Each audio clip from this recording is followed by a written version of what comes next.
Hey guys. This is Star What If. How are you all? Please support to subscribe this channel for watching new interesting stories. So in this video, we will see what if Harry restored the kings of the wizarding world. Here is short summary. When Harry uncovers shocking truths about his royal lineage and Ginny's true identity as Guinevere Potter, he decides to challenge the corrupt wizarding system. Armed with ancient power and the support of loyal allies, Harry sets out to restore the nobility of the former kings and reshape the wizarding world forever. But before we start, if you want more stuff like this, then be sure to subscribe and like this video. And if possible, share this video with your friends. Now let's start the story. The words fell upon her like a ton of falling stone, and suddenly and unexpectedly she burst into tears, wrapping her arms around her chest and curling up into a ball, leaning against the stone pensive as she wept. Her world had shattered around her as if struck by a bombing raid, into millions of tiny fragments she had no hope of ever reconstructing. Initially she wanted to deny it. She was a Weasley, she was the youngest of 7 and her parents were Arthur and Molly Weasley, but she had seen her baby face. They were in the memories of Dumbledore, who had known her parents ever since they were children. And most of all, her own magic had reacted to those memories, had wanted her to realize the truth that had been staring her in the face. Now Ginny remembered her Molly talking about how, after Ron had come into the world, she had despaired of her ability to make another child after a doctor had, erroneously, declared her barren. One of the reasons she had so many children was that she had always wanted a daughter. Lily hadn't given birth to her in St. Muggo's. She had given birth in Godric's Hollow. Only a handful of people were there. It was possible that no one else had known about her. The Potters had been in hiding at the time. But what about Sirius? Ginny argued with herself. He was there, he would have known about me, but he treated me like a stranger. And Andromeda, she's supposedly my godmother, but she showed no signs of recognizing me. But people's memories could be changed. Erased. Sirius had been in Azkaban for 12 years. Andromeda. Ginny didn't know what had happened to her during the years between the birth and when she had met her this year. And someone else was there, too. Dumbledore. Dumbledore, who had always been good with mental magic. A prodigy, Hermione always liked to point out. Dumbledore, who had apparently insisted on a birth-stalling potion be used on Lily, even knowing it could be dangerous. Ginny might have hyperventilated at that point, if she hadn't started banging her head against the pensive stand, causing some of the water to slosh over the side and hit her. The coldness, and the memory of where she was, shook her out of her panic somewhat. I am Guinevere Potter, she thought, taking a deep breath, standing up and walking over to the large mirror Dumbledore left sitting on his desk. She stood there for a long moment, staring at her reflection. Molly had remarked, several people had, actually, that she looked a lot like Lily Potter. Now, with what she had seen, Ginny found herself agreeing. They had the same face, the same dark red hair. The brown eyes were different, but what she had once attributed to Molly she now saw as a reflection of James Potter. He had those exact same eyes, the same shape and color, though Ginny still had no need for glasses. It's like the opposite of Harry. He looks like father with mother's eyes, and I look like mother with father's eyes. That thought brought her up short, and brought something rather unpleasant to her attention. I've had a nearly lifelong crush on my older brother. Ginny slapped both hands over her mouth. The urge to retch rose as suddenly as the realization hit her brain. Unable to stop it, she vomited on the Dumbledore's carefully maintained carpet, beeping and clutching her stomach. Oh God, and Mum Molly used to croon over how cute it was. Ginny thought blearily. Gagging, she pulled out her wand and vanished the mess, desperately wishing she had a mint on hand. She'd have to go bother the twins. The twins who were not her brothers, but were her brothers. She pressed a hand against her chest. No, she couldn't get overwhelmed here. Shaking her head, she stared down at it, thoughts whirling around her head. Why was I separated from the Potters?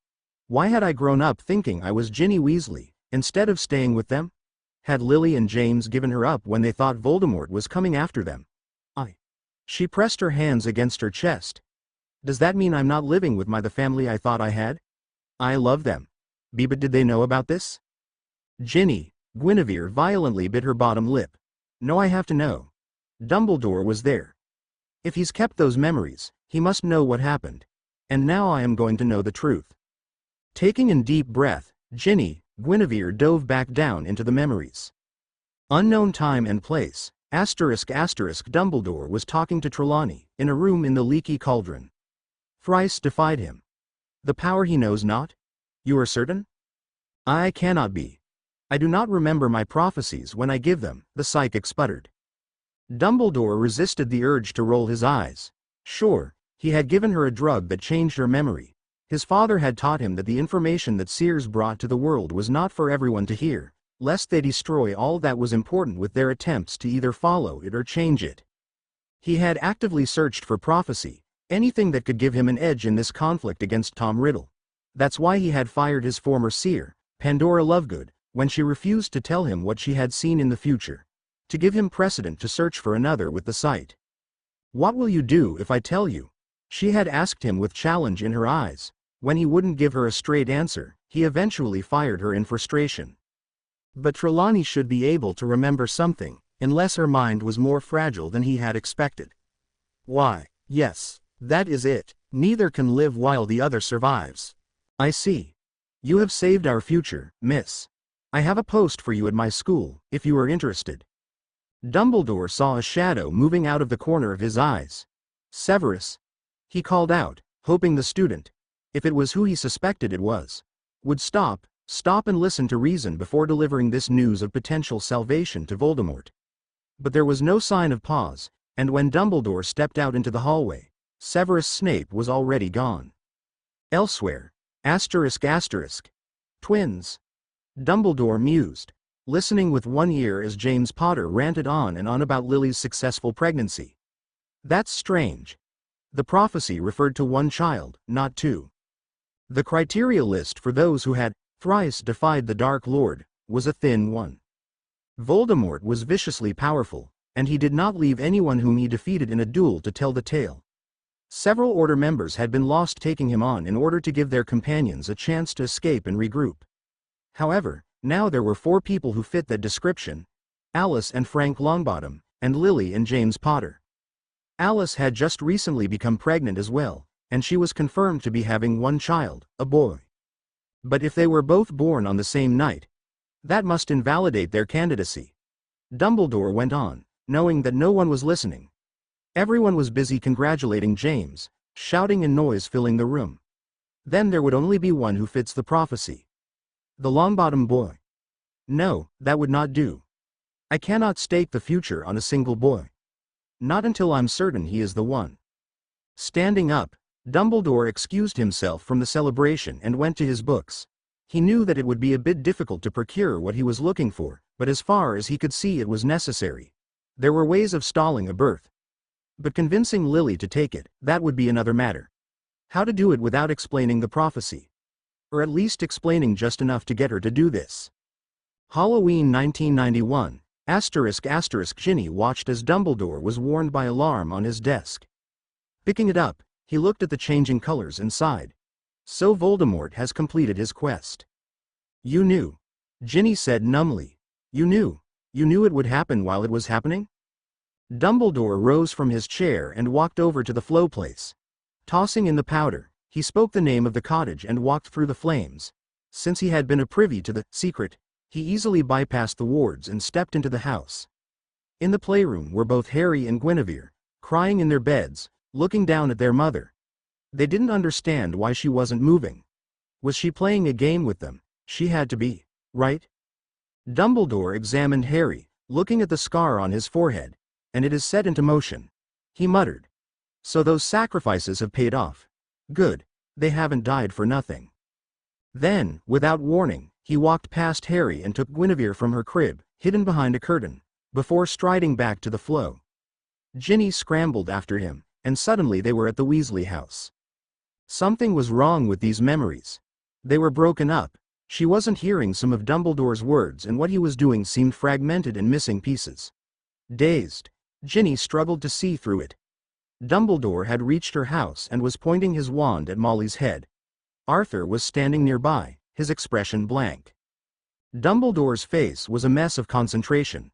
Memories that went back for months took quite some finesse to add in without making the victim suspicious.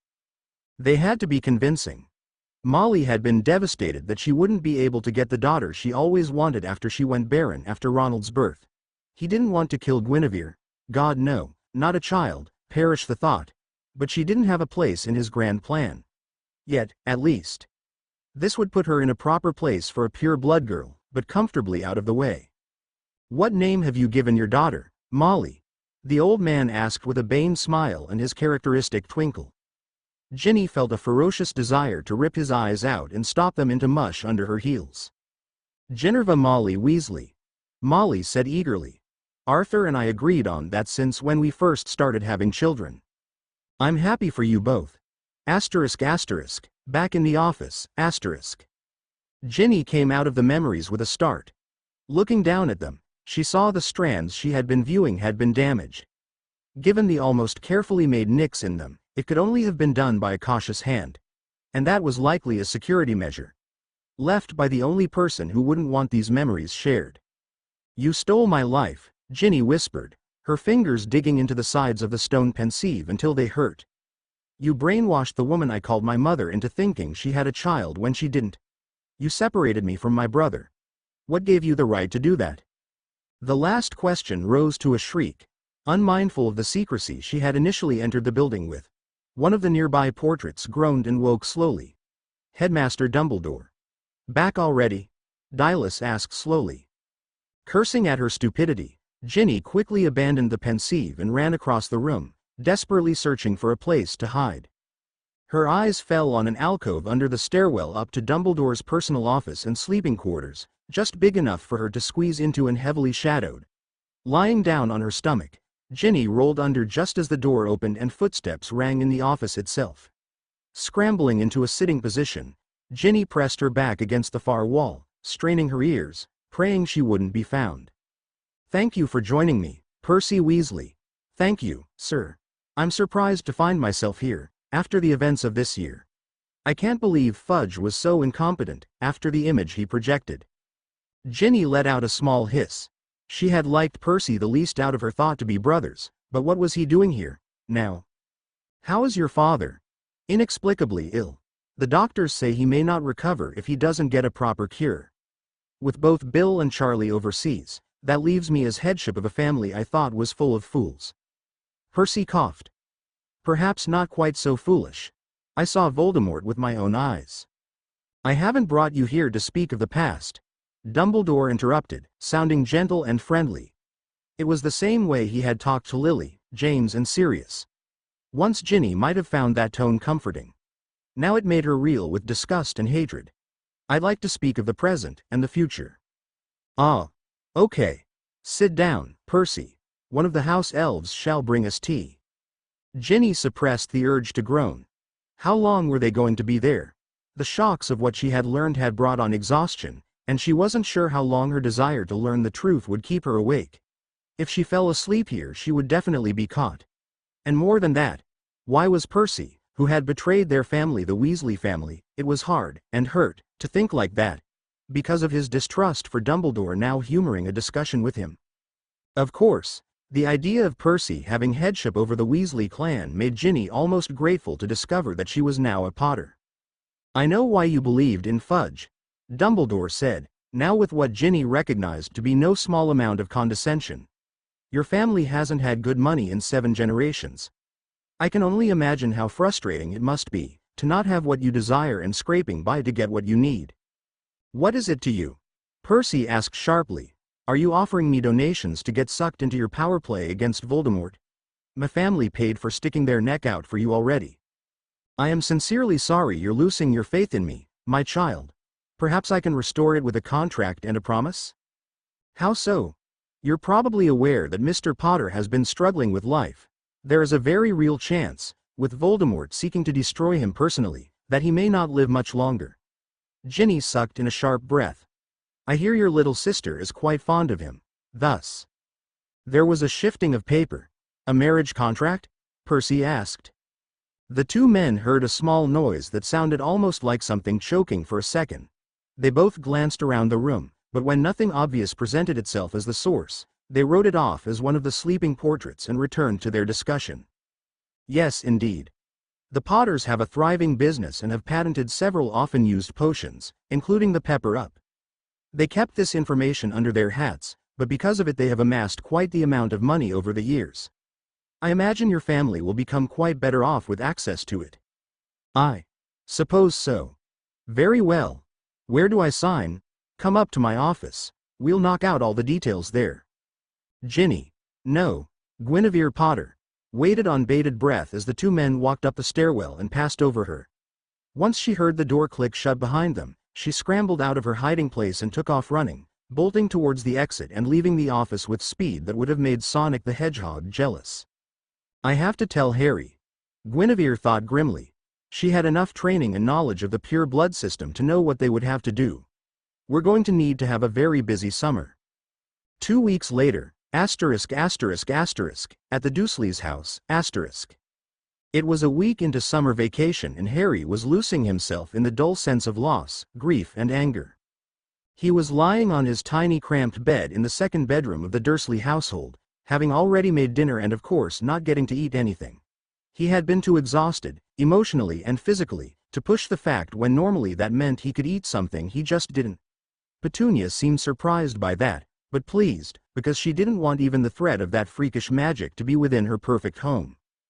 Dudley, oddly enough, seemed to be rather concerned about Harry. Every other day, he had come into Harry's room, bringing him snacks and books and trying to start a conversation with him. The experience with the Dementors had opened the young man's eyes to how he had behaved and how other people saw him, and being saved by Harry despite how he had treated him all these years had quite affected Dudley. So now he was attempting to befriend his cousin, defending him from his parents' verbal abuse and usually ensuring that Harry got to eat at least once. He kept encouraging Harry to get outside too. If Harry had been in a different mood, he would have greatly appreciated it, but he was too wrapped up in his loss. He simply thanked Dudley for his time each moment, and went back to resting. Dudley seemed to understand a bit. He had taken bed rest of his own after his encounter with the Dementors and was willing to give Harry the space he needed, including doing chores for the first time in his life. Vernon looked like his head might explode when he spotted Dudley doing the lunch dishes without much fuss. After all, doing chores was meant for the freak. Though after several massive fights between father and son that word was being used less frequently. Few of his friends were sending him letters. While Harry didn't know it yet, Dumbledore had imposed a communication blackout on him, saying that Harry needed time to sit with his grief and manage it. However, Luna was speaking to him through Muggle Post, which he deeply appreciated. Luna spoke to him with candor and emotional intelligence. She had lost her mother Pandora when she was young, and she knew the pain of losing a loved one. She was probably the reason that Harry wasn't suffering much more than he already was. He wished that he had met her before 5th year, because her support would have gotten him through the year after Cedric's death with more grace than how he had. If he had been more emotionally balanced, maybe things would have been different.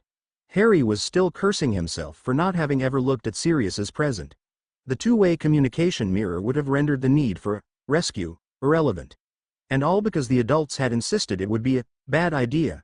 Hell, even Hermione had condescendingly remarked several times that she didn't think Sirius's advice was very sound. Harry looked over his most recent letter from Luna when there was a caw at the window. Surprised, he looked up to see Pig, Ron's owl, sitting on the windowsill with a letter clamped in its beak. Curious, hoping that his friend was speaking with him again, Harry stood up and gently tugged the letter free, stroking Pig's feathers before sitting down again. It was from Ginny. There was an ink splotch on the cover as though the letter had been written in a rush and under low light. Puzzled, Harry opened it and began reading. Dear Harry, I'm writing this to give you a bit of forewarning, and I hope that Pig isn't seen heading to your house. Thank goodness Luna knows a bit more about disillusionment magic. Anyway, the two of us are going to come to your house very soon. I decided on that last night. I've discovered some things about us that you absolutely need to know. It's all a bit hard to believe, so I had to, borrow a pensieve from the house in order to keep some proof. Expect to see us soon. Ginny. Harry blinked, staring at the letter. That's odd. What would be so important that she can't tell anyone else? He asked aloud. She seems so worried. Shaking his head, he glanced out the window. As soon as possible. I hope they don't get lost on the way here. Briefly Harry wondered how they planned to get here. Clearly Luna had the address of this place, but neither of them had been outside the wizard world before, right? His thoughts were interrupted by a light knock on the door. "Hey Harry, you have a moment?" Harry folded the letter and placed it on his desk, swinging his feet over the side. "Yeah, sure Dudley. Come on in." If you had told him a few years earlier that he and Dudley could have been good friends, he would have punched you. If he hadn't died from laughing himself sick, anyway. But it was true, to think that Dementors were actually good for something. The door creaked open and Dudley stepped inside with an uncertain smile. Harry nodded and returned it as best he could. It had been a year and Dudley looked significantly healthier than he ever had before. Both boxing and regular strength training had drained away all of the excess fat that had been fostered on him by a lifetime of being given anything he wanted. He had grown at least a foot taller as well, his body now leaner and rippling with muscles. While not quite young Robert Redford competition, Dudley had grown into a rather handsome young man. Currently he was wearing a sleeveless white top with, "Don't rush me, I get paid by the hour," written across it in black letters, gray and green gym shorts, and running shoes. "What's up, Dudley? You look a little distracted," Harry noticed. Dudley's fingers twitched self-consciously. "Well, there's something I want a little help with. You know, just advice and stuff." "What? Well, you have some female friends at your boarding school, right?" "Yeah." It took a second for the obvious to hit Harry, but when it did, he laughed and grinned at his flustered cousin. "Is there somebody you've got your eye on? Lucky guy?" Dudley smiled sheepishly, a distant look in his eyes. It was kind of cute, which was another word Harry would have never, ever associated with his cousin before the start of the summer. "Her name's Abigail. She's smart, she's sassy, and she loves her motorcycle. I have no idea how to approach her. I don't want to come across as just some dumb meathead. Can you help me?" Harry pondered that for a moment before saying, "Well, don't act like you're something you're not. Don't go overboard with the swagger or act like you're Casanova Reborn. That's more likely to annoy a girl than attract her, at least in my experience." "Got it," Dudley said with a look of determination. "Anything else?" "Ask her about her," Harry said simply. "Ask her about what she likes doing, or her history. See if you have any shared interests. She sounds like a tough girl from what I've heard, so you probably have a few things you can talk about." Dudley smiled. "Thanks Harry. A bit more confident, huh?" Harry watched Dudley head towards the door. "Good luck." Dudley grinned. "Abigail runs the biker club around these parts. I'm thinking I might join. I've been saving my money and I've gotten a part-time job to support it." "Thanks, I'll do my best." With that, his cousin left the room with a small skip in his step. Harry chuckled and leaned back against his bed. "Young love, huh? What I wouldn't give for just a little of that," he sighed. He did have female friends, and he understood them fairly well, but none of them inspired much romantic feelings in him. He didn't know Luna quite well enough, though he did quite like her and it was possible that could change. Hermione could get too bossy and overbearing. There was Ginny, too, and Harry liked her as well, but for some reason the idea of romance with her made his stomach twitch. He had a big brother sense around her. And the chances of him just running into an Abigail, for lack of a better term, were of course threatened both by Dumbledore's insistence that he train alone, which would cause him to lie to said significant other a lot, and of course Voldemort would happily murder anyone who mattered to him. Sirius's death provided testament to that. With nothing much else to do but wait for Ginny and Luna to arrive at the house, Harry lay back on his bed and eventually fell into a fitful sleep, plagued by bad dreams and regret. Later that night, the tapping interrupted Harry's latest nightmare regarding Sirius's death. It was quick, light and insistent. Slowly he raised his head, blinking to focus his eyes in the darkness. Standing carefully perched on his window was Ginny, a serious look on her face. She was carrying a gigantic package under her arm. Her hand was striking the window with obvious intent. Quickly Harry hurried over to the window and opened it as wide as it would go. Ginny climbed in first, then Luna, who had been balancing on the nearby tree branch. "Hey girls," Harry said, startled. "What are you doing here? I have a sense that you're not supposed to be visiting me." "To hell with Dumbledore's instructions," Ginny growled. "That old meddler has done enough." Harry was shocked by her words. He had never heard a Weasley, or indeed anyone, talk about Dumbledore with contempt or anger. Ginny's eyes flickered. Come on. I'll show you what's made me angry. Luna helped her unwrap the bag, revealing a pensieve. Harry asked. The girl nodded slightly, before gesturing to its content. There were a couple memories floating around inside. These are mine, Ginny explained, from what I saw when I looked into Dumbledore's dark secrets. You what? It's a long story. I was angry after Sirius died and I wanted some answers about why that prophecy had been so damn important. I ended up finding out. Luna nodded. She told me about it. I noticed the whacker sprouts that hover around the burrow have lightened up a bit. This is important, Harry. Harry, not for the first time, wondered what that meant. Ginny gestured impatiently at the pensieve, and finally he lowered his head and looked into the memories. Line break. Harry emerged, gasping with tears at the edges of his eyes. Luna gently rubbed his shoulders while Ginny, Guinevere, sat there and stared back at him, waiting on bated breath for him to respond. Why, you're my sister. Harry stammered out at last. You're my sister. Ginny nodded, and gasped as Harry lunged forward and crushed her in a hug. She buried her head in his shoulders as he shivered, taking in what he now knew. I had a sister all my life. Harry muttered. I can't believe. How could Dumbledore never tell me? I could understand leaving you with another family for your protection, but how could he not tell me about you, or that you were alive? Why didn't Sirius tell me? I wondered about that. He was at my birth, I think. I think he was made to forget about me. Ginny said. At Harry's expression, she pointed out, he already separated us, Harry. A marriage contract, Harry sputtered, his face turning green as he released Ginny from his hug. They're trying to marry me to my little sister. Sometimes pure bloods do that, Luna noted softly. The Black family was famous for it. Always pure, they used to say.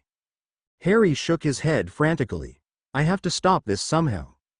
The contract will be filed at Gringotts, Ginny said. We need to be heading down there anyway. Mom and Dad's will is probably there as well. There will be a fee for all this, obviously, but the goblins aren't likely to give up classified information to anyone who comes snooping around. Good. Then let's go right now, Harry said darkly. Sneaking out of the Dursleys' place was easy enough. Dumbledore had drawn the Order Guard who had been watching Harry back to him since Voldemort was out in force. Sure, there were still charms on the house to monitor him, but they wouldn't remark on him being out and about. After all, Harry had to leave to get groceries and such. Harry led the way, with both Guinevere and Luna on either side of him. Okay. The quickest way to Gringotts would be to use the night bus. Harry noted, though he looked down at his wand with consternation. He was already forgetting something. It must be the stress of what he just learned. But if I summon it, Dumbledore and the Ministry will be alerted. Then I'll do it, Luna said, pulling her wand out. When Harry opened his mouth to protest, Luna put a finger on his lips and said, Don't worry. Daddy gave me some anti-crumpled Hornshak spells for my wand so I can use magic outside of school a couple years ago.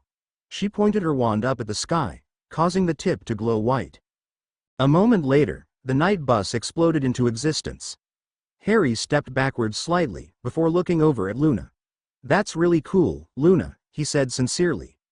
The smiled brilliantly at him, causing her blue eyes to shine in a way he hadn't seen often. Do you think that I can get the same thing for my wand? Sure, Luna responded. Daddy would be happy to show people what he's made. The three students walked onto the bus, handing their money over to the new ticket man, a nervous-looking young man fresh out of Hogwarts. Guinevere and Harry sat down next to each other, with Harry hesitantly taking her hand and squeezing it. Do you feel funny about this, Harry? Guinevere asked. About us? Well, yeah. Not in a bad way, it's just, I wish I had known that I had a sister. Harry smiled tentatively at her. But I'm glad you grew up with the Weasleys. You know, even if Molly and Arthur knew they were keeping us apart, they treated you with love and comfort despite not having a lot of money. There's so much happiness in that house. I've always been jealous of that. But, Guinevere blinked at him, confused and slightly hurt. You didn't wish we had grown up together? Of course I did. I wish that we could have grown up in a normal house with our parents, two normal, happy siblings. Harry sighed, before turning to her and gently brushing a strand of hair away from her eyes. But you know, it was bad enough with my aunt and uncle treating me like garbage. I never would have wanted them to hurt you too. Growing up with Ron, the twins, Bill and Charlie, they never got to hurt you. I'm happy about that. But they hurt you, Guinevere whispered, staring at him with tears at the edges of her eyes. We never even knew. Ron tried to engineer a crush I had on you, for God's sake. I don't think he knows, Harry said comfortingly, though his voice faltered slightly. I hope, he admitted. Oh, it wouldn't be hard to confound Ron into believing something that isn't true, Luna offered, leaning against the pole as they hurtled through the street. He's a nice person, loyal.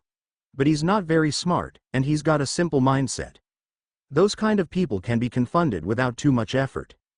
Harry gritted his teeth. Sorry Luna, but that doesn't make me feel much better. The idea that somebody's been brainwashing my best friend might be even worse than a potential betrayal.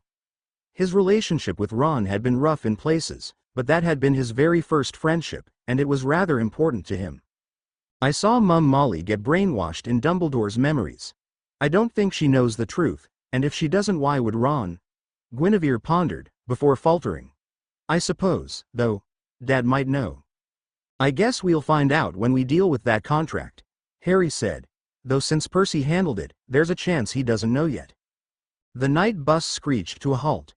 Gringotts, the driver, called out. Harry, Guinevere and Luna all stepped off the bus, looking up at the building which loomed ominously against the sky. Harry took a deep breath and walked forward, entering the building he had first seen as an 11-year-old with a sense of grim purpose. Harry walked up to the nearest teller he recognized. Excuse me, sir, he said, drawing the startled goblin's attention. Since when did wizards speak respectfully to them? Griphook, sir. I would like to access the documents among my vault, including my parents' will. I think there should be a copy filed here. Griphook looked down at his pages for a few moments before smirking. I was wondering if you would ever appear on our doorstep, asking that question, Mr. and Miss Potter. Guinevere jumped. You know, sir, Griphook waved one clawed hand. Not here, miss. Come this way, and I'll explain what I can. The three exchanged a surprised and hopeful look, maybe they were in luck for once, and quickly hurried after Griphook, who had retrieved a key from his desk and had quickly spoken with a guard goblin at the transport carts. The guard nodded and vanished into a nearby room. Luna heard the click of a released mechanism. Come in, Griphook said, gesturing to the cart. When the three sat down and buckled in, Griphook took on the wheel and they burst forward into the darkness of the mine. After about 10 minutes, the goblin led the three into a large vault. The door was opened, revealing Harry's familiar trust vault. However, Griphook walked past it and pointed his finger at the back wall. A door appeared in the wall like the Room of Requirement, which slowly slid open, causing Harry and Guinevere to both gasp, though Luna didn't look very surprised. There was a massive swath of gold, silver and varying objects. Had Harry read more classic books, he would have compared it to the trove from the Count of Monte Cristo. There was a table set up in the middle of the room, with several files both sitting on the desk and being placed on various shelves around the walls. I imagine you have questions, Mr. Potter, Griphook said. Yes, Harry said, snapping out of his shock. You knew about my sister? We knew that she existed, Griphook confirmed, since she was registered with the bank for her own trust fund by the late James Potter. Her vault is still untouched, though not without some effort from an individual who I'm sure you've dealt with extensively. We didn't realize she was now being called Ginny Weasley until one of the Potter rings glowed. When she walked in with you, myself and my fellow tellers knew what that meant. So she was registered, Harry asked, while Guinevere tried to wrap her mind around the fact that she had been given a trust fund like Harry's, but had never been allowed to access it since she had been separated from her brother. Yes, in your parents' will, Griphook said, sitting down at the desk. With a snap of his fingers, two other chairs appeared on the other side of the table. Harry sat down directly across from Griphook, while after a moment of thought both Guinevere and Luna took the other chairs. The goblin teller took out two different sets of papers from one of the file boxes. Now, this is the one your ministry had filed in their court. Harry took the pages and read from it. The last will and testament of James Charles Potter. Written as of 1980 I, James Charles Potter, being of sound mind and sound body, have decided in light of my possible death, to provide for my wife Lily Marian Potter and my son Harry James Potter. Skip forward a bit. The first section deals with assets and decisions that would have been in place if your mother had survived that night. Griphook said. Harry nodded, quickly skimming down to the second section. If both Lily and myself have perished, I hereby appoint my best friend and brother in all but blood, Sirius Orion Black, heir of the noble and most ancient house of Black, as godfather and guardian to my son. However, should he be unable to perform these duties, I then pass magical guardianship onto Albus Percival Wulfric Brain Dumbledore, to manage my son's estate until Harry reaches his majority. Said guardian shall administer trust, which will come from my estate and assets. This guardian will handle 50% of my family's business affairs and the profit thereof, until my son is old enough to handle it himself. Family business? Harry interrupted in surprise. Griphook gave him a mild look. Yes. I recommend you speak to a wizard lawyer before coming back here. I can offer you a list after we have finished our business for tonight. Gringotts mainly handles finances, after all. Oh right. My apologies for interrupting. I hadn't heard about the family business before. Harry explained. Griphook resisted the urge to smile. He was starting to like this wizard, which was something he didn't think was possible. No wizard or witch had been this polite and friendly to him since the late Lily Potter. Said guardian will have the power to arrange where my son goes to school, whether or not he may move abroad, and will be allowed to create marriage contracts him, as is consistent within the context and limits of our law. As you can see, it gives Dumbledore much power over what happens among your family. It was approved by the Ministry following the end of your blood war. Griphook noted. However, this is a forgery. Your family's real will had been sealed by the aforementioned wizard, stretching his authority as chief of the Wizengamot. God damn it. Harry spat. Griphook chuckled darkly. Of course, he should have looked more closely at the wizard-goblin treaties. He had no right to force us to destroy a will, especially from a family we have done much business with. This is the real will, which we have kept for you. The goblin tossed the false will into a nearby brazier to burn, before handing the genuine article to his client. Thank you, Harry said before beginning to read. The last will and testament of James Charles Potter. And Lily Marian Potter, Lord and Lady of the ancient and noble house of Potter. Filed as of August 31, 1981 I, James Charles Potter and I, Lily Marian Potter, being of sound mind and sound body, hereby make this our will, to provide for our son Harry James Potter, and our daughter Guinevere Lillian Potter in the event of our deaths. Their guardianship, their education, and their allowances are included, to be managed until they have reached their majority. Again, Harry skipped past the first section that dealt with if either James or Lily had survived the attack from Voldemort. Thinking about the possibility of them surviving hurt his heart, making him think of what might have been. Section 2. Should we both have fallen? We hereby appoint Sirius Orion Black, brother in all but blood and heir to the noble and most ancient house of Black, to be godfather of both our son and our daughter. In the event that he is unable to perform his duties, we list the following individuals to care for them until they come of age. Frank and Alice Longbottom Xenophilius and Pandora Lovegood. Alice Davis, should she be divorced from her husband. Are Ted and Andromeda Tonks should none of these people be available. Harry and Guinevere shall go to an orphanage, with a member of Housebones monitoring them. Shall a Muggle family adopt them? An emissary shall speak to them of our family's past and their household shall be given the best protection that can be provided for them. However, no family in the Ministry shall be allowed to adopt them. And under no circumstances shall they go to my sister Petunia Evans and her husband Vernon Dursley. They're estranged from me and I do not trust them to care for my children. So I was never meant to go to the Dursleys? Harry exclaimed. That was the falsified will, sir, Griphook reminded him. Harry flushed. Sorry for my outburst. I'm discovering these things as I go along, and I've always kept my emotions close to my chest. Griphook waved a hand. Never mind it. Now, shall we continue? Harry looked down at the page again. Section 3. The absorption of House Peverell.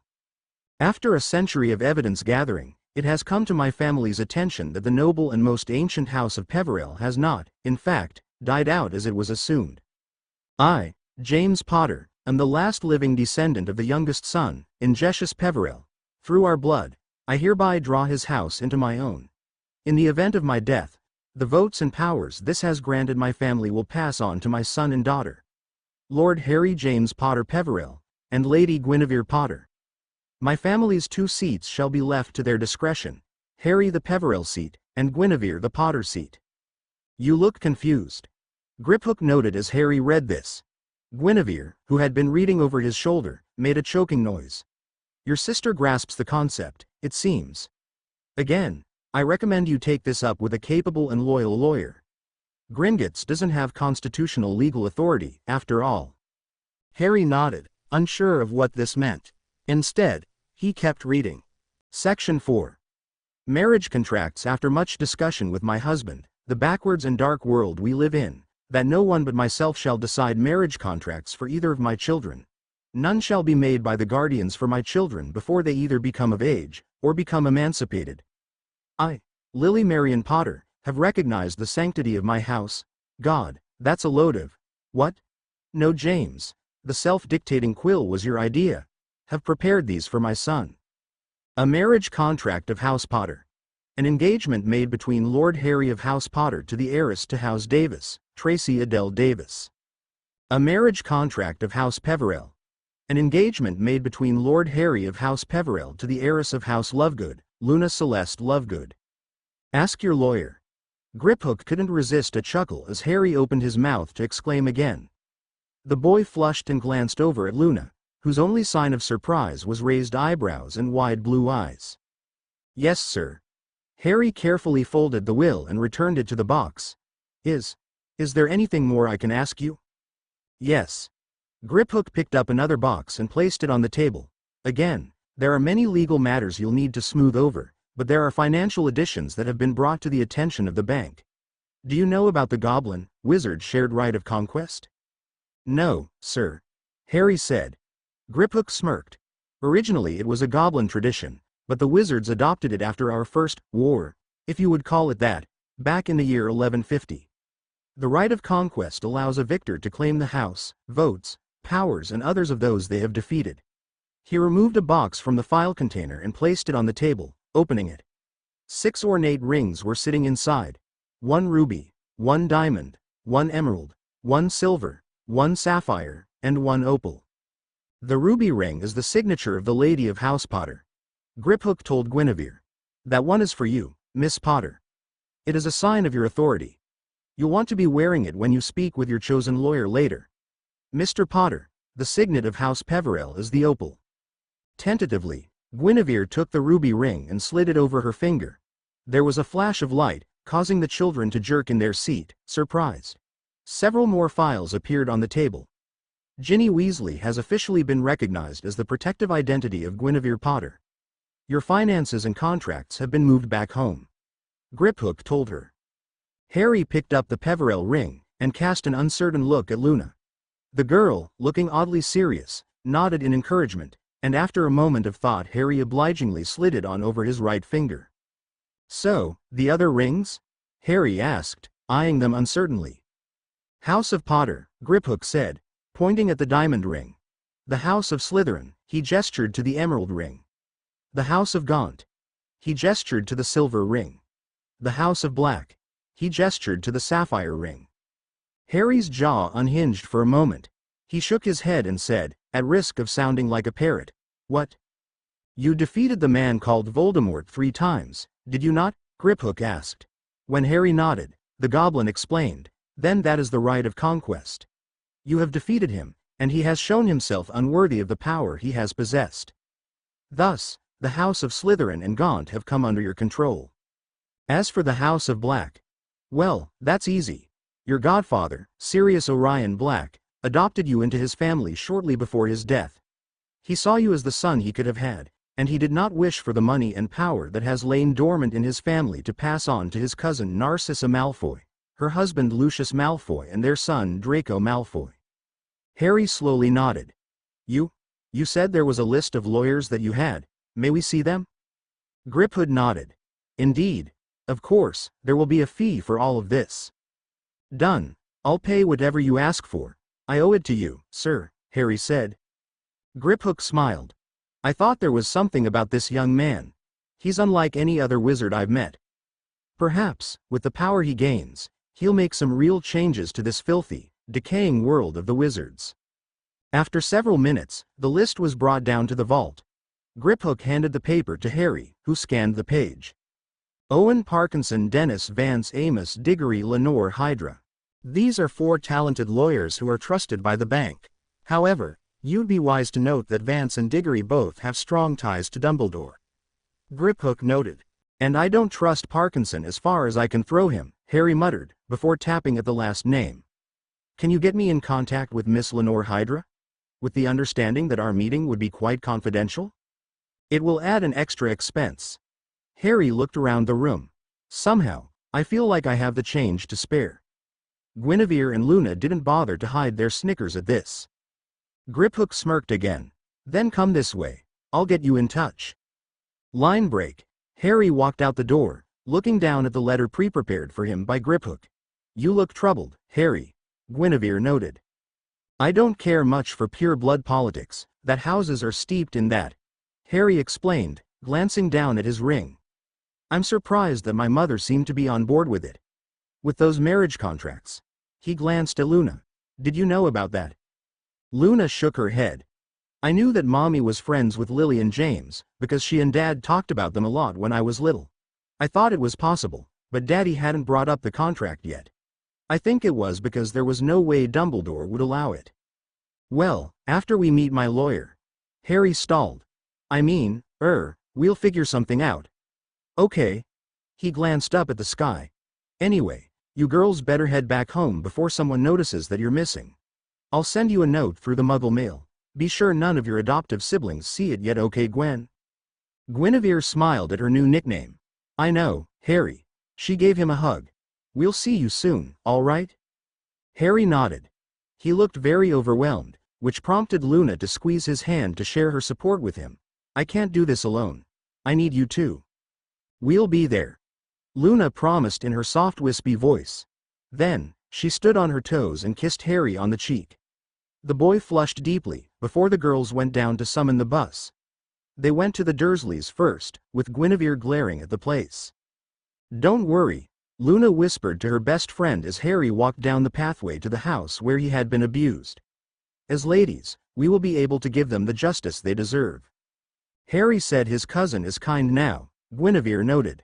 That's what house protection is for, Luna responded, smiling in a slightly frightening way. Guinevere knew that Loony Lovegood was more intense than anyone in Ravenclaw gave her credit for. 1 week later, Harry grinned when he got the letter and saw Lenore Hydra written across the cover. Quickly he opened it and read its contents. Dear Lord Potter, Peverell, I'm pleased to hear from you, to be quite honest. My niece has been watching you throughout your school year, and she always suspected something was wrong with your life. I'll be happy to help you out, if you bring the assorted papers along with you. To ensure we won't be disturbed, there's a coffee shop in Muggle Britain with a back porch. The address is enclosed. Our meeting is set for 1 o'clock on Sunday. My niece will be with me, but don't worry, her understanding of the confidentiality is assured. Bring your sister along, since she is Lady Potter. Lenore Hydra. You look excited, Harry. Dudley noted as his cousin hurried down the stairwell. Well, my life's looking up for once, Harry said. Noticing Dudley was holding a motorcycle helmet, he grinned and said, You having good luck too?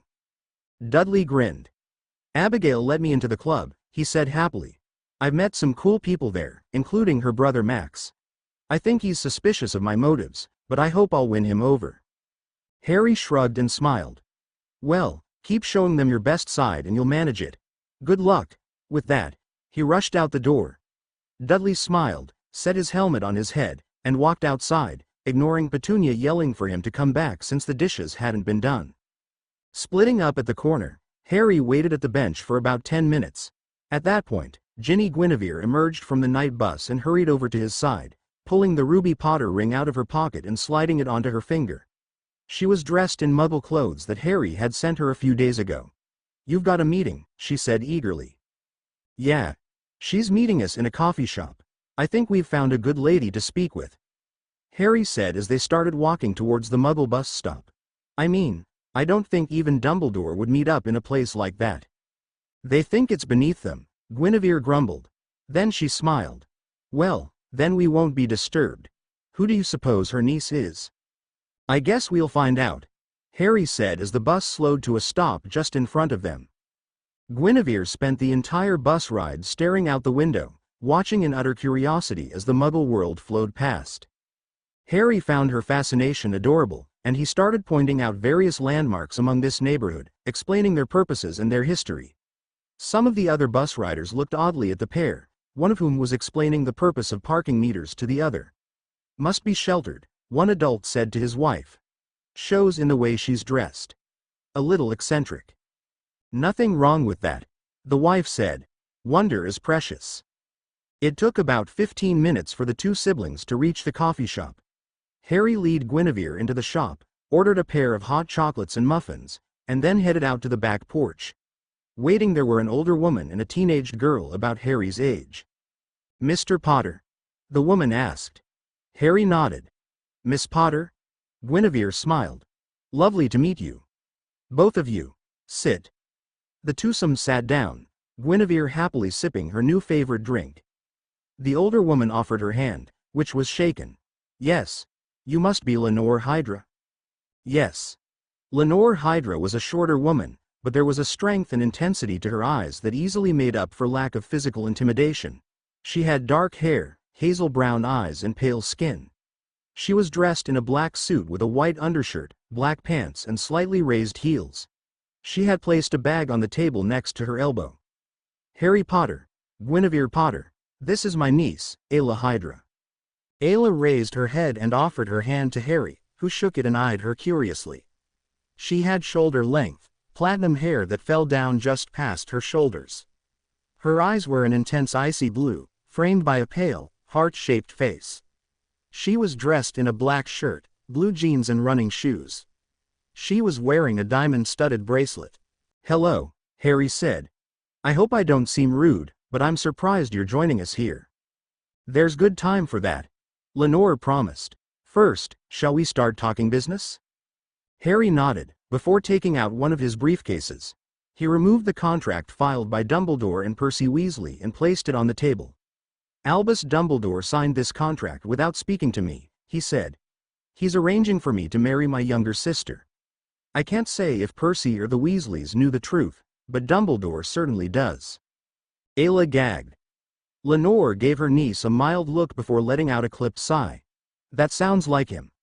When Harry gave her a surprised look, she said, Dumbledore champions for Muggleborns, but he allows people like Malfoy, Goyle and not to walk free. I'm familiar with him and what he's really like, never you fear. We want it voided, Harry said firmly. I will not marry my sister. Guinevere nodded fiercely in agreement. Lenore nodded. I can handle that, she said, handing a paper and pen to Harry. It's a sworn statement, just sign it and I'll handle the rest. I imagine we want all of this done confidentially. Seal it with your rings to make everything official. Slowly Harry did as he was told. Lenore eyed him handwriting. You haven't done much of this, have you? She asked.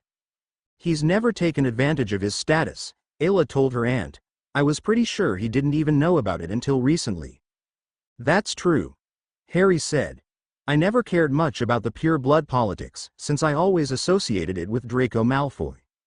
Ayla hissed at the boy's name. Lenore's eyes narrowed slightly. That would turn anyone off. And it cannot be denied that the system has been corrupt and self-serving for several decades now.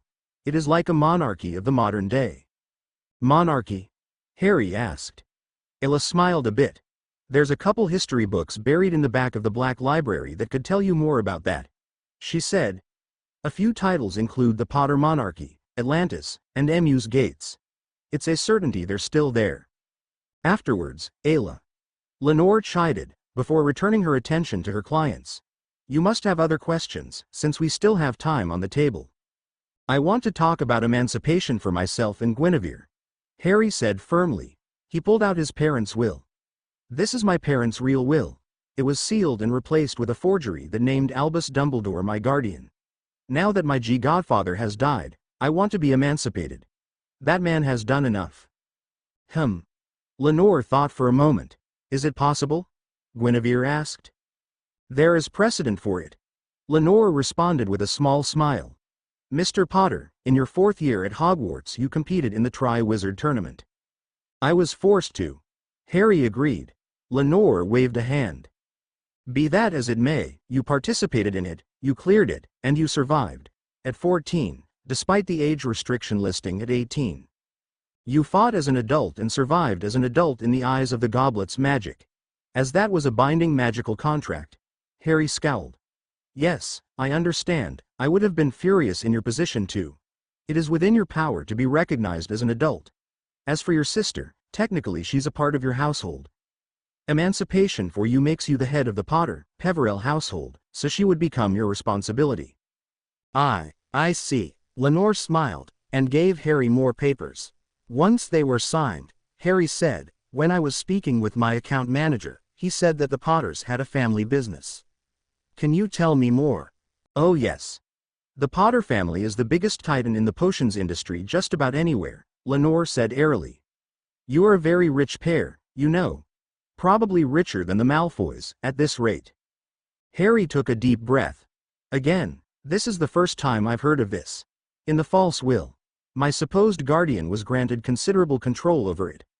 I would like you to look into our assets and see if there are any irregularities. Lenore raised an eyebrow as she examined the real will again. I see. That would explain a lot. Yes, I will investigate for you. There will be a bigger fee, but I'm sure that's negligible for you. Harry smiled wryly while Guinevere chuckled. They were both remembering the trove they had discovered in the family vault. Good. Thank you. Harry said in relief. He sighed and rubbed his forehead.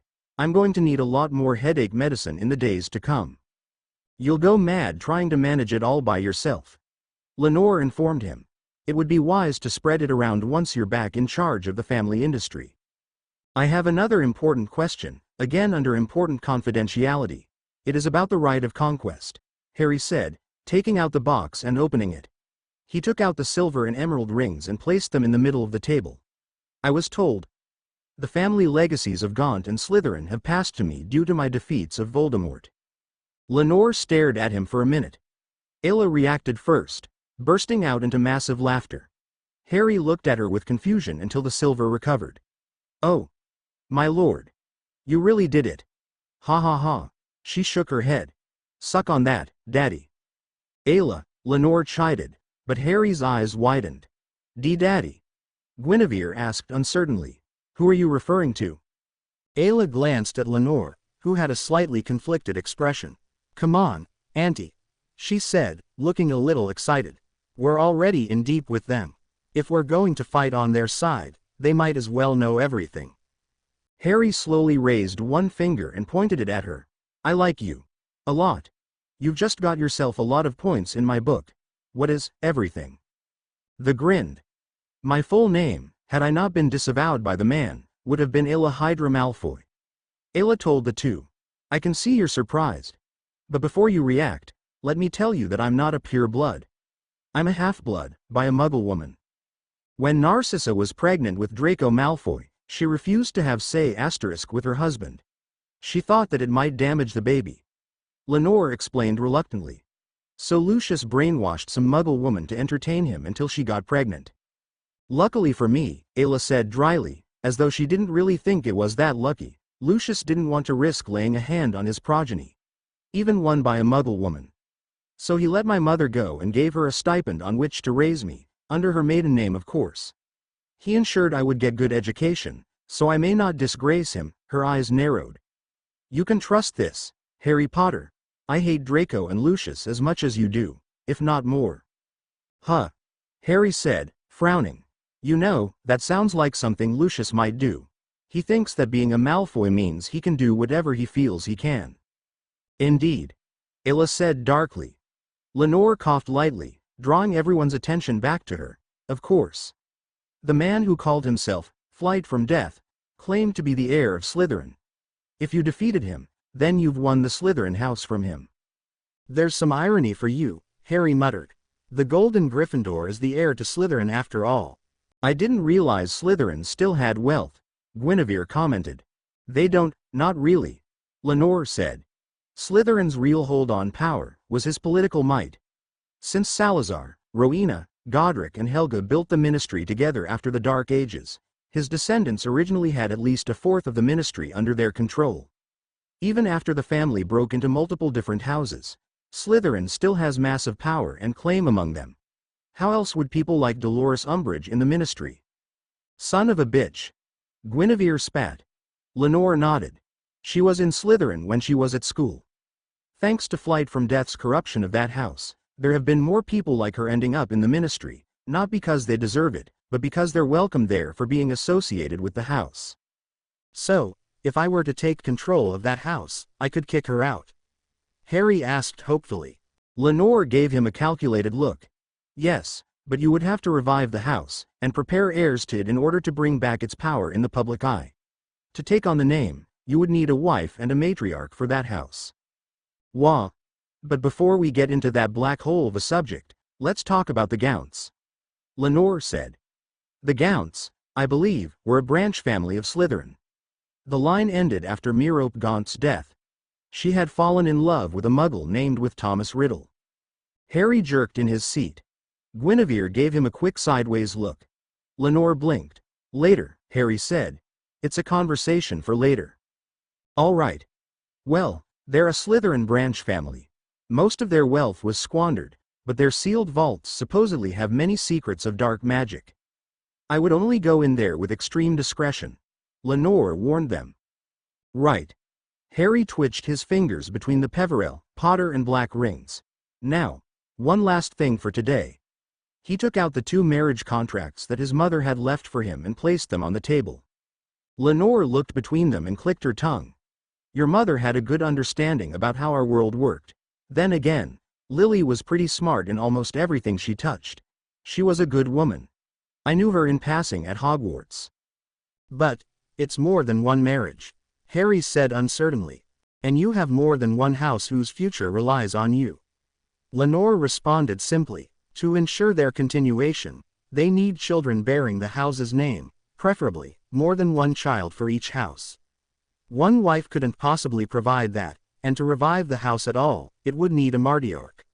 She would have influence over the house whenever you were busy or distracted, or handling other affairs. That's oddly balanced, considering it's sealed by contract, Harry commented, blinking. Now, one of these mentions the Davis family. Harry looked up at the page. Alice Davis's husband is dead. She's a good person. I recommend you speak to her about this contract, and about her daughter Tracy. Wah, but I can't just show up on her doorstep and say, "Hi, I'm here to marry your daughter," Harry protested. Lenore chuckled. Yeah, I wouldn't phrase it like that, but Alice will understand the potential power you are wielding. Ayla will show you how to get there. I recommend you give it a chance. Between Tracy and Ayla, they can tutor you on our world's downfalls. It's a good idea, Harry. Guinevere whispered. We're being pulled into this no matter what. Right. I'll go meet her then. Thank you for your time, Miss Hydra. Alice Davis née Amsterdam had been raised in a modest pure-blood environment, raised by her tough, opportunistic grandmother to make a better place for herself in the world. There is only one way to rise in a society like this one, her grandmother had always said. Take advantage of its laws, climb its ladders, and then burn them down when you reach the top. There wasn't much room for personal desire in there, especially for a talented young woman. Keeping a noble husband happy often required submitting to their whims, whatever they may be. Her grandmother had allowed her to pursue her artistic desires, but once her marriage to Caius Davis had been arranged, she hadn't been allowed to play the piano or sing for the public. Those treasures are now mine and mine alone, Caius had told her after their wedding night, when she asked about singing for a charity ball. You sing and play only for me. Yes, most pure-blood marriages ended up like that. Alice's initial hope that her husband may be someone she could grow to like, or even love, and virtually dissolved after that. The following years had not made Caius any better, even after the birth of their daughter, Tracy. Caius had always been angry that she couldn't give him any other children. He had wanted a son. Alice, however, knew that the fault for that was not her own. Her reproductive abilities were perfectly healthy. With a good husband, she could have had as many children as she wished. However, Caius's pure blood had given him near impotency. Not that he would have ever acknowledged that fact. It was thanks to her modest, if pragmatic and secretive, upbringing, that Alice ended up forging a mild friendship with James and Lily Potter. She had met Lily in school, and she liked the other girl's boldness and courage. Lily, meanwhile, had wept when she heard of what Alice had to do to go forward in this world, which she accepted as a means to an end, for a potentially happy ending. For a while, Lily had been Alice's only true friend. The other heiresses could hardly be described that way, except for Aileen Parkinson. Oh, Aileen. There was a tragedy. Aileen had fallen in love with a Muggleborn, and suffered an honor killing for it. Her own father and brother, Owen, had delivered the killing blow. Alice remembered being one of the few people at her funeral. She remembered Tracy vainly trying to console Pansy, her only friend at the time, as the young girl begged them not to bury her aunt, who had been more of a mother to her than anyone. After that death, Pansy had never been the same. The girl who had once been so sweet and kind had constructed a cold and cruel facade to shield herself from further suffering. And since she could not turn her anguished rage against those responsible, she had turned it on the other faction that was, supposedly, to blame for losing Aileen, the Muggleborns. What a loss! Alice always felt a great sense of sadness whenever she thought of Pansy Parkinson. She'll be forced to carry that grief, loss and anger forever. She knows why Aileen died, but she is not allowed to accept it. Those feelings will devour her until there's nothing left of that kind-hearted cat lover that my darling Tracy loved spending time with. Alice had done her best to help the young girl. Of course, it wouldn't be enough, since Pansy had to go back to her father. It had always enraged Lily and James that they weren't able to get proper justice for people like Aileen and her niece, since the Blood War had given protection to some of the worst of their kind. The Blood War.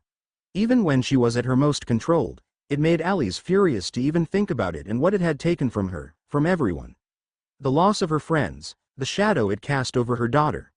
That had been their conflict, damn it, and now Tracy could suffer for it with Voldemort having returned to the world thanks to the Ministry's incompetence. At least now she was shot of Caius.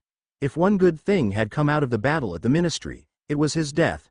Hit by a wayward killing curse from that lunatic Lestrange. Irony at its finest. That made Alice's mind drift to the contract she and Lily had drawn up a month before the lady had gone into hiding. A promise and a possibility, a hope, that their children would be able to build a better world. Her training from her grandmother would be vindicated. Tracy would become Lady Potter, scion to the quietly powerful house who had always despised all those worse aspects of pure blood culture. Of course, the great Albus Dumbledore just couldn't keep himself from interfering, could he? That was why Harry didn't know anything about his family's business, which Alice was willing to bet was where most of the Order's funds were coming from since their reawakening. That was why he didn't know about the contract. That was why he was blinded to the pitfalls of their world, stumbling through it without the power that was rightfully his, that could have brought about true, honest change. Because Dumbledore didn't want great change, he wanted to protect their world. It probably had something to do with Grindelwald. Alice's grandmother had been one of the few to know any details about that particular friendship before Grindelwald's rise to power. The man had wanted to make big changes. So now Dumbledore believed that any big changes, any at all, even for the better, shouldn't be made. HMPH. It always came back to Dumbledore. The man's ego must be massive, for him to have made himself the center of their world but still insist that he was just a humble headmaster, when that was clearly bullshit. What was the point of being the head in their world if you weren't willing to do anything with that power? Alice was sitting at her piano in the evening, playing her daughter's favorite song. Tracy always asked for her to play whenever she had trouble going to sleep. It was plain to see, despite attempts to hide it, that Tracy was afraid of what the next year might bring. It was probably for the best that Caius hadn't been very interested in raising a daughter, seeing her mainly as a future contract to write. Most likely to the Malfoy family, those pompous peacocks. That meant that Alice could raise her daughter as a person, not just an heiress. Wonderful things happened to children when they didn't think of themselves as pawns or tools. Tracy had fallen asleep on the couch about 3/4 of the way through the song. Alice softly asked the family house elf to take her back up to her room, which the young female elf hastened to do. Just as she was winding down on the last few notes, an owl flew in with a letter for her. "Oh," Alice murmured, taking the muggle-looking parchment from the tired animal. Who was writing mail to her now? She didn't have many friends among her social circle. Most of them weren't worth befriending. But when she turned the note over, her eyebrows shot up. It was signed to her, from Lord Harry Potter. The Potter seal, she remembered it from her time with Lily and James, had closed the envelope. Immediately Alice's mind raced over at least 6 different possibilities for what that meant, before quickly casting a spell to see if the letter was forged or enspelled. When it came up clean, she cracked the letter open and began quickly reading its contents. When she reached the end, both the owl and her loyal house elf jumped when Alice burst out laughing, much in the same way Ayla Hydra Malfoy had the previous day. Dumbledore had finally made a mistake. Once she had gotten a hold of her emotions, Alice hastened to write a response, offering to set up a meeting where they could speak more about what the young man had discovered. She would tell Tracy about this in the morning before he arrived. This was the chance she had been waiting for ever since her grandmother had drilled the family principle into her head. Take advantage of the law, climb the system, and burn the ladder from the top. Line break, a marriage contract? To Harry Potter? Tracy stared at her mother, her breakfast all but forgotten in her surprise. This was a new precedent for her. To do this would be to set themselves in opposition against Malfoy and Voldemort. Yes. Alice said simply. What's wrong, my love? You described Mr. Potter as a kind, if rather dense, young man, and it's a pity he wasn't sorted into Slytherin because you would have liked to know him better. Am I erring in my memory? Wah. No, I did, Tracy admitted, twisting a strand of her golden red hair between her fingers. She always did that when she was nervous. Why now? What brought this on? I thought we were keeping our heads low. Keep our heads low forever, and nothing changes, Alice gently admonished her daughter. Tracy, if we were to live under Voldemort's rule, how long would we last? The man only respects his own greed and lust for power, and those who serve him are little better. No, mother, I know that, it's just, this is such a risk. Of course, there is always a risk when you stand up and declare for the right, Alice acknowledged. But Mr. Potter is not Dumbledore, and therefore there is a good chance we will not lose more than we can afford by throwing our lot in with him. How could he possibly be much better than Dumbledore? Tracy asked, thoroughly confused. He's the Gryffindor golden boy, I thought. Alice raised a hand to silence her, a gentle smile on her face. Tracy. Does the name Guinevere Potter mean anything to you? Wah. No. Was she one of Potter's ancestors? Tracy asked in confusion. No, Alice responded. She is Harry Potter's younger sister. Dumbledore separated them at birth and forcibly adopted her onto another family. He kept them apart so his agenda wouldn't be affected by her existence. Tracy was stunned. He really? How could he? It's one thing to interfere with an heir, but taking away the only family that Harry had after losing his parents? That's just vile. Alice nodded. Tell me, Tracy, if you were in Lord Potter's shoes and you discovered this, would you remain loyal to the man responsible for such a crime? No. I'd declare a blood feud between our families, and summon all the laws and judgments our law has to offer to throw his miserable, manipulative in Azkaban. Tracy exclaimed heatedly, slamming her fist on the table. Then you have your answer, don't you? Alice asked. Tracy paused for a second, thinking, before slowly nodding in agreement. With how Lord Potter's life has gone on, and the things that he has achieved even without knowing the place he could have in the world, he could very well gain more power than even Albus Dumbledore. And beyond that, with the way you have described him to me, I believe he may be a good and gentle husband to you. Well, Tracy thought back to a time when she had seen Harry Potter joking and laughing with some of his friends in the courtyard. She had been seized with a great feeling of jealousy. Having lost her friendship with Pansy, she would have given anything to experience the happiness and camaraderie Harry was enjoying. I guess so. He and his sister are going to meet us this afternoon to discuss the contract that I filed with Lily Potter many years ago, Alice said. You'll get to meet him properly, without having to maintain any artificial facades. Be there, and speak with them. We don't have much to lose. All right, Mother, Tracy said, nodding. I'll go change into something a bit more classy. I don't think that's necessary, but if you want to, go ahead. I was in Slytherin, wasn't I? I don't know what he thinks of me, because we only met in passing. I want to make a good first or second impression, Tracy said, before pushing her plate aside and hurrying upstairs, calling for May as she went. Alice simply smiled and knocked back the rest of her tea. Let us see indeed. Line break. Thank you for meeting me on such short notice, Miss Davis, Harry said politely when Alice opened the door. It's no trouble, Lord Potter, Lady Potter, Alice said warmly. You're welcome in my home. Please, come right in. My house elf has prepared tea for all of us. Thank you. That's very kind of you. Harry and Guinevere both stepped into the stately Davis mansion with curiosity and slight caution, respectively.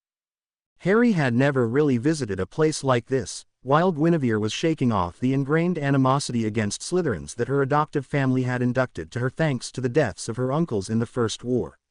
After all, not all Slytherins were Death Eaters. She had seen as much when a number of them had joined the DA in their previous year. Alice led them into a living room, where several velvet chairs were waiting. There was a table with 4 china cups and a large beaker of tea sitting. Harry's eyes immediately came to a rest on Tracy Davis.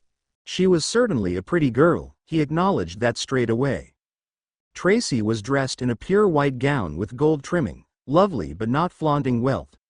Her golden red hair fell down just past her shoulders in soft waves, a ruby clip holding her bangs away from her eyes. Her skin was slightly tanned, suggesting a foreign heritage on one side of the family. She was slender but not too skinny, not particularly athletic but not a porcelain doll. Her dark blue eyes opened wide with surprise when she saw Guinevere. Ginny Weasley? She blurted out, setting her teacup down on the table. You were? Oh, I'm sorry, she flushed. I didn't mean to speak out of turn. Guinevere waved a hand. It's all right, Tracy, she said kindly. That was lower key than my own surprise when I discovered the truth. She sat down on a nearby chair and offered Tracy her hand. It would probably be prudent to introduce myself again. I'm Guinevere Potter, in truth. It is nice to meet you. Tracy smiled shyly and shook in return. Tracy Davis, she said, it's nice to meet you both. Thank you, miss. Harry said respectfully. Tracy felt herself blush a bit, which she quickly hid by taking another drink. Draco, Theodore, Goyle, Crabbe and those other twits never would have called her miss. Even if they had been betrothed. They had no respect for anyone but themselves. For a little while, the 4 drank tea and ate crackers in reasonably companionable silence, with Guinevere mildly breaking the ice with small talk about their work at school. The house elf May occasionally came in with new snacks, and Harry was pleased to see that she looked healthy and well treated. You can tell much about a person with how they treat their underlings, Ayla Hydra had remarked, referring to the families he might make contracts with. Eventually, the conversation did come to the contract. Alice set the papers on the table. You said you wanted to talk to us about this? She asked politely. Tracy set her cup down and stared into Harry's eyes, waiting to see how he would react to this. Harry's brow creased. Well, yes and no, Guinevere nudged him slightly, and he quickly backtracked. I mean no disrespect by that. I do want to discuss it, but I'm not here to simply sign it and leave. I was hoping I could talk about it, not just with you, but with your daughter. Oh, Alice raised one eyebrow, but the glint in her eyes suggested she was more pleased than she was letting on. Harry took a breath and explained, in my life, I have had a lot of experience with being forced to do things, with no one asking me what I wanted. When my lawyer first encouraged me to look at the contracts, I initially didn't want to touch them. In the world I grew up in, cultural osmosis dictated that women who were bound by contract to marry always bitterly resented the removal of their freedom to choose, not just who they loved but how they lived their lives. Those who signed the contracts treated those ladies less as valued family members, but as tools to achieve political or personal ends. Guinevere tilted her head slightly, indicating she very much agreed with the sentiment. I have experience with not being able to choose, Harry continued. And I greatly empathize with that anger it causes. So, when I arrived here, I was hoping that I could speak to Tracy about the contract and ask her what she thought of it, and what she might want. Tracy sat up straighter, hope flickering through her eyes. You did? Harry looked over at her. Yes, I know. I have discovered multiple houses under my control. My lawyer stated that each one needs a matriarch for revival, so their powers will return and I can use them against Voldemort. But that seems cold, impersonal. It treats the women I marry as pawns to achieve an end, without a thought to their happiness. I refuse to treat another person like that, especially after what I've gone through. Harry met Tracy's eyes gently, before finishing his little speech with a final flourish. The thought of having more than one wife is a bit threatening, to be honest. I want any girl who becomes a part of my life to be secure and happy in it. I don't want to inflict what I've experienced on them. So, I was hoping to get Tracy's opinions on the matter before any contract was sealed. Tracy sat absolutely still as she processed this. Had she been over 18, she would have cut her finger, signed the page immediately, and jumped on her husband-to-be to crush him in a hug. I think that was the right thing to say, big brother, Guinevere noted, her voice gently teasing. Tracy gave her a mortified look, but the understanding glow in the other Potter's eyes soothed her instantly. That sounds like a wonderful possibility, Harry, Tracy said, ignoring the fact that technically, she should be calling him, Lord. When he didn't react, Tracy knew that her mother was right and this was the chance she had always wanted. I think I would be a fool to give up the chance to be with a kind and accommodating husband. Harry blushed. I would do my best for you, he promised. I know that, in order to gain the power necessary to change our world, I would need more than one wife. I don't want you to feel threatened by that. I'll give you whatever I can to make you happy.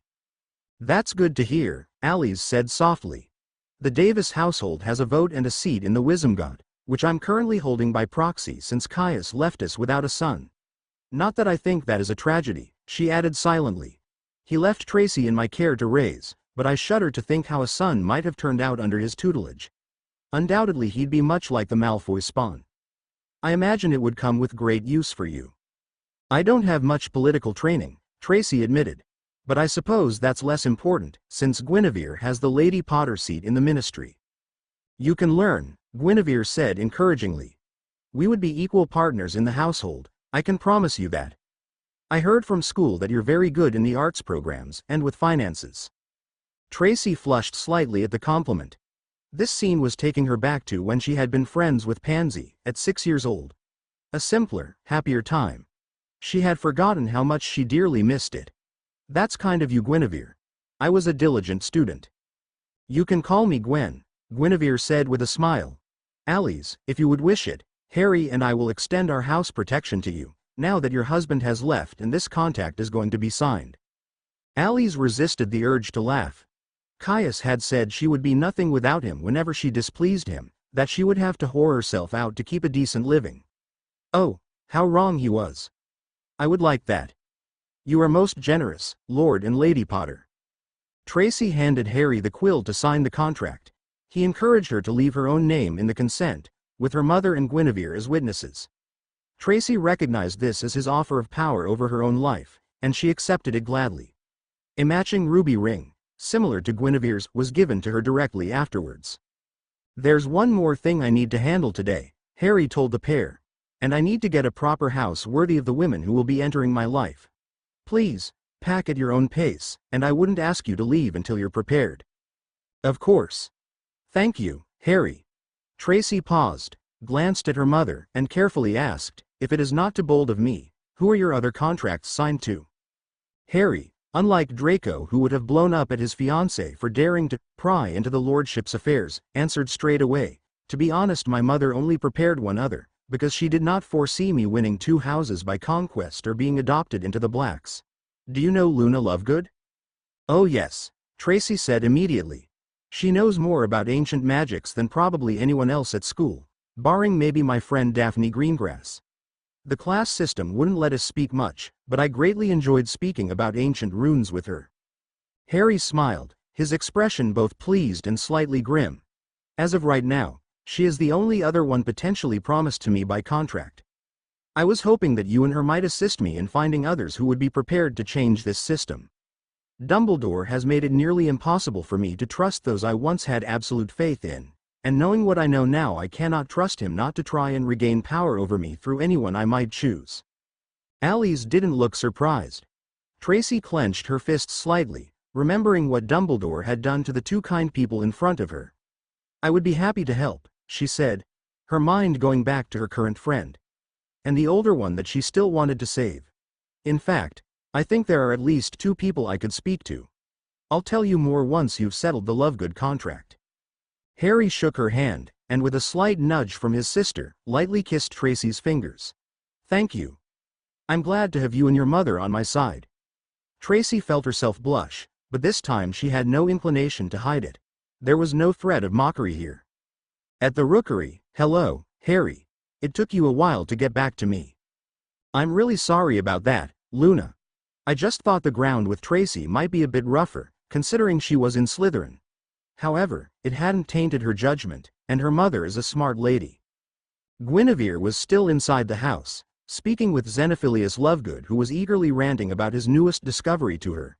It was novelty for him to be taken seriously by anyone, and the curious little redhead who had befriended his only daughter had always been kind to him on that front. He said he'd agree to whatever Luna wanted, so she and Harry went for a walk in the woods behind the house to speak of their potential future. No, it's okay. Luna said. You seem a little different now, Harry. More calm, more in control. I can see it in your eyes. She turned towards him, slowly walking backwards as she spoke. Personally, I think it brings out their best quality. Pools of emerald water. Ah, I'm flattered, Harry said with a slight blush. I hadn't really noticed. I suppose part of me has already buckled down for the storm I'm brewing up. I heard Muggles say that the best way to stop a fire is to start a counter-fire, Luna recalled.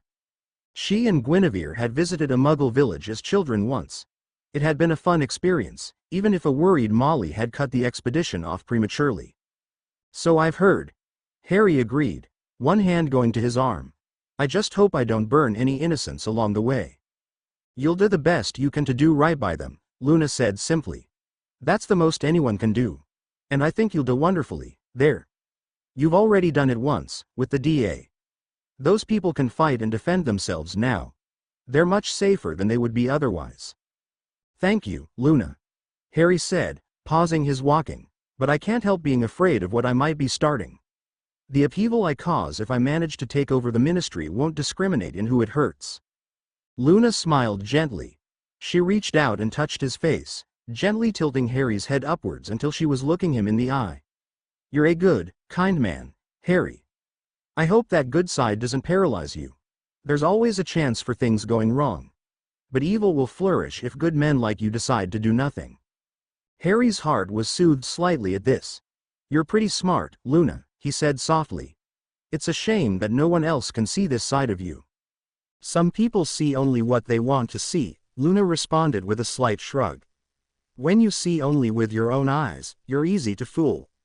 That's why Draco acts the way he does, and it's what blinds Hermione to possibilities. They can't see them. You're right, Harry said, remembering with some heat how Hermione had started the DA, then immediately tried to back down on the idea the moment Sirius said he liked the sound of it. Hermione could be smart, but she wasn't quite as wise. I hope my eyes are open. Luna suddenly stepped forward and embraced Harry tightly, causing the young boy to start. Your eyes were always open. You saw me for who I really was right away. Everyone except Gwen called me loony, and thought I was crazy, but you never did. Tears welled up in Luna's blue eyes. You've always been so good to me. Aside from Gwen, you're my only friend. Luna. Harry whispered. He'd never seen Luna like this. She had always taken her sadness in stride, keeping it from the world. I wanted you to be more for a while now, but I was too afraid to ask. Luna confessed, her fingers digging into his shoulders. I thought, if you rejected me, I'd lose that wonderful friendship too. I couldn't bear that. Shish, shish. Harry said soothingly, taking a moment to gently rub Luna's back. I'll never turn you away, Luna. Even if I never developed romantic feelings for you, if that had somehow been sterilized out of me, I'd still value your friendship a lot. Carefully entangling her from him so he could look her in the eye, Harry quickly added, I've always liked the things about you that everyone else insists on calling strange. I love your sense of wonder and your respect for the world itself. I love how you've always seen me as a person, seen past everything that was built up around me and becoming friends with the person underneath. Thank you for that. I'm so incredibly grateful for it. Luna blinked her tears away, a smile building up on her face again. Oh, I'm glad I was there, then. And so am I, Harry said, returning her smile in a reassuring way. I'm afraid, thanks to my upbringing, I don't know a lot about love. But I really have treasured the time we've spent together, and I think that can easily turn into love, if we go about it the right way. And I know, with this path in front of me, I can't go down it alone. Gwen's there for me, and I'm grateful for that, but that's one kind of love, and I don't want to stress her out too much. Following an instinct inside of him, Harry reached out and brushed free strands of hair away from Luna's face.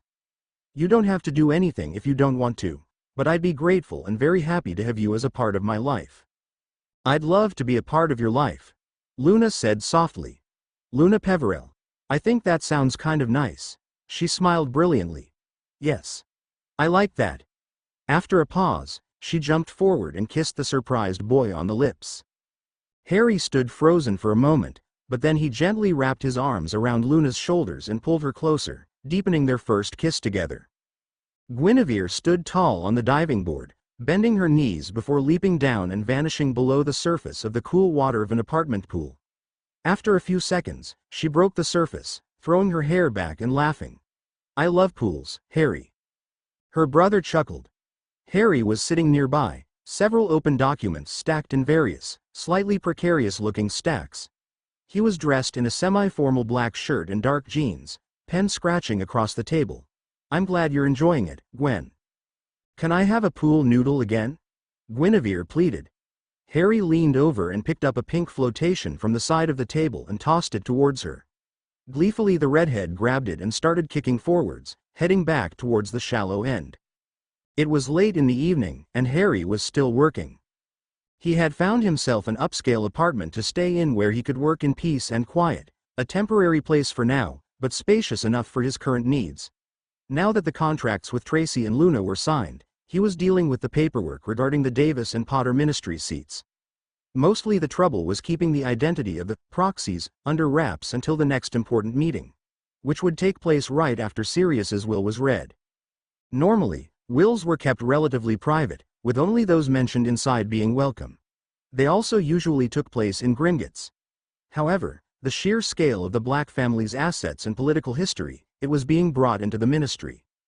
Harry was tempted to put that down to Draco Malfoy, who would be there, having been brought in by his mother Narcissa. The pompous shite believed he was going to be the next Lord Black, since he was the closest pure blood in relation to the last living Black, even though Sirius hated his family history and everyone knew that. What did you tell your aunt and uncle about moving out of the house?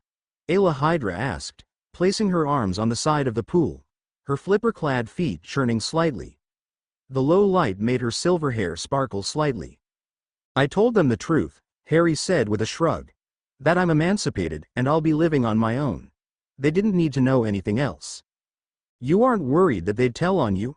Ayla asked, tilting her head slightly. No, Harry said, his lips twitching upwards. Those two hate magic so much they couldn't wait to be rid of me. Dudley wouldn't give me away, and he's already spending most of his time out of the house too. Arabella Figg thinks that I'm joining up with Abigail Crest's biker group. She said it sounded like a nice distraction. He chuckled darkly. Besides, a few galleons convinced Vernon to keep up the facade. Muggles sure love their gold, don't they? Guinevere remarked as she floated on her back, kicking lightly. I didn't think they'd spend so much for just a few galleons. A rich wizard could mess up the world economy if they knew what they were doing, Harry commented, inflating the market and raking in billions. That's not going to be you, is it? Guinevere asked softly. Ha! I wouldn't know what to do with billions. Harry responded with a chuckle. All I ever really wanted was a family. All the money in the world can't buy that. He shook his head. I wish Ron had understood that, back in 4th year. Ayla rolled her eyes. Ron's struggles have given him the idea that he's suffered more than anyone else he knows. Guinevere sighed, turning over and wrapping herself around the pink pool noodle again. What am I going to do about that? She asked, half to herself. Even weeks after discovering the truth, I can't bring myself to confront them. Harry glanced up from his papers and looked over at her. I'll be there to support you, no matter what happens, he promised. I know. Thank you, Harry. Guinevere murmured. There's really no getting around it, is there? Not really, Ayla said, her tone matter of fact but not completely devoid of sympathy. The moment Harry shows up with his titles, everyone's gonna know. Just remember that you always had the right to the truth. Guinevere turned over and looked at Ayla. When did you find out? I mean, that Lucius Malfoy was your father? I was 12. Ayla recalled. Mom hadn't really understood what had been done to her. She felt a lot of shame and confusion about it until she eventually told Aunt Lenore about it. Auntie looked it up and then told me. That must have been kind of scary, Guinevere said. A little, Ayla said with a shrug. I had always figured my dad was some sort of jackass who dumped Mum the moment she got pregnant. I just didn't know how right I was. Mostly, I got mad. Her eyes narrowed slightly. I wonder how many other muggles like Mum had this happen to them. Harry signed the last paper about the ministry seat and sat back against the chair. Phew. I can't help but wonder if I'm cut out for all this. Ayla chuckled and pulled herself out of the pool. Grabbing one of the fluffy white towels off the rack and wrapping it around her shoulders, she walked over to Harry's side and sat down on the spare chair. She was tall, slender and well-muscled, wearing a blue one-piece swimsuit. You'll learn, she said. Everyone entering jobs like this has to. Harry chuckled nervously. Thanks. It'll take all my concentration. Not sure I can commit all my brain with you sitting next to me like that. Ayla clicked her tongue and smiled coyly at him. I'm flattered. Did Tracy contact you about possible, trustworthy women to head your other houses? She said too, but told me to discuss contract with one first. Harry said. Apparently the other one would take some convincing. He pulled out Tracy's letter and placed it on the table. Daphne Greengrass, Ayla guessed. In the background, Guinevere took another dive. She had taken a real liking to the pool. I can see that. Daphne was fairly friendly towards me, considering I was a half-blood and a Ravenclaw. Her family has been neutral for nearly 12 generations now. That's a long time, Harry said. Tell me what she's like, would you? She's calculated, smart. Ayla responded, looking thoughtful. She has a carefully maintained facade of indifference towards the world. In Slytherin, they call her the Ice Queen. I've only seen under that mask twice, and those times her little sister Astoria was with us.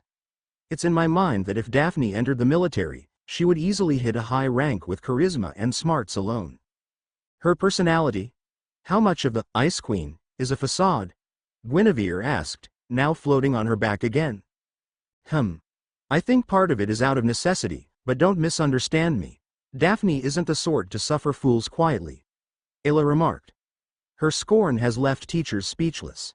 You should have seen her after the Toad Woman used some sort of blood quill on her little sister for sticking up for you, Harry. The boy who lived put down his pen in surprise. I didn't know about that. The Slytherins kept it hush-hush. They didn't want to be seen associating with you at the best of times, since so many of them are tangled in that generation-old alliance to Riddle. The Toad Woman's reign was almost as far from the best of times we could have gotten, short of Riddle himself. Ayla explained. So what happened? Guinevere asked, genuinely curious. Daphne took her sister straight into the teacher's lounge, just after lunch. Ayla smirked. Then she proceeded to call the Toad Woman an incompetent hack, threatened to sue the shit out of her for hurting Astoria, and that she'd ask her father to revoke his financial support to the ministry entirely. Daphne swore that if Toad Woman even looked at Astoria funny again, her only source of income would be collecting bottles from the street. Guinevere whistled. When Dumbledore tried to get her to calm down, she called him an imbecile for failing to notice this going on right under his nose. Oh yes, it was quite the scene. Harry found himself chuckling. I wish I could have seen that. I think Daphne would be a good choice for House Black, Ayla said. Her father has some connections to the Daily Prophet, and those two families have a history of goodwill between them. Considering how much that rag was a thorn in your side last year, taking some control over it would probably be wise. And we could put the truth about Riddle's family in the papers, Guinevere chimed in. If anything would shake up his forces, it would be that. Harry nodded slightly, his expression creased with thought. Right, I'll ask Tracy to speak with her, and then arrange a 3-way meeting for us. Maybe 4-way, if your aunt isn't too busy handling our other paperwork. Lenore had been investigating the Potter business for the last 3 days. She had indeed found some discrepancies, and was filing the resulting paperwork over to the goblins. Considering that goblins considered thievery a capital crime, comparable to murder, that probably wasn't going to end well for anyone who had stolen from him and his sister. "I'll ask her about it. If she can't, I'll go instead," Ayla said. Harry tilted his head and looked seriously at her. "If I can ask, what's prompting you to choose my side? We haven't known each other before this." "I like what your future may have to offer me," Ayla responded. "I think you're the kind of person who would get my mother justice. And you're the only one who's ever brought about Riddle's defeat. I like my chances here. And let's be honest, your stubborn, bullheaded goodness is sort of endearing in its absurdity." "Ha. I'll take that as a compliment. Asterisk asterisk, 2 days later, asterisk. What are you telling Molly to get out of the house this often?" Harry asked his sister curiously as they walked down the street toward the entrance to Diagon Alley. Molly was the overprotective sort, and it surprised him that she was managing to sneak away. "I told her I've been spending time with Luna. We've spent days, even weeks together ever since we were little, so Molly doesn't think anything of it yet." Guinevere responded with a slight shrug. "It's not entirely untrue." Harry nodded in agreement. Luna had come to visit the apartment just yesterday, to spend some time with her fiancé. Harry had introduced her to Dudley and taken her for a tour around the neighborhood to show her Muggle sights. While her response had been more low-key than Gwen's, Luna had been pretty impressed by what she had seen. "So Muggles really can build buildings of glass that reach the sky," she remarked. "I thought only wizards had ever done that, back in the days of Mew and Atlantis." Harry had meant to ask her more about that, but Luna had quickly gotten distracted by an ice cream parlor. That in turn had reminded him about something Ayla had said. Books in the Black Library that would tell him more about lordship. "I should probably get around to reading those," he thought ruefully. "If I manage to secure a future with Daphne and her family, that will be the next item on my list of things to do." Spending this time with them helped him ignore the communication blackout he was experiencing from Ron and Hermione. Internally, he knew he should have expected it, but it still kind of hurt to think about. "Have you ever talked to Daphne, Gwen?" Harry asked her curiously. "No, but I have talked to her little sister Astoria before. She was in the DA last year, remember? Haired girl, bubbly and excited, a year younger than me?" Harry thought for a minute before the image jumped into his head. "Yeah, she always wore star-shaped ruby earrings, right?" "Yeah. Well, Astoria's kind of a treasure. She's super sweet and innocent. It's no wonder Daphne dotes on her, and threatens murder on anyone who crosses her." Guinevere chuckled. "It was my first big indication that, Ice Queen persona aside, Daphne could be a good person. You can see that Astoria means the world to her." "I understand that," Harry remarked, squeezing her wrist a bit. Guinevere smiled at him and rested her head on his shoulder for a second before straightening up. Initially Daphne hadn't been too happy about Astoria joining the DA, Guinevere recalled. But after a few lessons, she actually joined in. "I think we must have gotten some pretty good PR from the sounds of that. They were the only Slytherins in that group." "That much I remember," Harry agreed, before sighing. "I wonder if there were more Slytherins who would have liked to join, but were too intimidated, or didn't think they'd be allowed to thanks to my rivalry with Malfoy." Guinevere elbowed him lightly. "Ow," he said in jest, glancing towards her. "Don't go sinking into depressing.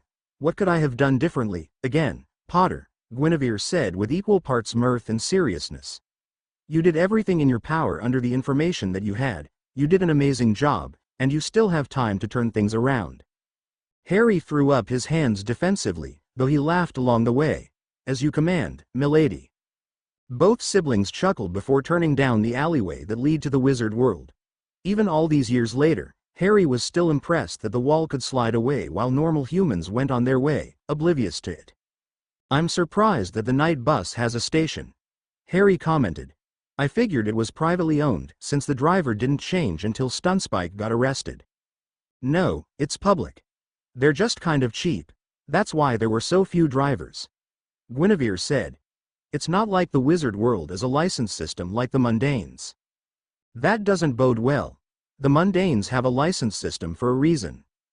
The letter from both Tracy and Daphne had given them the address to the Greengrass estate, so it was just a matter of getting there. They were both wearing semi-formal outfits, though it had taken a bit of convincing to get Guinevere to wear a wizard-style one for the meeting. She had grown quite attached to the variety offered by Muggle clothing stores. I better not take her to Victoria's Secret, Harry thought balefully. That might just be the end of my sanity. Or maybe she, Luna and Tracy could go together with Ayla acting as a guide. There might be something to that. One rickety bus ride later, they arrived at another stately mansion. It looked more lively than the Davis household, though perhaps that was merely because there were more people inhabiting it. Harry walked up to the door and knocked 3 times before waiting. It was opened by Astoria Greengrass, whose eyes lit up the moment she saw the twosome. Though she had tried to hide it under her father's instructions, Astoria had always had a bit of hero worship towards Harry Potter, having seen his bravery, tenacity and quick thinking during the Tri-Wizard tournament. "Hello," she said brightly, before turning around and yelling, "Mum! Dad! Daff! Tracy! They're here!" Astoria Lynn Greengrass. "What have I told you about shrieking like that indoors?" A slightly short but well-dressed gentleman appeared from around the corner, looking stern but rather affectionate. "Don't mind her, please. She has always been a wild one." "No offense taken, sir. You must be Daniel Greengrass?" Harry asked, offering his hand. "Yes. I know who you are, Harry Potter." Daniel shook before his eyes flicked over to Guinevere. "And this young lady must be your sister. Allow me to state how pleased I am that the two of you were able to reunite." "Thank you.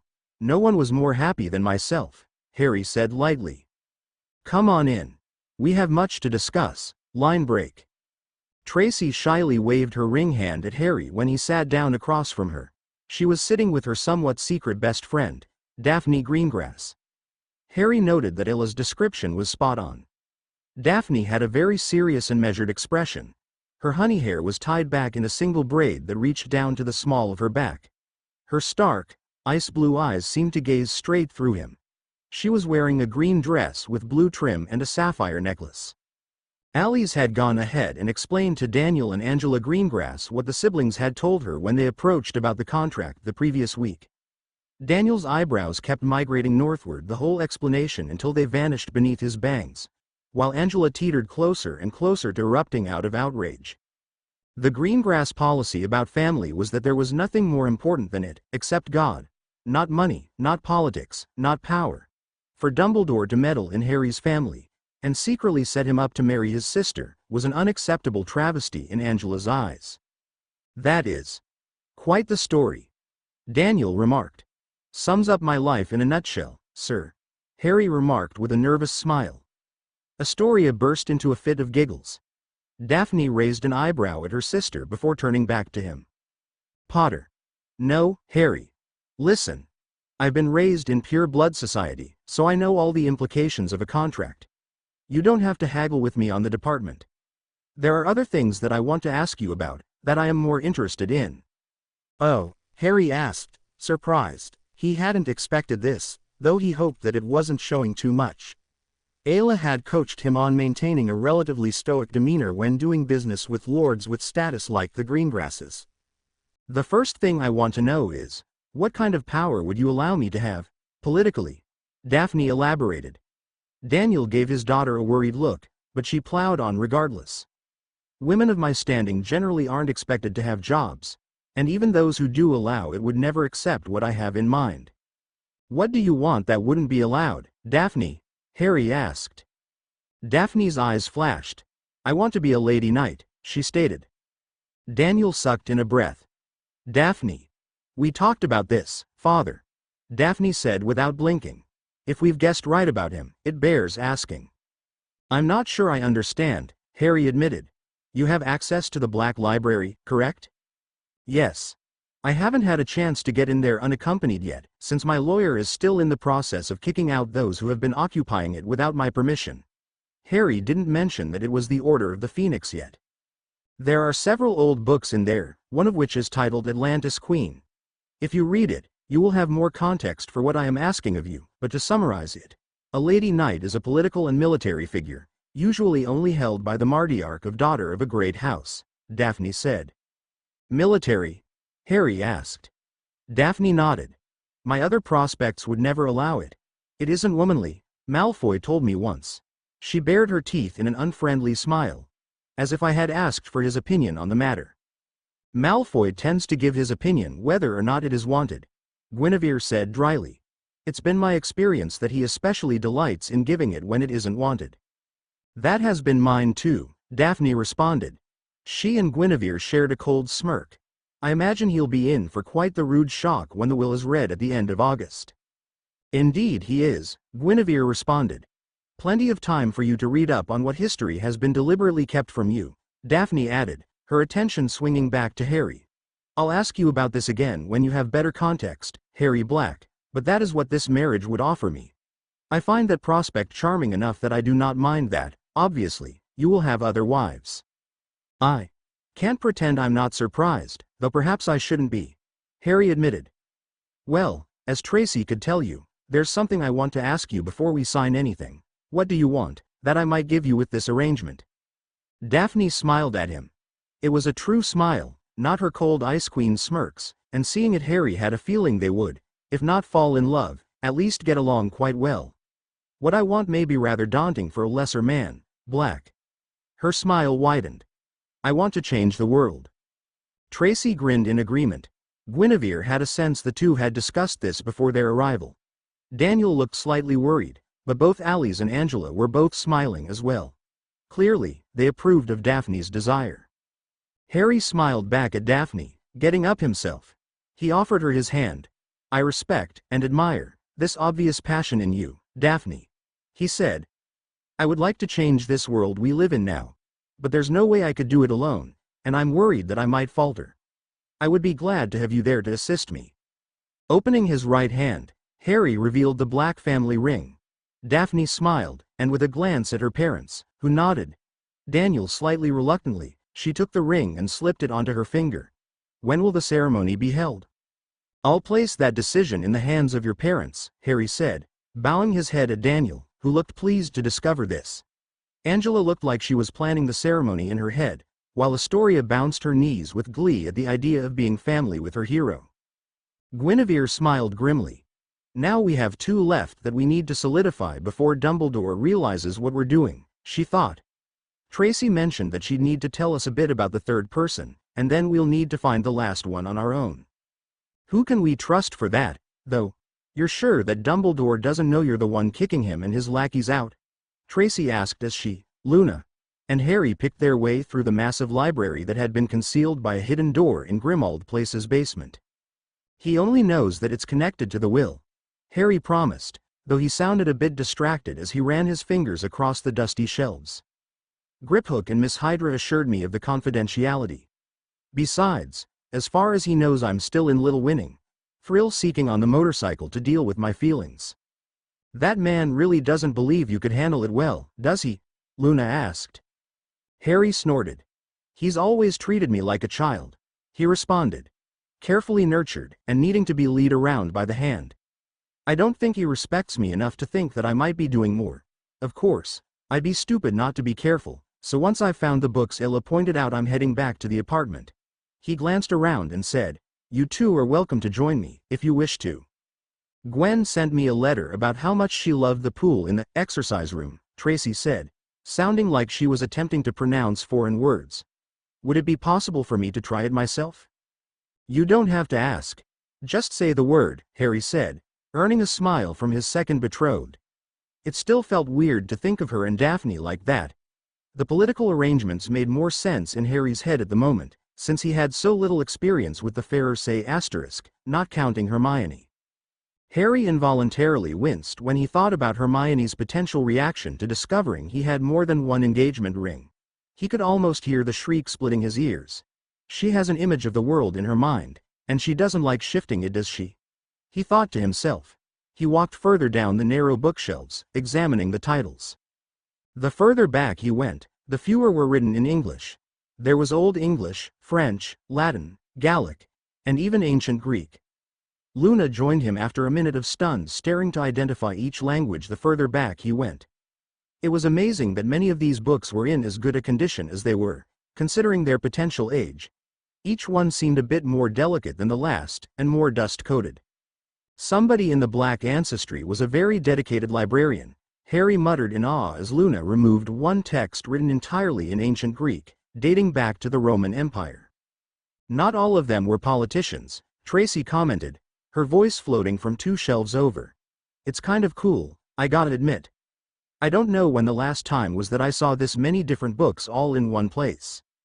Harry went back further and came across a glass stand and casing, like from a museum. It contained one book, again written in an unfamiliar language. That's one of the ones you were looking for, Luna said before waving her wand and casting a translation spell. Atlantis Queen, the book read. Then we've found it, great, thanks Luna. Harry gently removed the glass screen and picked up the book with both hands. It was heavy and extremely long, big enough to serve as a doorstop for a less careful and historically minded person. That's a pretty useful spell. Could you teach me? Sure. If I can see the pool first, Luna said with a small smile. Harry. Tracy emerged from around the corner a moment later. I found Emu's Gates. That's one of the ones you wanted, right? Yeah. That just leaves one more. Thank you, Trace. Tracy handed him the book, which had a black cover and its title written in silver. A thought brought him up short. Do you think the Potterline book will be here? And if it isn't, where would I find it? Tracy frowned. Good point. Well, it couldn't hurt to have a look around for a little longer. It took about another 10 minutes, but as it turned out the book on the Potterline was there. It was sitting right underneath a frozen oil painting of a tall, black-haired girl with silver eyes, dressed in slender white armor with a sword strapped to her side. Standing next to her was a man with green eyes and very dark red hair, dressed in dark clothes, sharply contrasting the woman he was standing next to. Yet they were wearing matching rings. Who are they? Harry wondered. Luna leaned forward, lightly brushing her fingers across the dusty dedication engraved on a silver staple. Lord Sir Luce Charles Potter, and his wife, Lady Dame Shirley Nadia Black. 650 to 845, 656 to 850. Prince and Lady Knight in Mew. Mew again. Harry whispered. I think these may be ancestors of yours, Harry. Tracy said with quiet awe. Harry gazed up at the image. Shirley's warm but serious expression and Luce's dark, calculated eyes.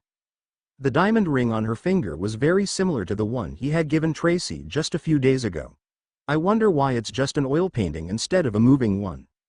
It must have been a personal choice, Harry said. Internally, he couldn't help but wish this had been a moving painting. Being able to speak to his ancestors. The advice they could have given him would have been something else. I wonder if we'll be able to move this painting to the house I choose later. I don't see why not, Tracy said. The house elves could probably move it for you without threatening to damage it. Harry looked up into his ancestor's eyes for a moment before saying, yeah, thanks. Turning on his heel, carefully sliding the 2 history books under his arm, he started heading towards back to the entrance to the basement stairwell. Later, back at Harry's apartment, Harry took a long pull from a glass of Pepsi before leaning back against the headboard of his bed in the 2-3-room apartment he had rented. Open in his hand was the Potter Monarchy. He had gone through 10 pages now, and he was completely engrossed in the history that he was learning. The beginning of a line, the Potter family, at the very beginning, had not been born into royalty. Originally, they were simple potters, hard workers who lived in the lower city rings of Emu's many cities. Mew, the ancient wizard empire that floated in the sky. Thousands of years ago, it ruled a third of the world, alongside Atlantis and Europa. Their origins were so old that no one is quite sure when they came into existence. It is generally accepted that the civilized world is much older than the Muggles believe. Even the brilliant memories of wizards can only extend so far. However, the history of the Potter line and the beginning of their monarchy is remembered clearly. In 1000 BC, the Potter family consisted of Mother Jasmine Potter and her protective, hardworking son, Suzumaru. Jenny had fallen in love with an Atlantis warrior, who died during a skirmish. Without much income, the two sold decorative pottery for a living. Suzumaru loved his mother, and was a fairly talented, if reckless, fighter. He defended his mother from unwanted suitors and loan shark creditors. At this particular point in time, Europa was ruled by the Gounts. The family patriarch and king wanted to rule the whole world, and to that end had sent several assassins into Mew, with orders to strike the Mew royal family, the Abhorrens, during the Moon Festival. When the festival arrived, Suzumaru went into town with hopes of selling more of his work. A day into the ceremony, the Abhorrens arrived in the lower city. The king Samuel, his wife Saldana, his consort Marianne Abbott, and Marianne's daughter Euryphia. Abbott? Like Hannah Abbott? From school? That same Abbott? Euryphia, a lover of the arts, strayed from her mother's side and found herself walking by Suzumaru's table. By accounts, the young man was instantly taken with her. It was at this time when the gaunt assassins struck, managing to kill Saldana and severely wound Samuel. However, when they turned towards Euryphia, that proved to be their undoing. Suzumaru leapt to the princess's defense, taking on the varying assassins himself. Eyewitnesses put the number of assailants from 3 to 14. Suzumaru took them all on and successfully defeated them before the entire kingdom. Samuel Abhorrens was impressed enough that, once he was well enough to stand, he made Suzumaru a knight and assigned him to officially protect his only heir. The Gaunts, knowing they had injured the king, decided to make another attempt for a dual throne by offering the family's younger son Magnus in marriage to Euryphia. Samuel moved to accept the proposal over his daughter's protests. She had fallen in love with her knight when he rescued her. Magnus and his two elder brothers, Andres and Charles, arrived a week later. However, their plan was to assassinate the king and take over by force by opening the gates of the city in the middle of the night. However, Manggis, the white sheep of the Gaunt family, ended up defying his family by striking up a friendship with Suzumaru and eventually confined his family's schemes to him. So when the wedding day arrived, the twosome fought against the elder Gaunt princes and sounded the alarm, bringing the army to reinforce the gates. Following that attack and her father's death, which resulted from a spell and shock, Euryphia chose to marry Suzumaru, marking the start of the Potter legacy. Harry let out a long breath, pressing his fingers against the page. So that's what it meant to be a lord? He wondered. That's where the idea of lords came from? Actual royalty? Mu, Atlantis and Europa all had something in common. They were supposed ancient civilizations that Muggles believed were just myths. But according to what he had read so far, they actually existed in reality, as wizard-ruled empires. Empires with legacies so powerful, no amount of Obliviate had erased it from even the common people's minds. Harry skimmed lightly through the next chapter. About 3 generations later, he hit up on the title that Daphne had spoken to him about, Lady Knight. Joanna Potter, the first Lady Knight of Mu. Joanna Potter was the eldest daughter of the Potter family when war broke out again, this time against insurgency. Celine Gaunt, great-granddaughter of Magnus, had stumbled bleeding onto the palace doorsteps, pleading for help. Her family's most powerful retainers had attempted a coup, killing her father and brothers. So she turned to her friend and ally for assistance. Joanna swore that she would place Celine back on the Europa throne. Her father, however, was against it, having frowned upon the Gaunts' use of dark magic. Infuriated by his refusal, Joanna declared herself a knight with her own authority and stormed out of the palace, sword and magic in hand. Calling upon her most loyal servant, Delilah Greengrass, and her fellow princess Cordelia Black, Joanna led a surgical, vicious strike into the heart of Europa where the traitorous retainers were holed up with their bot allies. Having snuck in under the cover of night, Joanna caught the family by surprise and a viciously one-sided battle ensued. In the end, Joanna, Delilah and Cordelia placed Celine back on the throne. The family that betrayed her was purged, leaving only the 3 children because the women would not hurt innocents. However, so their treachery would always be remembered, that family's name was changed to Malfoy.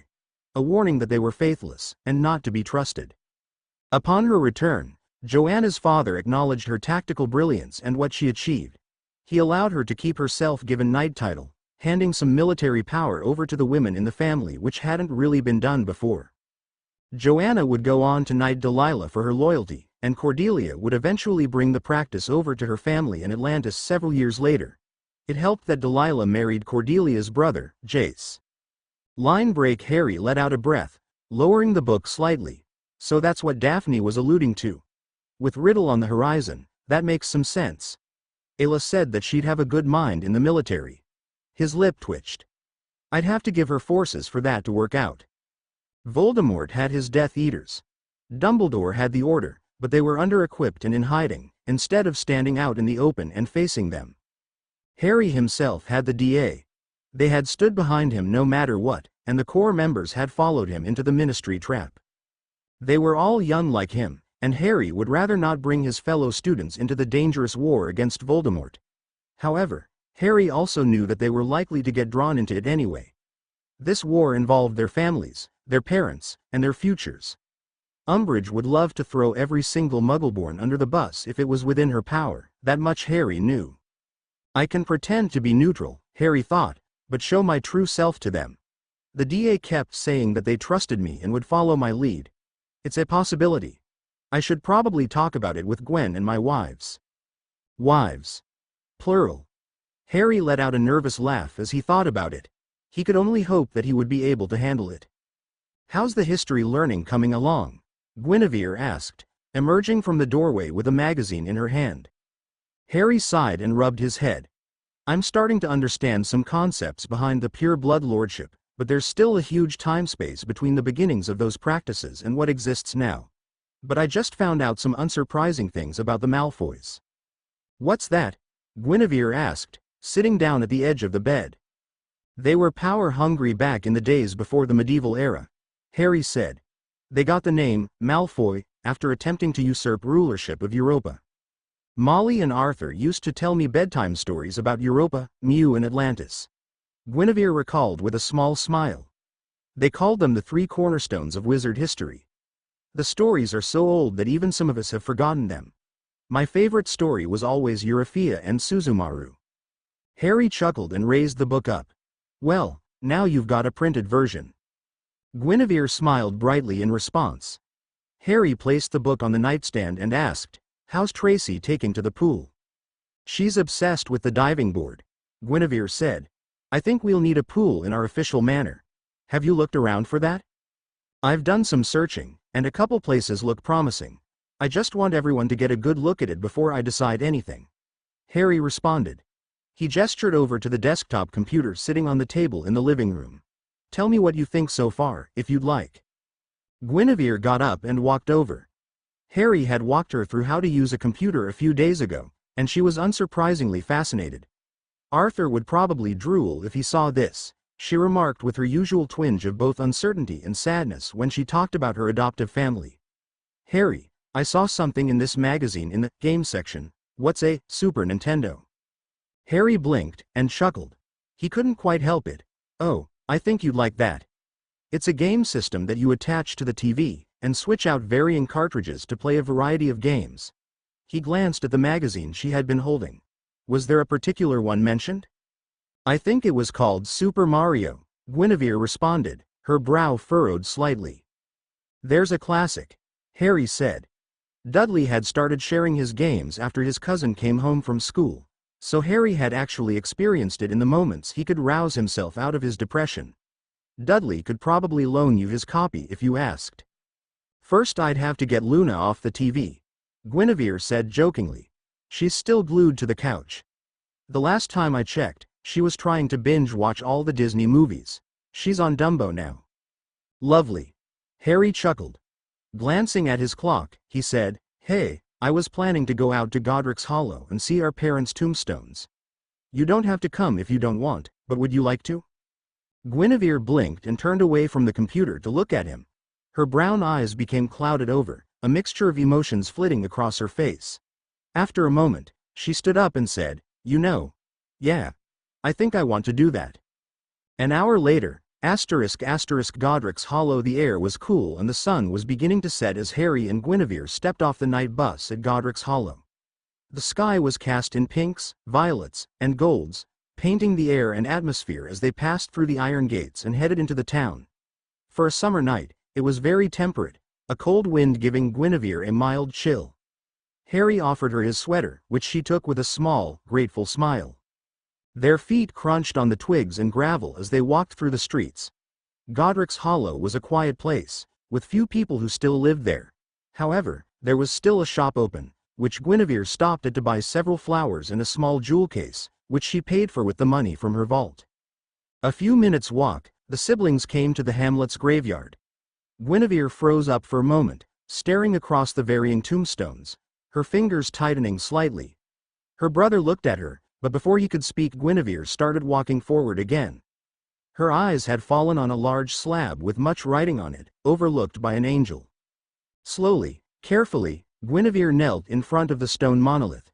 Here lie James Charles Potter and Lily Marion Potter. There were all sorts of written phrases along the sides of the wooden plates and others laying around the grave, expressing their sorrow at the loss, and giving encouragement to the boy who lived. Gently Guinevere placed the flowers on the grave, before taking out the jewel case and placing it there as well. She took a couple shaky breaths as Harry walked up behind her, placing a hand on her shoulder. Slowly, she began to talk. "Hello. Mum. Dad. I haven't been here before, and I'm sorry about that. I hadn't known the truth till a little while ago. I thought I was a Weasley. I wonder if you wanted me to go and be hidden with another family. If you did, I want you to know that I'm grateful. For keeping me safe." A few tears dripped down her face. I just wish I had known. I've always admired your final story. Yet I didn't know anything about the rest of your life. Guinevere's hand shook slightly. "I wish I could have grown up with you," she whispered. "That I could have grown up with Harry. She took a deep breath.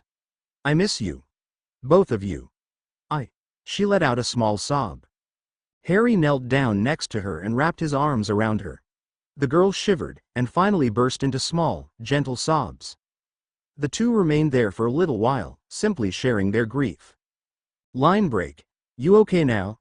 Guinevere nodded slowly. "Yes. I think I feel a little better than before, to be honest."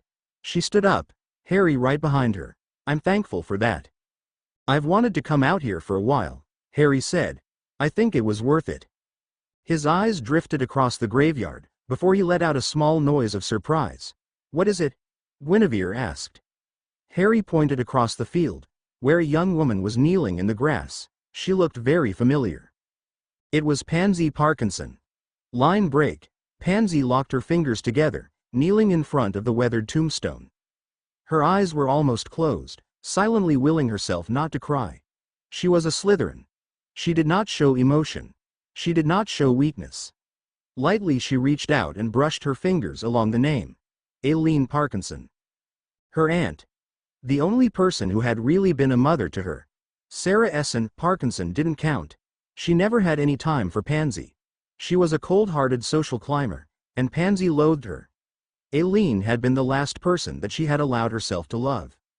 There was no place for love in Slytherin. That Muggle-born man.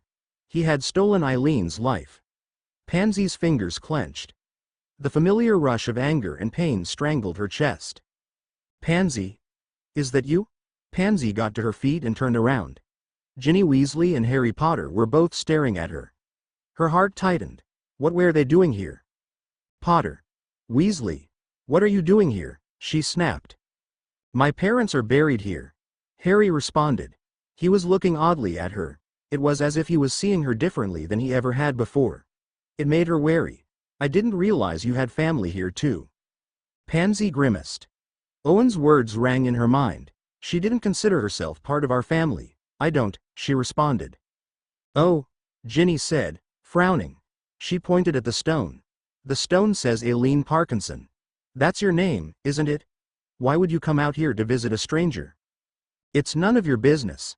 Pansy fired off, agitated. She hated it when people saw her like this. Especially people like Potter. Then, almost despite herself, she muttered, "She was my aunt."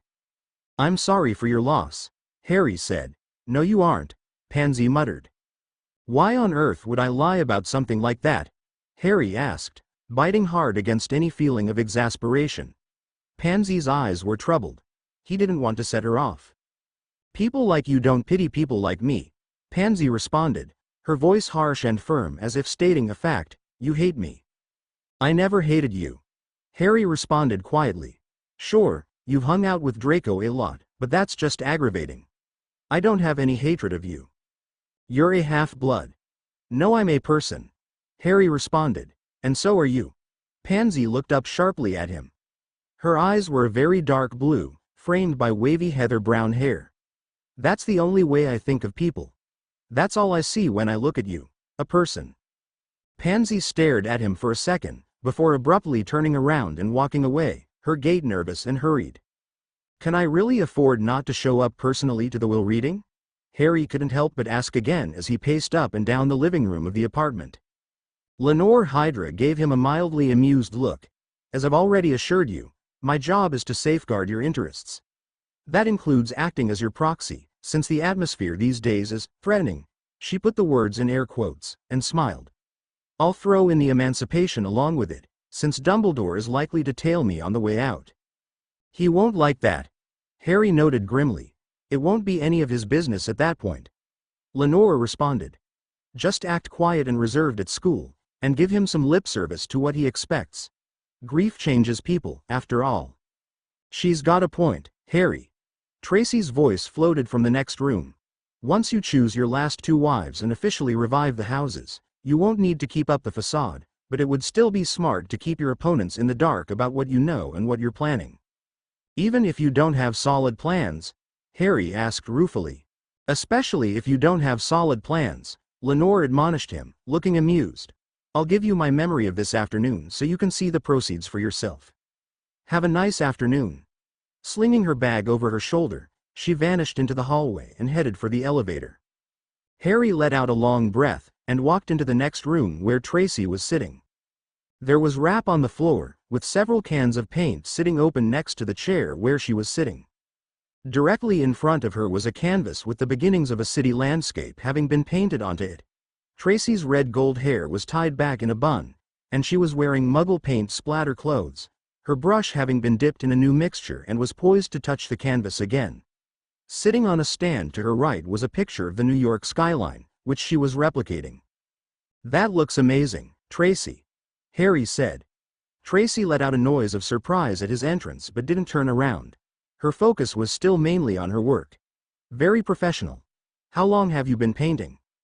10 years, Tracy responded, lightly brushing a thin line to begin the Empire State Building. When I was a child, this was all I wanted to do. It still is, for the most part. Landscapes are my favorite, but I can do people pretty well. She flashed him a small smile. I've been thinking about convincing you and Gwen to sit down for a little so I can paint you too as well. Depends. How long would a little consistent as? Harry asked lightly. Tracy put on a look of deep contemplation. 2 hours, she said. The two foes scowled at each other before bursting out into laughter. But seriously, if you sit and take a big enough picture, I could work from that. I'm honored and somewhat embarrassed by the offer. We'll arrange that the next time Gwen gets out of the house. Harry responded. Tracy glanced over at him and smiled. How long have you been working at this one? A few hours, Tracy said, finishing up the scaling of the building. Then she washed off the brush in the extra jar, dried it, and grabbed the red canister off the ground. Artistry requires patience and a careful hand. What else have you done? The view from my father's vacation home in Canada, for one. I have one for each season, Tracy said, once again absorbed in her work. It was 3 stories and sat a couple dozen meters away from a lake shore. Sunrise and sunset, especially when Mother's gardens were in bloom, was quite spectacular. I've also painted Hogwarts and Hogsmeade, the former in spring and the latter in winter. There's also the constellations and the Forbidden Forest, but lately I've been wishing I could see more varied environments. No matter what corner of the city I stand in, it always seems to look the same. Tracy took a moment to stretch her cramped arms before returning to the painting. However, coming out here has reawakened my passion with a vengeance. I do hope we do some traveling in the not-too-distant future, because if it's as fascinating as what I've seen here, I shall never run out of material. Once this nightmare is over, I'll see what I can do about that, Harry said. I admit, I always wanted to go see different places. His eyes narrowed slightly. And personally, I think I'll be glad to be shot of Britain for a while once the Death Eaters are sent underground. Tracy grimaced slightly. You aren't the only one, she promised. I've got plenty of bad memories here, myself. You do. Tracy pondered the question for a second. Before starting, I used to have a friend, before I met Daphne. My best friend. We did everything together as little girls. Did something happen to her? Harry asked as gently as he could. Well, we were both pure-blood girls. Tracy snorted at the title, before going on. Her family was much more conservative than mine. We're talking Malfoy levels of conservative. That doesn't sound good. It isn't. You see, the closest thing my friend had to a mother figure was her aunt. Her real mum was a trophy wife and a social climber. Her aunt, however, she was awesome. Tracy smiled at the memory of the woman. She was full of life and sass. It was hard to believe that she was raised conservative. However, the family didn't like it. They thought her behavior was often disgraceful, unbecoming, all that tripe. But they tolerated it until she went and committed the ultimate sin. Which was? Harry didn't like where this was going. She fell in love with a Muggleborn. Tracy said simply. They tried to elope, but her brother caught them leaving. The next morning, she was dead. Harry sat in silence for a moment while he connected the dots. Her own family killed her? He hissed in disbelief. For falling in love? Tracy nodded seriously. Those are honor killings, Harry. They're less common in this day and age, but the fanatical families would rather spill their own blood than see it mingle with dirty Muggle spawn. She shook her head. I miss the Pansy Parkinson I knew as a little girl. Did you know she used to play the violin? Whoa, Pansy Parkinson, the Slytherin? One and the same. Hard to believe, I know. Actually, not really. Tracy gave him a surprised look, prompting him to elaborate. Gwen and I went to visit our parents' graves a week ago, and we ran into her there. She was tending to a tombstone for a person called Aileen Parkinson. Tracy's eyes grew stormy, and she stared back at her painting. Yeah, that was her. Does Pansy know who killed her? Harry asked carefully. Tracy shook her head. She was told Eileen's Muggleborn lover was responsible. I have no idea what happened to him, though it's likely that he was killed as well. From Owen's point of view, it makes twisted sense. It wasn't his fault for doing this, you see. Aileen made him do it by being ensnared by that lesser cretin. Harry let out a wordless snarl and started pacing around the room. Tracy remained laser-focused on her painting, but the whiteness of her knuckles and the very deliberate lines she was drawing spoke quite clearly of her mental state. The two stood in silence. What happened after that? Harry asked softly, to Pansy. She became the cold girl you remember from school, Tracy said, trying to sound matter-of-fact, but there was a noticeable strain in her voice. Harry walked over and placed a gentle hand on her shoulder. Her tension let out somewhat at that, which made both of them blush slightly when they realized it. Sounding more sad and regretful, Tracy finished, she stopped coming to visit me. I figured it was grief. By the time she got to school, all that anger that should have been pointed at Owen and her grandfather was pointed elsewhere. Did you ever try to talk to her? Tracy sighed. I wanted to, a lot. But whenever I tried, all I could do was compare who she used to be in my head, to this tormented, angry wraith, and it was too painful. I was afraid I wouldn't be able to convince her, or she wouldn't listen to me. I learned the truth from Mum back in my first year, when I talked to her about you. About me? Yeah. I told her I thought you were pretty friendly, but back then Mum had to contend with Caius, who hated you. She told me not to befriend you. Not to be deliberately hostile or anything, but to keep my distance. When I demanded to know why, by the time third year rolled around, she told me that story. Did she care about you, back when you were friends? Tracy cracked a small smile. You would have thought we were sisters. We almost never went anywhere without each other. Then I think she would believe you, Harry said. Tracy looked up at him, both hopeful and curious. When I saw her in the graveyard, I asked her who she was visiting. At first, she pretended it was a stranger, but then she said it was her aunt. Her twisted family hasn't managed to serve her that love she had for her. It's worth at least trying, I think. Tracy's expression lit up for a moment, before she blinked at him. I'm grateful, Harry, but I admit I'm a little surprised. That I'm worried about a Slytherin. Tracy blushed a bit. That isn't a slight against you, I swear. I know most of my house has been pretty nasty to you. Plus she's a pure blood. She may not believe it, but she puts up a pretty nasty facade. I don't believe in an eye for an eye, unless the person delivering it is evil like Voldemort or his minions, Harry said firmly. And I'll tell you the same thing I told Pansy. I don't see house divides or pure bloods. When I look at her, and you, I see people. People who have suffered, And people who are talented, and I'm glad I'm getting to know them more. Tracy gently set her paintbrush down and smiled up at Harry again. And I'm glad I'm getting to know you too, she said quietly. I'm just sorry that we couldn't have been friends for longer. Me too, Harry said. But let's see if we can create a world where people like us can be friends, no matter what. The two smiled, and then Harry pulled up a chair. Do you mind if I watch you work? Several hours later, in a ministry hearing chamber. Narcissa Malfoy was a patient woman. She had been raised a Black, and being married into the Malfoy family meant that there had been no curb on her viciously selfish and ambitious nature. Her son Draco had inherited the worst of her and her husband's traits. She was at the reading of Sirius Black's will because she was certain her son was about to be named Lord Black, making the Malfoy family ancient and noble, and finally granting her and her family the kind of power she had desired all her life. With the right kind of family magics, and Narcissa knew many, she had been born a Black after all, she could augment Draco's strength with rituals. He would enter Voldemort's army as a loyal subordinate, climb the ladder to be his most trusted, just like his father, and, when the monster's guard was at its lowest, stab him in the back. With that, Draco would claim Slytherin, and with that most of the Ministry's power would be hers without having to spend so many galleons on bribes.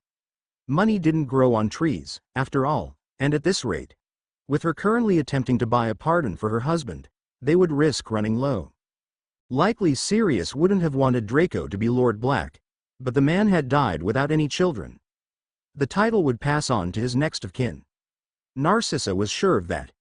You should have chosen our side, Sirius, the woman thought.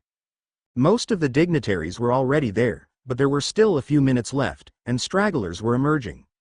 Narcissa, who had been taking a drink, nearly choked when a familiar duo entered the room and walked to the other of the antechamber. What's she doing here, Mother? Draco demanded, glaring angrily at Ayla Hydra, who sat down next to her aunt, that insipid lawyer, as if she belonged in their world. Narcissa hated the Hydras on sight. It had been one thing for her husband to find some temporary amusement while she had been pregnant. It was another thing entirely to not get rid of the resulting spawn. Narcissa didn't care about ancient family law in this respect. The girl's continued life was an insult to her and her son, the true Malfoy. At least Lucius hadn't given her the family name. To that extent, he had been reasonable. I would hardly threaten our son's future with a bastard I care nothing for, he had promised her. Lenore caught sight of the death glares heading her way, and she did something that unnerved Narcissa greatly. She smirked. As a rule, lawyers didn't smirk unless they knew something you didn't, and Narcissa had been in the game long enough to recognize the signs. All rise. Wait. Percival Weasley, who was in charge of the reading since he had been promoted within the Ministry, sputtered to a halt and stared down at the one who had interrupted. It was a goblin emissary from the bank. We have done a final audit in the vault in question, the creature said, and we have informed the Ministry that there have been some alternations. We never received a response. An eruption of muttering filled the common room. Dumbledore, of course, called for silence, before frowning down at the creature. How long ago did you discover it? 4 weeks, wizard. The goblin sneered. I was beginning to believe we were being ignored. No, never, our good friend, Dumbledore said soothingly. The Ministry has been experiencing some upheaval, so the papers must have gotten lost in the shuffle. Please, give us the updated information. We wouldn't want anyone getting short-changed thanks to poor paper pushing. There were some scatters of laughter, but they didn't last long. Narcissa glared at the old man, at the creature, and finally at Lenore. Was this what she was going on about? With the snap of his fingers, the papers Percy had been about to read were replaced by new ones. Bowing slightly, the gesture looked quite sarcastic. The goblin then left the room. Ayla smirked, her aunt laying a hand on her shoulder. Percy activated the will, which began to speak on its own as many did. This is the last will and testament of Lord Sirius Orion Black, head of the House of Black and all the insipid titles that go along with it. The voice sounded like Sirius's, since he had completed it with a dictation quill. More nervous chuckles scattered around. Being of sound mind and sound body, shut up, Remus. I hereby arrange these following testaments in case I may die in the tribulations to come. Firstly, as I am without children of my own, it is with great happiness that I adopt my godson, Harry James Potter, into my family as my primary heir." "What?" Draco shrieked. Narcissa had to lay a heavy hand on his shoulder to get him to shut up. Her heart was pounding. Lenore's smirk matched her niece's, sending waves of rage through the Malfoy lady. They must have set this up. Furthermore, this means that the titles, land, votes and finances of House Black will pass on to his control. Should I die in the midst of this ridiculous war, I leave my permission to grant Harry Potter Black emancipation, so he may use all his wits and fullest strength to survive and do something about this shithole we call a country. Nervous, shocked silence followed this. "To my cousin Andromeda and her daughter Dora, I grant you reinstatement into our family, if only so you can benefit from financial support. You were always my favorite cousin, Andy. To my friend Remus Lupin, I leave the contents of the second section of my vault, and this to say, for God's sake, buy some better clothes, and have kids. Maybe a few with pink hair." In the stands, Remus Lupin and Nymphadora Tonks went identical shades of red, though it couldn't be ignored that they were sitting right next to each other. Andromeda looked both sad and happy. Her husband put a steadying hand on her arm. "To my cousin Narcissa Malfoy and her hellspawn, I leave you nothing, and don't think I don't know that you tried to ensure the Lord Black title would pass to you. I have ensured otherwise. I disown you from my house. I refuse to recognize you, and I doubt Harry will either." Narcissa sputtered. Draco screamed curses at the will, swearing that it was faked and he must be Lord Black until the Aurors threatened to remove him. At that point he finally quieted to prevent suffering further public humiliation. When the will was finished, there was nearly pandemonium. "Where is Lord Black?" Dumbledore called over the noise. "Elsewhere." The lawyer, Lenore said. "He didn't think it was prudent to come. He may be emancipated, but he is still in school. That's what he said to me." "You?" "I'm the lawyer hired by Gringotts to assist with the handling of the Black estate," Lenore said casually. Narcissa thought about drawing her wand and killing the woman right then and there, but the room was full of Aurors. It wouldn't achieve anything. "Lord Black was grateful for my assistance," he said. "This sort of math has always made my head spin." "But if Harry had come to me—" "With all due respect, sir, he is emancipated," Lenore retorted. Ayla had buried her face in her hands now, her shoulders shaking with repressed laughter. Narcissa grabbed her son's wand arm. "He doesn't need to come to you for anything." Dumbledore paled. Percy swallowed. The hearing is completed. Those who were mentioned in the will, please proceed to speak with the goblins and the bank." Across the room, from both the Malfoys and Dumbledore and his pet order members, Beatrice Abbott glanced over at her husband. "Harry Potter Black. That's the boy Hannah said saved her life during her second year at Hogwarts, isn't it?" Tobias sighed heavily. He had been dreading that connection being made. He knew the history of life debts among high society, even by those who worked for Dumbledore. Indeed. I had wondered if he was ever going to address the life debt. "Wouldn't he have come here to state his intentions to us?" Beatrice wondered. "He was raised Muggle. He may not know all the protocols," Tobias pointed out. "But, with the Black, Potter and Slytherin influences, we'd best approach him first and come to some sort of beneficial conclusion." "Do you think he'll want the mercenary corps?" Beatrice asked quietly as the twosome got up to leave. "If I were in his place, I would." Tobias chuckled darkly. Beatrice knew what that meant. "Besides, I imagine those men are dying to stretch their muscles. And not for now, then when?" He gently put an arm around her shoulder. "After all, that Voldemort bastard thinks you're an undesirable. I may just unleash them either way." "Do you think the victory would last? If that boy really is a prophecy child? It just might. I can't see how I'm supposed to focus on schoolwork with Voldemort breathing down our collective necks," Harry grunted, staring up at the gateway to platform 9 3/4. Ayla snorted sympathetically. "I know. Just put up a pretense of it, and remember you can always drop out when things get worse." "You don't mean, if Riddle is back, Harry. There is no if, just when." Harry bit his lip and nodded. Ayla went through the wall, and he followed after her with a moment of thought.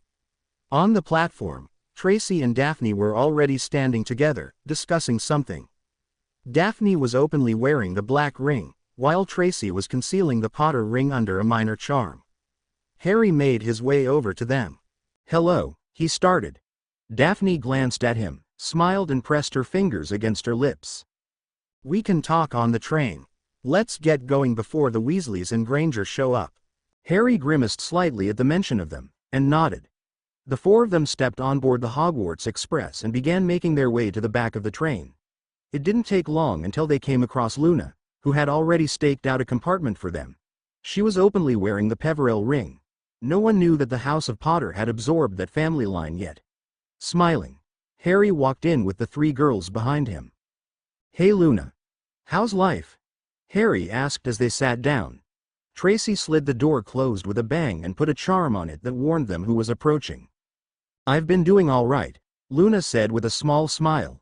"Daddy's latest edition of the Quibbler has been selling more than anything else he's written in a while. Thank you for putting it in the package with the latest Daily Prophet, Daphne." Daphne chuckled darkly. "You're more than welcome. It's not time enough to put the knowledge that Voldemort is a half-blood in the direct papers. The editors are too frightened. But once it's spread for a while, and Harry wins a good victory, it will go live." "I always liked the Quibbler," Tracy said. "Been subscribed for 3 years. Most people don't seem to be smart enough to realize the absurd content is all political commentary and satire." "I always got a kick out of people's reactions when they read it," Ayla said with a laugh. Luna nodded. "It allows Daddy to criticize people like Fudge and his drones without getting himself or me in trouble," she said. Harry leaned back against his seat and glanced out the window. The train was speeding along, faster than normal. He felt like that was now a part of his life, being hurtled forward by forces out of anyone's control, and all he could do was just react fast enough to protect everyone and himself. Shaking his head, he pulled Atlantis Queen out of his book bag and started reading from his last stopping point. "Been doing your research, Harry?" Daphne inquired with a smile. Harry chuckled lightly, though there was little humor in it. "It's pretty much all I've been doing. I've learned a lot about our history, and can I register my annoyance that none of this was taught in history class?" Ayla snorted. "That's Binns for you. He died during a Goblin-Wizard war, so that's all he drones on about in his classes. I have no idea why Dumbledore or one of the teachers beneath him doesn't exorcise him or move the history classroom away from his hideout. It would be that easy." Tracy agreed sourly. "Dumbledore seems to have an aversion to doing the easy and sensible thing when it comes to making things better." The spell which had been placed on the door pulsed softly, warning of an approach. Harry turned his eyes back down to his book when it roughly slid open, revealing Ron and Hermione. "Harry, where have you been for the last month?" Hermione asked, staring at the book he was holding. She had diligently followed the order of a communication blackout until the news of Harry's ascension to Lord Black broke out. Dumbledore then had them try to get in contact with him, but their letters had gone unanswered. Ginny, when asked if she had spoken to him when they met on the platform, had scowled at her and waspishly responded, "He probably knows you've been ignoring him." Harry ignored her, staring down at his book. "Please, barge right in, why don't you?" Daphne asked coolly. "It wasn't as if we were in the middle of a conversation or something." Ron spoke next. "Harry, why are you sitting with a bunch of Slytherins?" "I'm a Ravenclaw," Ayla said long-sufferingly. Thanks to looking somewhat like Malfoy, people constantly assumed she was in Slytherin. "I've made new friends," Harry responded flatly. "When I was at my lowest, I got in contact with them, and they gave me much-needed support. Support, I should mention, that did not come from you. That is why I'm sitting with them, Ronald." "But Harry," Dumbledore said. "Dumbledore has no authority over what I do outside of school," Harry snapped, glaring at Hermione. "And now that I am emancipated, he has no authority over me, period. Since clearly pleasing him is more important to you than being my friend, do run along and collect your next instructions from him. I'm sure he has many, seeing how he interfered with and micromanaged my life." "Harry," Hermione exclaimed. She looked around the room. Surely there would be a sign for this inexplicable behavior on his part. He was sitting with Slytherins. However, none of the girls were moving their lips or had their wands out, and Luna was with him. Her eyes fell on Daphne's right hand. An elegant-looking sapphire ring was sitting on her finger. It looked like an engagement ring. The honey Slytherin noticed her scrutiny, and delicately raised one eyebrow at her. Harry saw Hermione's face lighting up dangerously, and waved one hand to the right. He had learned a little wandless magic over the summer. The door slammed closed in the twosome's face, and resisted their attempts to reopen it. Classy, Ayla snorted. I wonder where Gwen is, Harry muttered. Probably not far away, Tracy said. She'll probably save a spot for you at the Gryffindor table. I won't be staying in the tower, though. I rented a house in Hogsmeade, Harry recalled. Well, you still have to eat. Tracy slapped his shoulder and grinned fondly at him. And where else would you eat? The Slytherin table. Ayla burst out cackling while Daphne rolled her eyes. Yeah, that'll help you keep your low profile. The Golden Gryffindor at the Slytherin table. Brilliant. I hate that title. You know that. That's not the point right now. The point is that you're putting on a pretense of neutrality. Sitting at our table, as lovely as that would be my fiancé, would be very counterintuitive. Daphne lectured him. Harry let out a small sigh. I guess you're right. He let out a small chuckle. It's a good thing I have you girls around. My first plan is always to charge in straight up. How very Gryffindor of you, Daphne said teasingly, a rare, warm smile on her face. It's your best and worst quality, Black. Try to temper it. At the end of the train ride, Harry split with his 3 fiancées just before entering the Great Hall, heading towards the Gryffindor table. Sure enough, Guinevere was waiting for him there, waving him down. With a smile, he strode over and sat down next to her, with Lavender Brown and the Potter twins blocking off the nearby seats from Ron and Hermione, who had started his way the moment he entered. While cross-table relationships were rare, Padma sat with her sister often enough that it didn't grab attention. Tacky, Hermione. Guinevere muttered when the Muggleborn went red at the face again. I can't believe she didn't write to you. Well, she already did it once, Harry said with a shrug. But she should be smarter than that. She's smart, she shoves that down everyone's throat. Guinevere grumbled. At Harry's puzzled look, his little sister elaborated, Hermione likes to reread my essays before I submit them. It's extremely frustrating. I know, Lavender exclaimed, her pretty face scrunching up unhappily. She does that to me too. She treats me like I'm stupid. Pavarti put a sympathetic hand on her friend's arm while Padma scowled. I'm sorry I didn't know about that, Harry said with a frown. I would have asked her to cut it out. Lavender smiled. Don't worry, Harry.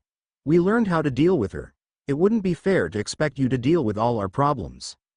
Harry blushed slightly, while Guinevere lightly ribbed him about his hero complex. Lavender and Pavarti both giggled about that. Harry then formally apologized to Pavarti about his behavior during the Yule Ball.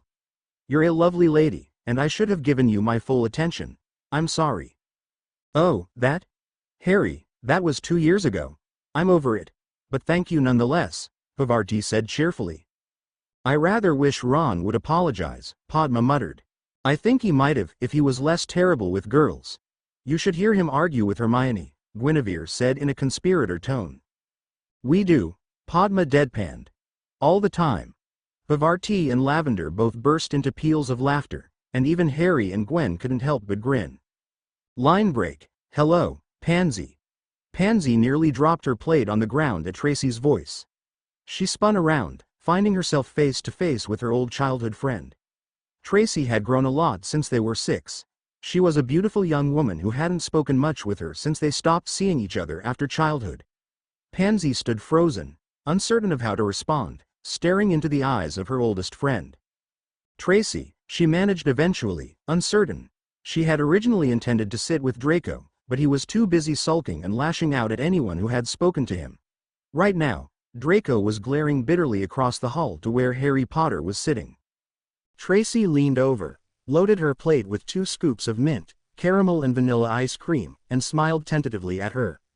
Is this seat taken? She asked, lightly nudging the empty chair next to Pansy's. Daphne's talking with her sister and the Moon siblings.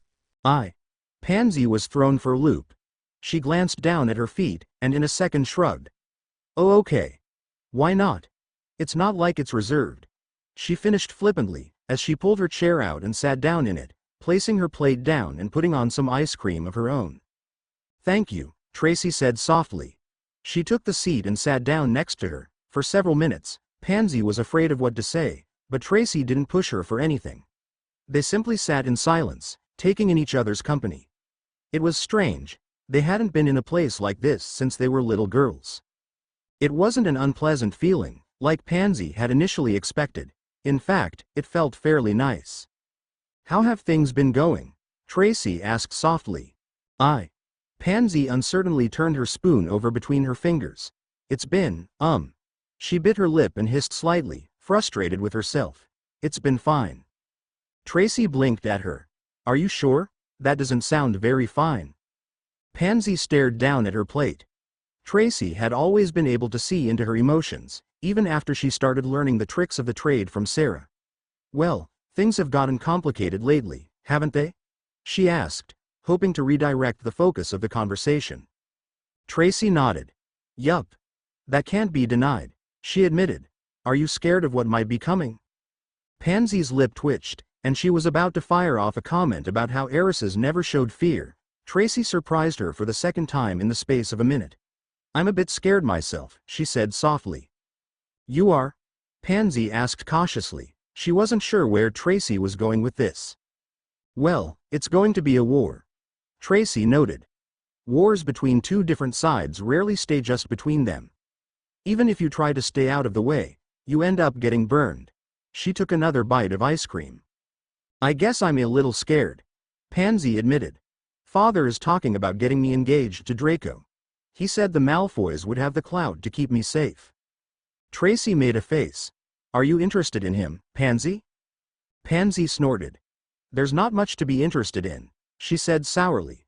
Her friend snorted and quickly forced more food in when Draco and his guard Goyle both glanced over their way. Once they looked away, Pansy went on. "He's an irritable child who throws tantrums when he doesn't get his way. You should have seen him when he lost a Quidditch match to Weasley." Tracy snickered. "I think I'm lucky I missed it, given your tone." Pansy shrugged and forced herself not to chuckle. She already felt a bit more lighthearted. "Well, a few nights with me working my magic on him, I think I'd be able to make him into something some acceptable." Controlling a husband through say * was one of the ways an heiress traditionally gained power.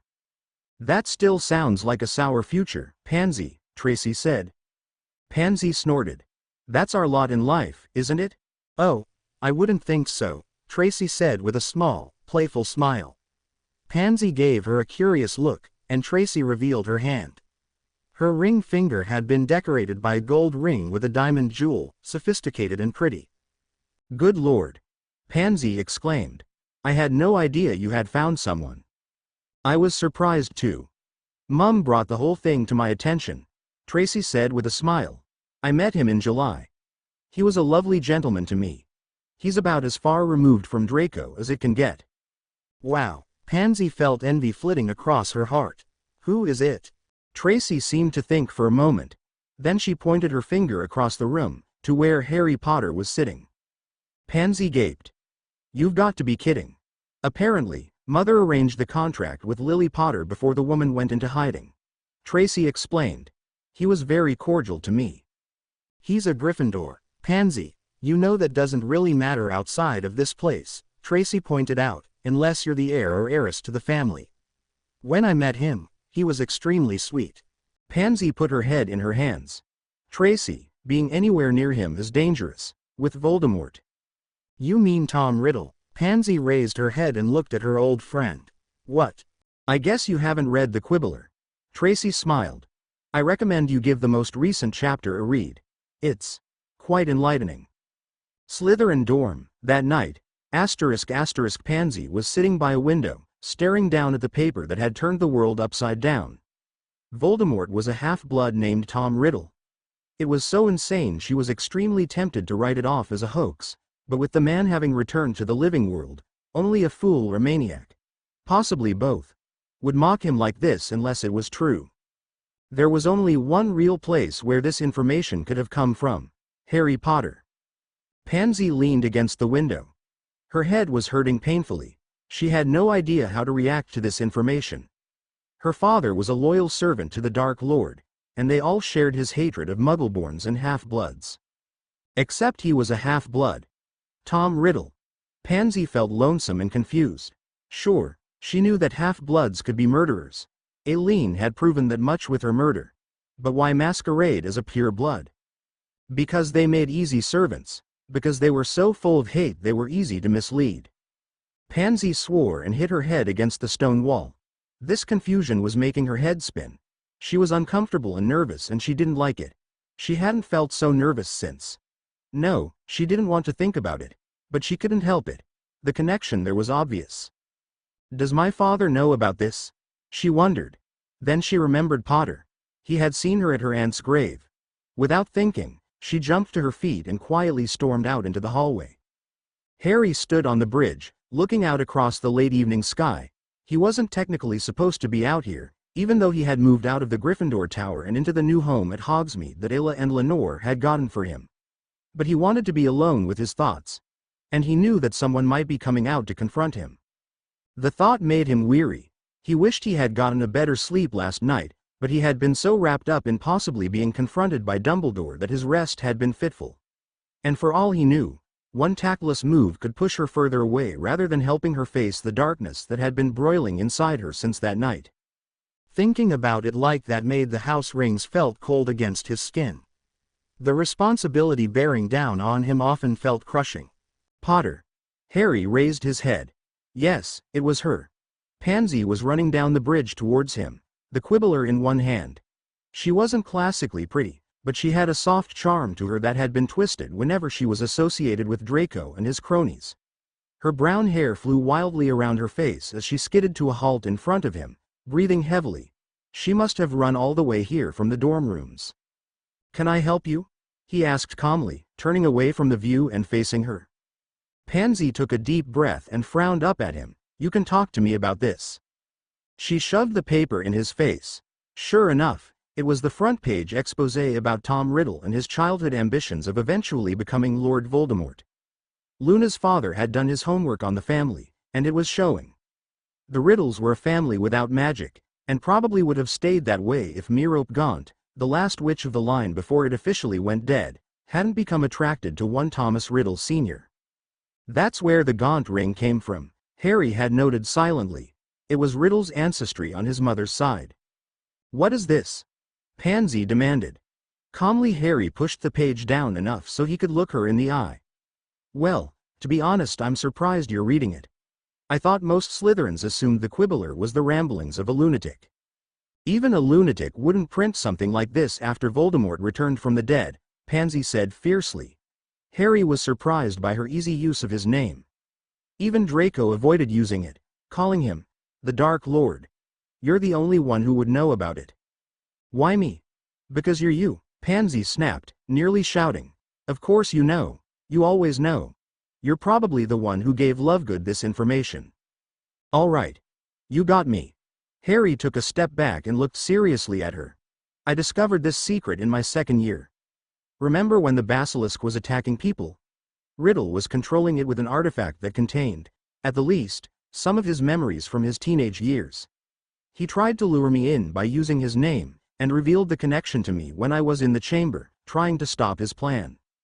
Pansy stared at him. You're surprised? Harry guessed. Well, that's understandable. He built himself up as the pure-blood great. But in the end, he was a self-hating man who wanted to destroy all Muggles so he could forget his own Muggle heritage. That's insane. Pansy said. You're expecting much logic from someone who calls himself Flight from Death, or has no nose. Harry deadpanned. I'm surprised you're not denying it. Pansy snorted. Don't lump me in with Draco. I'm not some thrice-damned idiot. You never lie.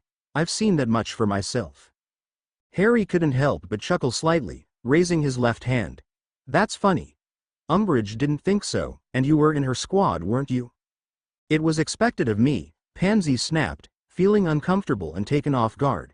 She could see scars on Harry's hands saying, I must not tell lies. Lucius and my father were in talks about us marrying. Where Draco went, I went. Didn't your father ask you what you wanted? Stop redirecting this conversation. Tracy is your new fiancée. Why send her to talk to me? I didn't send her, Harry said firmly. She went to talk to you because she misses you, and the friendship you shared when you were little. Pansy took a small step back. She definitely felt wrong-footed, and Harry noticed this. She could tell because his expression shifted slightly. Pansy, if you think Draco's an idiot, why stay with him? Because he's my future. Pansy muttered tonelessly, repeating what her father had been saying to her for weeks since the engagement was put down to paper. That doesn't sound like much of a future. Why are you suddenly acting like you care about me? Pansy fired back. We've been enemies. I haven't been an enemy, I haven't known you. Harry responded, just as sharply.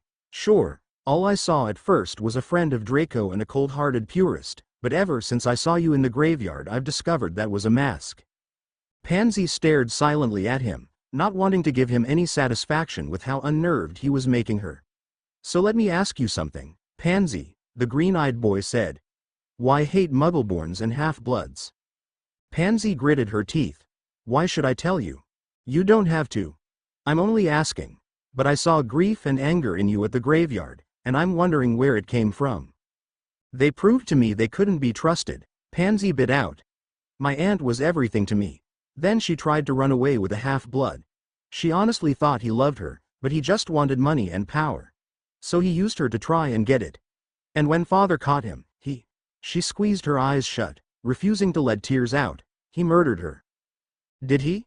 Pansy's head snapped up. Harry was looking at her seriously, no contempt, no cruel amusement or anything like that. In fact, he looked sort of concerned, and he was sad for her.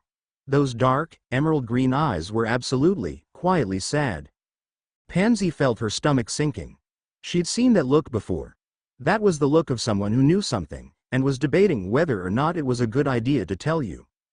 Are you sure? Harry repeated. Who told you? Your father, who like Lucius was a Death Eater in service to a false pure blood lord who was actually a half-blood himself.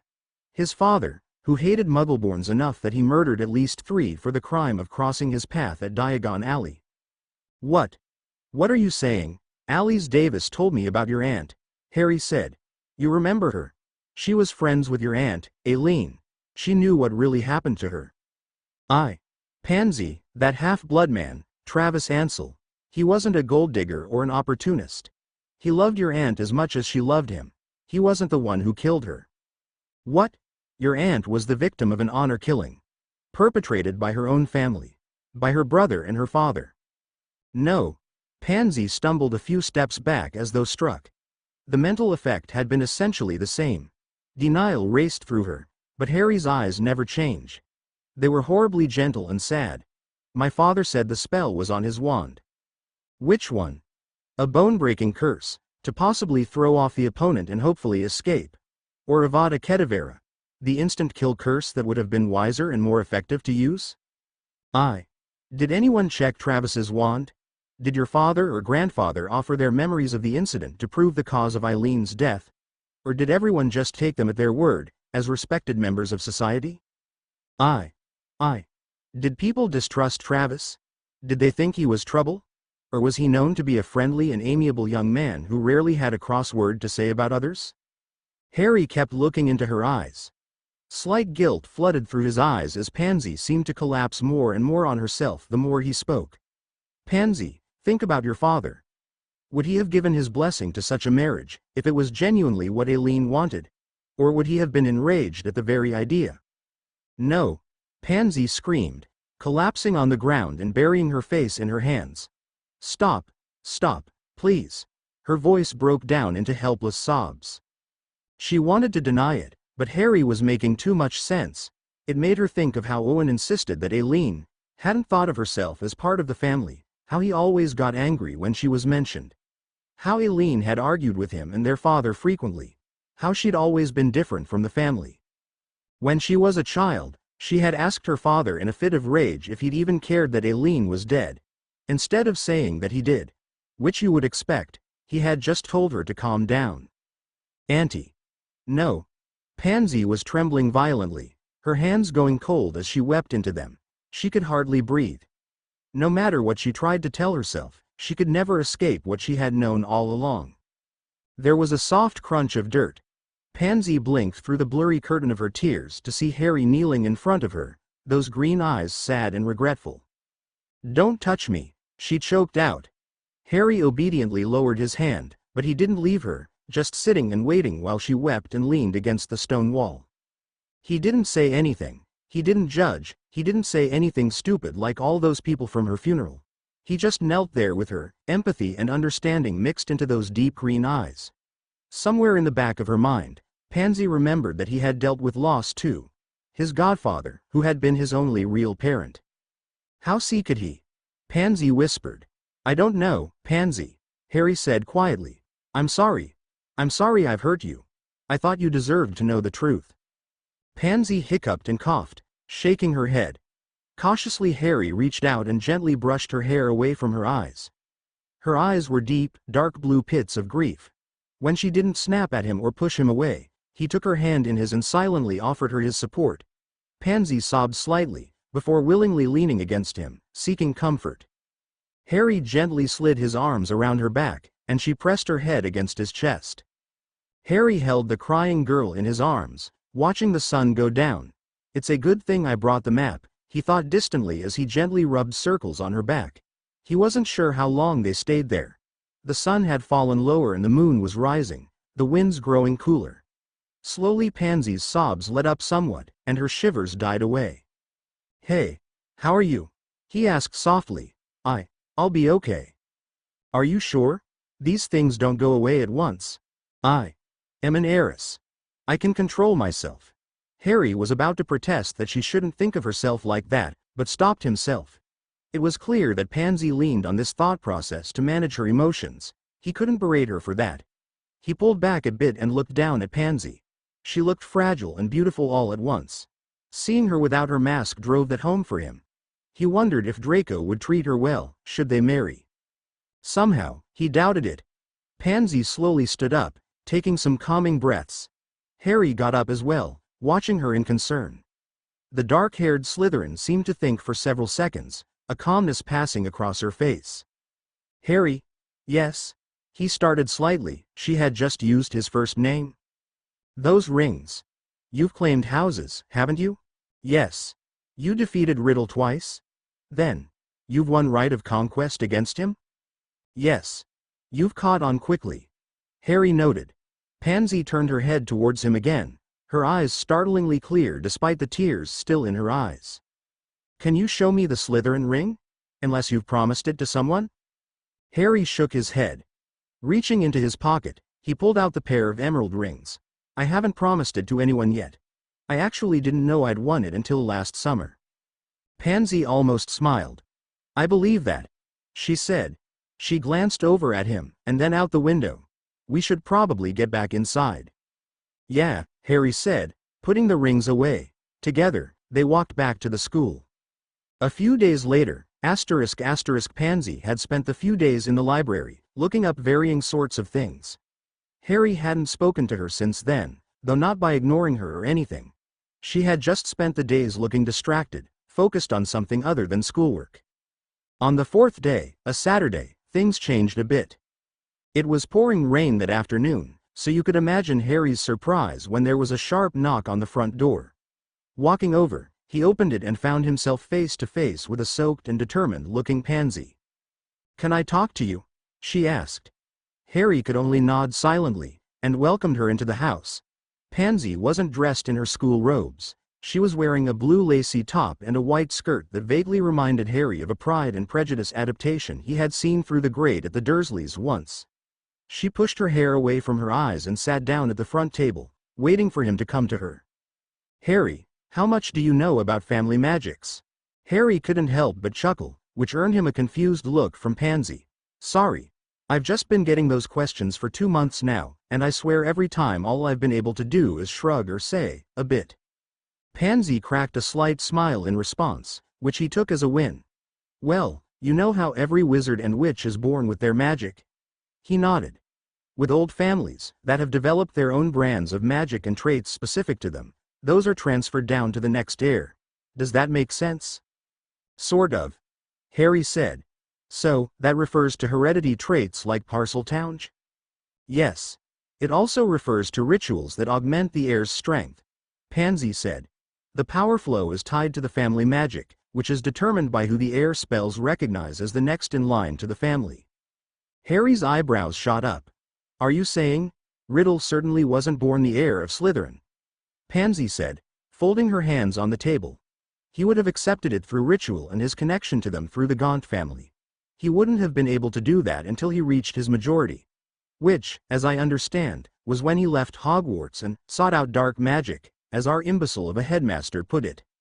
So he claimed dormant magic from House Slytherin? Harry guessed. Magic is deeply connected to family. Pansy said softly. That's the reason there are Muggleborns, or Squibs. It's connected to the family. For ancient houses like Slytherin, where the main line has gone dormant, the magic seals itself away, to be claimed by the next closest. What are you getting at, Pansy? You claimed the House of Slytherin away from Riddle, Pansy said. He lost the lordship, but since there still wasn't an heir from the new lord, he continues to be able to use those magics, such as Parseltongue. She smiled slightly. But if there was a new heir to that house, those magics would abandon him and embrace the new heir. Harry's eyes widened. Holy hell, is that really possible? Pansy's crooked smile intensified. Yes. Trust me. No one knows more about inherited magics than a pure-blood heiress who's intended to be a Malfoy bride. She reached out and placed one pale hand on top of his. So I had an idea. I want to get some justice for Aileen.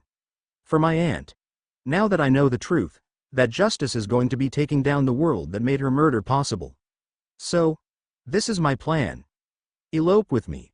If not this weekend, then next weekend, and as Lady Slytherin, I'll give you an heir to that house. She smiled. And Riddle will lose some of his great power. That's... Harry couldn't deny the thought made him excited. He wasn't strong enough to face Voldemort in the moment, but if the man was weakened, he'd be able to face him. It was only when he thought about it for a second that the obvious corollary hit him, but wouldn't that mean? Pansy nodded. I can safely carry a child, Harry, she said. If there's a safe house for me to stay. Some nice place, under a fieldless charm. Get me pregnant, hide me, and the power of Slytherin, magic, votes and everything, is lost to your biggest enemy. But Pansy, do you want to be a mother so young? Pansy's eyes flickered. Do you know what I've always wanted, in a small corner of my heart that I tried to suppress? When Harry shook his head, she responded, I wanted to be loved. If you would love this child, and love me, then I'll do it with happiness as well as a fire for justice. Harry let out a small breath. Don't worry about the other wives. I know you must have some. Pansy said, eyeing his ring hand. If you love me at all, not even with all your heart, but part of it, that's more than Draco would ever give me. I'll be content. If you really want, then. Harry blushed. Pansy, I've never, ever slept with a girl before. I don't know. Pansy actually giggled a bit, and good lord, it changed her face and eyes so much. Neither have I, Harry. Hesitantly, Harry pulled out the Slytherin rings and placed them on the table. You're sure about this? Can you love me? Can you get me, and my auntie, justice? Green eyes met dark blue. Emotions were shared and understood, without a single word having to be spoken. Yeah, I can do that. Then yes. I am. Harry then put on his version and gently slipped the Slytherin ring onto Pansy's. She smiled, and started tugging him towards the stairwell. Hey, right now. Pansy was still smiling. It made his heart warm. Didn't you know, Harry? Love is in the rain. The next week, Pansy and Harry officially eloped. It was during a Hogsmeade weekend, so no one was really looking for either of them, which was helpful. Taking the flow out of Hogwarts, they went into the City of London and after a transfer on the night bus, found themselves at the foot of a cathedral. Harry had set everything up the previous Sunday. Pansy smiled tentatively as the two of them walked inside. They weren't exactly dressed the part, but that was just part of elopement. Waiting there was a priest, 4 familiar girls, and Weasley, Pansy said in surprise, staring at Guinevere who was perched at the right side of the podium. The priest was waiting with an open book.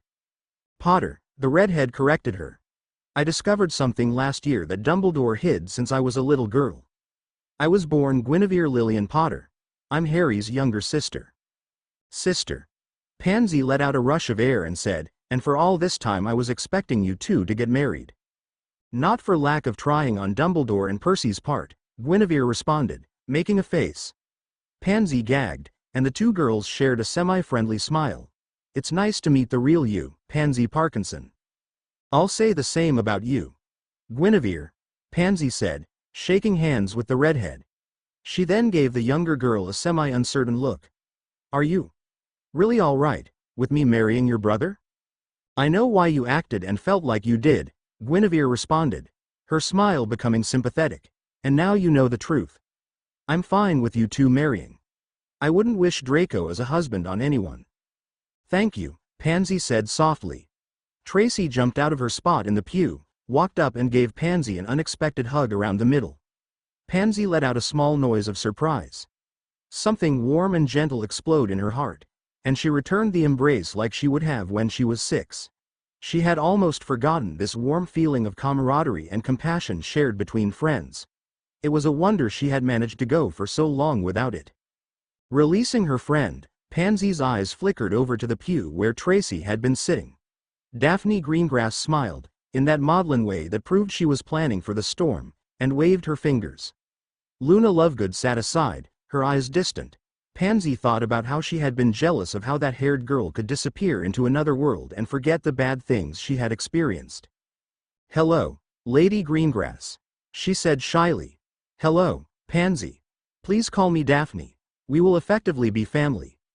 Daphne said pleasantly. Tori sends her regards. She wanted to be here, but it would have been suspicious for us to both be out during the school year. That's kind of her, Pansy said softly. You're Luna Lovegood, right? Luna smiled softly, and raised her hand. Luna Peverell, now. Daddy was there for our marriage. It was late on Wednesday night. I'll be next, Tracy said. Daphne's last because her whole family wants to celebrate with her. We plan to leave school during the Yule holidays to be there for that. Winter is my favorite season, Daphne said, by way of explanation. Pansy glanced back at Harry. So that's where you went that evening. I was wondering when I went to bed alone. Harry smiled sheepishly. You've been a very sweet distraction, Pansy, but I can't forget the rest of my work. I think, at least, I hope, you and Luna will be sharing a home once. Everything has been set in motion. Gwen found a great mansion at a lakefront, a good place to raise a family. Any luck yet? Tracy asked, waving a hand at Pansy's stomach. Both teens blushed, while Gwen chuckled merrily. If I am, I haven't been able to tell yet, Pansy said shyly. Excuse me, the priest interrupted politely, but our reservation doesn't last all afternoon. Shall we complete the ceremony or not? Sorry, sir, Harry said, flustered, bowing slightly to him. Thank you for giving us your time. The priest smiled, and gestured for Pansy to walk closer. The twosome joined hands, and the quiet ceremony began. Guinevere worked as the ringbearer while Tracy, Daphne and Luna were acting as the witnesses. Seeing as they were all wives, and Daphne was taking notes for a spread in the Daily Prophet when Pansy got pregnant, it was acceptable. I, Harry James Slytherin, do take Pansy Patricia Parkinson as my lawful wife from this day until my last day. I swear to love and protect her and our children with all the power I possess. I, Pansy Patricia Parkinson, do take Harry James Slytherin as my lawful husband from this day until my last day. I swear to love him, and to protect our children with all the power I possess. Guinevere handed Pansy the second ring as the priest intoned, Then you are now Lord Harry James Slytherin and Lady Pansy Patricia Slytherin. Pansy hugged and kissed Harry, among polite claps and cheers among her soon-to-be sister wives and sister-in-law. Line break, Guinevere. I know it's a bit late, but I'm sorry for all the trouble I've given you over the years. I've already forgiven you, Pansy, Gwen said. I'm sorry about what happened to your aunt. I think, if I had been in your shoes, I might have acted the same way. I'm not proud of it, now. I hope that, between myself and my children, I can change Slytherin's reputation for the future. Pansy said, looking up at the sky as they waited for Luna to summon the night bus. We'll all work on that, Tracy said as the bus appeared with a snap. Our predecessors let Riddle turn us into the house of murderers and opportunists. If we help take him down, we can put that chapter of history behind us. Only then will we be free of the chains of the past. Chains can choke people, Daphne agreed. It's funny that, when the parents sin, it's often the children who suffer the consequences. Not this time, Harry muttered. Not this time. They all climbed aboard and collapsed onto the various beds. Harry warned them that it was a 3-hour drive to the house itself, since there wasn't a flow entrance established in the house for security reasons, nor were there any portkeys to it since the land was unplottable.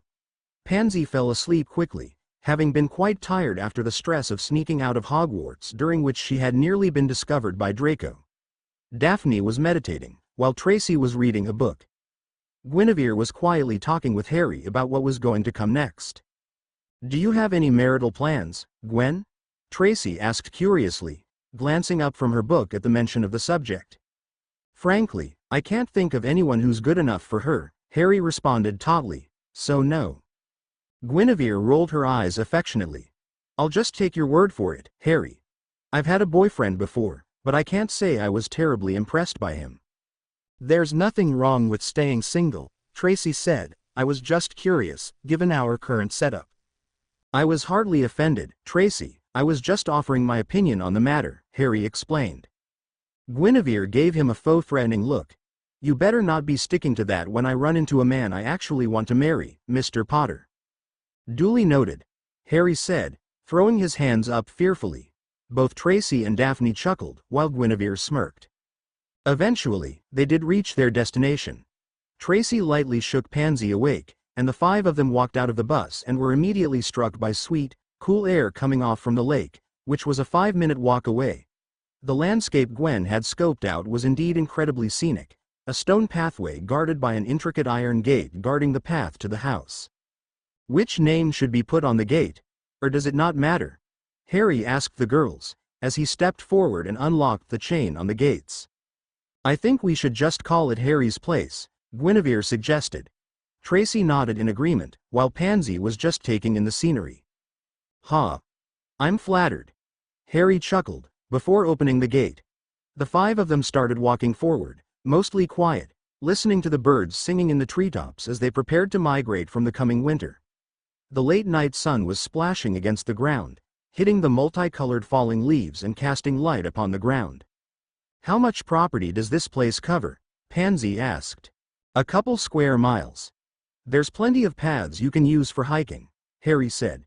"Since we're putting the Fieldus charm over it, I didn't want you all to be stuck inside this whole time." "Good," Pansy said in relief. There were rumors of some Harryesses who were never allowed to leave their homes in fear of a miscarriage. Harry wasn't going to force that on her, and that further reassured her that she had made the right choice. Eventually they did reach the mansion, and Daphne made an impressed noise at the sight. It was a 5-story, modern-day house painted red and gold, perched on a hill 10 feet from the beach, 6 feet of sand and seashells before the water rushed in and out. Pansy and Tracy both looked at each other and smiled. Their favorite place as children had been the Davis summer home, and this place was just as beautiful if not more. "This will be home for us," Harry said. Does everyone like it?" "Oh yes. Absolutely. It's the envy of most pure-blood manors," the girls agreed, virtually as one. "Then let's go in," Harry said with a smile. The next day, Pansy woke up feeling sick. She carefully disentangled herself from her new husband and rushed to the clean, white-tiled bathroom. She had to admit, Muggles had fantastic taste in architecture, and vomited, hands shaking. She felt different, and a spark of hope rose in her chest. Taking out her wand, she cast a spell her mother had taught her right after she had gotten her first period. A blue glow greeted her. The whole house was then woken by Pansy's joyful laughter. A new heir of Slytherin had been brought into the world. "Nagini, come to me. Nagini, my lord, who are you speaking to?" Voldemort. Tom Riddle sat up in his chair, staring down at the snake Horcrux at his feet. She was sleeping, showing absolutely no sign that she was hearing his voice. This had never happened before, and his connection to her felt weak, despite her being his Horcrux. Then his eyes fell on the newspaper a terrified Peter Pettigrew had seen, dropped on the table and then hightailed it out of there. When Riddle read the headline, the room exploded with AK light, leaving dozens of dead bodies on the floor. Slytherin House revived. Lady Slytherin pregnant with the first heir to the main house in 300 years. "I am the heir of Slytherin." But even as he said this, Tom Riddle felt a stab of an unusual emotion. Fear. He couldn't speak Parseltoon anymore. He had lost the power of the Slytherin line. He needed to reclaim it at all costs. Who was this false Lord of Slytherin? Elsewhere, near Harry's place, Hannah Abbott was fidgeting with her necklace as she stepped out of the car her parents had commissioned to bring them to this mystery destination. The place where Harry Potter was staying, allegedly. Beatrice looked down at a sheet of paper in her hands, and called out, Castle Potter, Black, Peverell, Slytherin and Gaunt. 111 Heaven's Gate. What had looked like uninhabited forest area shuttered, revealing a wrought iron gate with the words, Harry's Place, written across the top. Hannah blinked, and glanced over at her best friend and technical stepsister, Susan Bones. After the death of Susan's last parental influence, Amelia, Beatrice and Tobias had adopted Susan into their family. After all, the Abbotts and the Bones had been long friends, and the twosome had been close as sisters ever since they met. You don't have to be so nervous, Hannah, Susan promised her friend, holding her wrist as Beatrice gestured for them to follow through the open gate. Harry's the prophecy child. There's no better place for you to be. I guess I didn't imagine sharing my husband, Hannah admitted. What if I don't get along with his other wives?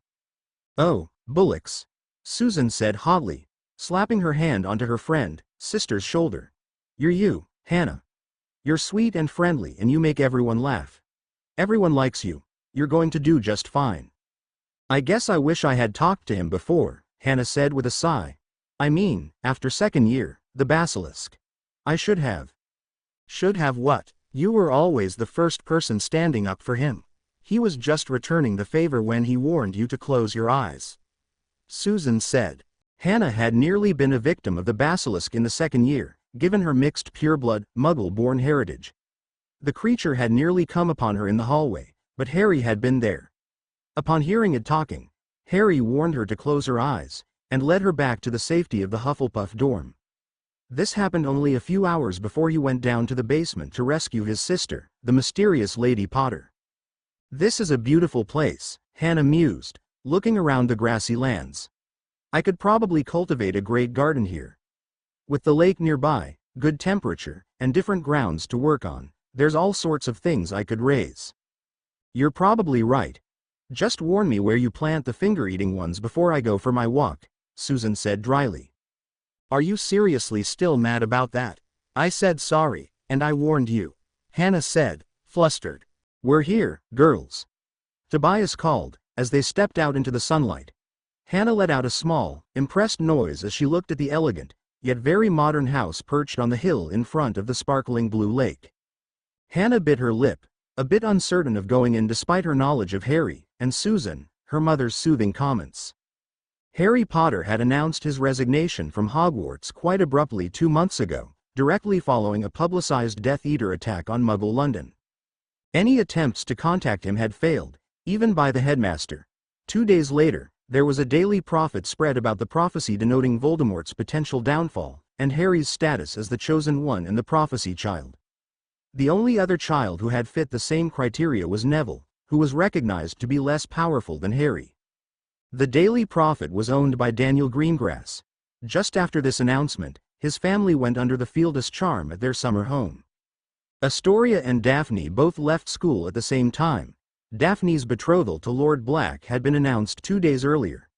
The amazing thing about that is it wasn't Draco, as the boy had expected, but the timing leads some people to believe that Lord Black might be Harry, since the last head of house had been Sirius Black, the exonerated too-late godfather of the young man. Tracy Davis was pulled from school by her mother, who cited going into hiding due to the turbulent times. Hogwarts wasn't safe anyone, she said. Hannah snickered a bit. Draco had been having a very bad week. Not only did he discover he was not, and never was, going to be Lord Black, his fiancée Pansy Parkinson eloped and vanished from the school, adding humiliation to insult to injury. A few days afterwards, the Slytherin votes in the Wizengot locked up completely, shutting out both Voldemort's supporters and the attempted proxies Dumbledore had set up. Under the order of the new Lady Slytherin. Even Draco was smart enough to connect the dots there. Hannah had suspected that Harry was the Lord of Slytherin, and more, even before her mother and father had opened a line of dialogue with him about the settlement of the life debt in a marriage contract. If it was, then what had happened at the Wizengot made perfect sense. The Potter, Black, Slytherin, Davis, and Greengrass seats had all been frozen, and with their majorities not acting on any major decisions, the government was effectively paralyzed. The Slytherin House, by extension, was threatening to eject the former Slytherin proxies. Voldemort was in a rage, which explained the varying attacks he had committed since. However, he had been completely unable to find his rival. The door swung open, revealing Illa from Ravenclaw. She smiled politely, eyes gleaming. Lord and Lady Abbott. Lady Bones. Welcome. She bowed slightly. Welcome to the House of Potter, Black and Slytherin. I'm Illa Hydra, daughter of the Lord's lawyer. Your mother's Lenore, right? I've met her before. She's a shrewd woman. Tobias complimented. Please, lead the way. Ayla led them into the spacious living room, through 2 hallways. The place was spacious, beautiful and lovely, but there weren't many pictures on the walls. The great sitting room on the first floor, and there were people already waiting for them. Harry was drinking tea, with Lenore and Alice sitting on his right and 4 girls on his right. Welcome. Lord Harry Potter, Black, Slytherin, Gaunt and Peverell said warmly, waving the 4 in. Welcome, Lord and Lady Abbott. Hannah. And Susan. Hello, I wasn't expecting you here. I was adopted into the Abbott family after the death of my aunt, Susan explained, bowing her head. Harry's expression became contrite. Of course. Forgive me, I had forgotten. I'm sorry for your loss. Thank you. Please, sit down. Let's talk shop, Harry said, gesturing to the couch directly across from him and his wives. A dreamy-looking, a redhead with a coy smile dressed as a muggle despite her noble look, a serious-looking honey girl wearing chain mail, a smiling heather-haired girl with a slight baby bump, and another familiar redhead sitting at Harry's side with a smile. Tracy. Hannah said with a surprise. It's nice to see you, Hannah, Tracy Potter responded, waving slightly. Yes, it's me. Is that you, Weasley? Susan asked, looking over at the redhead. Potter, Guinevere corrected.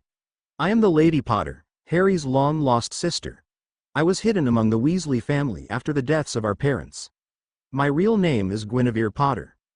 Both Abbotts looked genuinely surprised for a few seconds, which was funny, because Tobias Abbott was a hard man to rattle, since he had led men into battle multiple times over the course of his 35 years of life.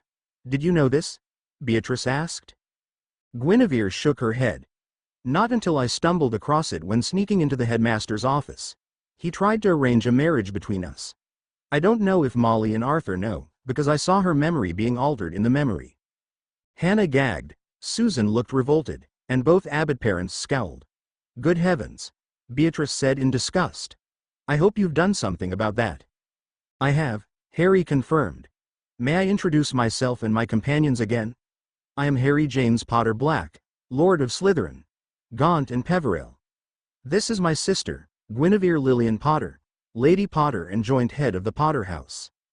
My first wife, Pansy Patricia Slytherin, who is now pregnant with the true heir to that ancient house. Pansy smiled uncertainly, waving her fingers. She hoped that neither Hannah or Susan hated her for how she had behaved at school. Susan eased her concerns by chuckling. You really missed out on Draco's reaction to you running off on him, she joked. It was comedic gold. The only better response must be Voldemort's when he discovers he isn't the heir of Slytherin anymore, Hannah added. Harry nodded, chuckling quietly. I imagine. My second wife, Luna Celeste Peverell. I remember you, Luna said to Hannah. You told off Marietta when she tried to steal my bag once. I don't know if I ever thanked you for that, so I will now. The Peverells, Beatrice said with soft awe, so they really do still exist. My third wife, Daphne Katrina Black. The Lady Knight of my household and my war. Daphne bowed her head politely, smirking proudly at her longed-for title. My fourth wife, Tracy Adele Potter, sharing joint headship of House Potter and matriarch of the main family. Tracy smiled shyly, waving her fingers. And finally, my confident and loyal assistants, without whose assistance I would still be hopelessly naive and possibly dead. A wave of quiet laughter rippled through the room. My lawyer and master of legal affairs. Lenore Hydra, along with her daughter Ayla. My current proxy for the Davis, Potter and Gaunt seats in the Wismgaunt. So that's why they were frozen, Tobias guessed. Indeed, Harry affirmed. Pansy is already in the process of evicting those politicians, he said the word with sarcasm and distaste, who had coasted into their role thanks to their connection to the Slytherin house at Hogwarts or the branches of the family. With the reactivation of Gaunt, our power to do so will be complete, and Dolores Umbridge will have to collect bottle caps on the street for her new source of income. Unless she has merits other than abusing children and shopping around racist laws. I doubt that, Hannah said sourly, brushing the back of her hand. She had only been in detention with Umbridge for a week. For standing up to her when the teacher threw slurs at Remus Lupin and other werewolves, but that had been long enough. I thought about throwing her in Azkaban, Pansy said with mock thought, but I have a sense that being a powerless nobody is a much more fitting punishment for a grubby, hateful social climber like her. Susan cackled at the thought, while Beatrice smirked. It would certainly be poetic. So, you will take Hannah as your wife for Gaunt, Tobias guessed, given that it was the only name that had not come up before. If she consents, yes. Harry explained.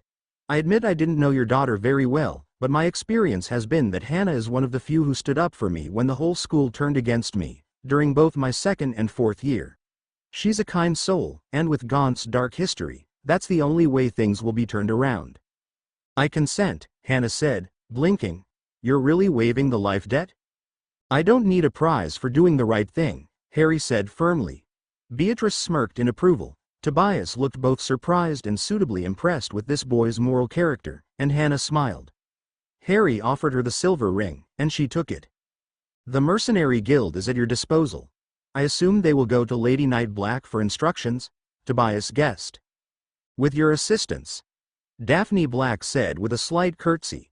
If we destroy enough of his forces, with his rage over losing the Slytherin house, Tom Riddle will come to us. She smiled over at Susan, who grinned in understanding. When you kill a tyrant, you don't stab him in the dark, the young brown-haired girl quoted, you kill him where the whole court can see it. Daphne nodded, and winked almost flirtatiously at the other girl. Susan hopped slightly in her seat. Can I contribute the bone seat to this adventure? Harry glanced over at her adoptive parents, silently asking for their permission. When Tobias tilted his head in acceptance, he shook Susan's hand and said, of course. There will be precautions to ensure your safety when we go to the ministry, he assured her. So, we're going to walk up to the ministry, lock down the corrupt court, announce the titles, and wave at the self-proclaimed Dark Lord. To come and get me, Guinevere asked her brother. When Harry smiled grimly, she chuckled and drained a glass of milk. Sounds like fun. The next day, Dumbledore was surprised to see the embargo on the door to the ministry had been lifted.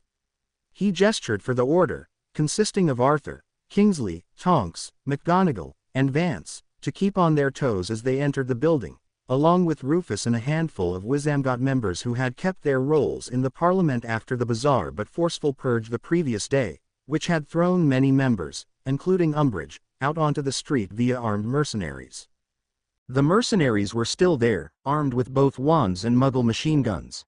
They were dressed in black, wearing the sigil of House Slytherin, coldly directing them further into the building towards the Senate seats. Their presence was eerie and unnerving. Finally, they were brought into the chamber, and Dumbledore stopped cold. Harry was lounging in the minister's seat, dressed in white and blue ceremonial robes that dated back to the time when the Potter family ruled as kings and queens in their own right. On a new chair, brought up just next to him, was a tall, beautiful young girl with red hair in a blue chain mail dress. Her brown eyes were glaring straight into him. So, the interlopers and graspers have arrived, Harry intoned coldly. His voice radiated authority and power. Good. Go and sit. We have much to discuss. My boy, Lord, Harry interrupted coldly. I am Lord Harry Potter Peverell and Black, Slytherin and Gaunt, and I am nobody's boy. Go and sit, Dumbledore, and do not speak out of turn. Ginny? Arthur asked gently, looking confused and uncertain. What's? The redhead's eyes softened just a bit. You really didn't know, did you, Arthur? She stood up. You raised me as your own daughter, never knowing that you had been given a changeling by a manipulative old man." Dumbledore paled. The redhead stabbed him with a glare. Molly Weasley did in fact go barren after she gave birth to her son Ronald. "My birth name is Guinevere Lillian Potter, and I was taken from my remaining family by a man who interferes too much." She sat down again. "You and your wife were kind and good to me, despite struggling to take care of yourselves. I am grateful for it." Arthur teared up slightly, both sad and happy. Rufus, of course, interrupted the moment, yelling, "You're in my chair, Potter." "No, it is mine," Harry said calmly. "My houses control the maximum of the seats that were once the emissaries of the kingdoms. I am descended from the Potters of Mew, and by that line of descendant, which you hold so dearly, pure bloods that you are, I am the ruler of this section of the world." The girls nodded and smirked. "Pansy, what are you doing there?" Draco shrieked when he saw his former fiancée sitting near Harry. "I'm with my husband," Pansy said firmly, "and you will address me as Lady Slytherin, Malfoy." "Like hell. You are to be my wife, Lord Black is my title, Potter. You've mocked me for too long. I demand a blood feud duel." Daphne and Alice had educated Harry on what a blood feud duel encapsulated. Mainly, it was a duel to the death between two parties, with no outside help. After the fatal blow was struck, the titles, house legacy, and other assorted objects of the loser went to the individual still standing. In the distant past, it was how nobles settled their differences, and how a man who believed he was framed might be able to escape unjust persecution. In the modern day, the duel mode was usually a pathetically obvious power grab, like Draco was doing right now. What Draco didn't know was that, aside from Harry's own, rather impressive, Tobias Abbott had admitted, finesse with dueling and defense skills, he had been tutored further first by Alice, and then by Dakin, the grizzled, feared leader of the Abbott's mercenary troop, in the art of war. Daphne, Pansy and Tracy all exchanged smirks. They all knew that Draco stood no chance against their husband and king. Meanwhile, Ayla was all but sitting on the edge of her seat, resisting the urge to laugh. "You're letting your arrogance run your mouth for you again, Malfoy," Harry said firmly. Beatrice had taught him how to speak in court, which is where his new cold confidence was coming from. "Do you really believe you can defeat a man who killed Voldemort as a child?" A wave of flinches went through the crowd, including Draco himself. Harry's eyes narrowed. "Look at all of you. Have you become so craven that his mere name takes away all your courage? That you would rather do nothing than face someone who threatens your families and your children?" Rufus straightened up at this. The man was nothing if not shrewd, and he saw the new power radiating off Harry. "Old habits die hard, Your Grace," he said calmly, earning a stunned look from Dumbledore. The old man had gone to great lengths to ensure that Harry was distrusted by, and distrusted, the Ministry. "I had intended to mobilize when I entered office, but it seems that my predecessor allowed many toadies and bootlickers of the enemy into high office. Forgive me, I haven't had the chance to remove them yet." Harry raised an eyebrow, surprise flitting across his face. He gave Lenore a quick, discreet look. The older woman nodded slightly. Rufus had rough edges, but he was determined and loyal to Britain itself. He would do anything to restore the country's strength and internal peace. "I see. Anyone who came on the heels of Fudge was bound to struggle," he said calmly. "Ignoring me, Potter," Draco shrieked, breaking up the conversation. Rufus glared daggers at the boy and his equally pissy, proud-looking mother. "I challenged you, are you too cowardly to answer?" "I merely find you to be beneath my notice," Harry responded cuttingly. "Because frankly, my sister and I have greater problems to handle at the moment." Lord Potter, Hestia Jones, Rufus's loyal second-in-command, hedged uncertainly. "I absolutely agree with you. The young Malfoy is wasting our time. However, it's highly irregular for a challenge to go unanswered. I respect and accept your ascension, so I fear that ignoring it may be a blow to your image." Narcissa glared furiously at the half-blood Auror, but Harry and Guinevere both looked contemplative. "I see. Thank you for your words of wisdom, miss." Harry gave her a curious look. "Jones. Hestia Jones, subhead of the DMLE at the moment, sir," Hestia said, a bit flustered at being called Miss. Rufus gave her a proud sideways look, which caused her to straighten up even more. Who is your superior? Alexander Parkinson, Your Grace. HMPH. Guinevere's eyes narrowed. I see. Another one of Voldemort's toadies. Lord Parkinson was released. Dumbledore started to protest, not liking where this was going. His plans for Harry did not include the boy or his sister wielding this sort of power. The fact that the twosome had managed to pull this off under his nose was incredibly galling already. Because he had gold, and Fudge liked to take handouts. Guinevere interrupted scathingly. Pansy's eyes narrowed at the mention of her uncle. She never liked the man, who gave her creepy lustful stares whenever he thought her father wasn't looking. What a lovely sign of faith for our country, for the highest level of government to be flagrantly taking bribes. Rufus let out an angry noise at that. I couldn't agree more, milady. I had known about that for years, as I was rising through the Auror ranks, but I was never able to prosecute him for it. Starting today, that comes to an end, Harry proclaimed, before standing up. His wives moved to form a line behind him as he walked down, Tracy taking his overcoat as he slid it off over his shoulders. Perhaps starting with the family who thinks that their name means the whole world is theirs to exploit and torment. Draco, I warned you, and you did not back down.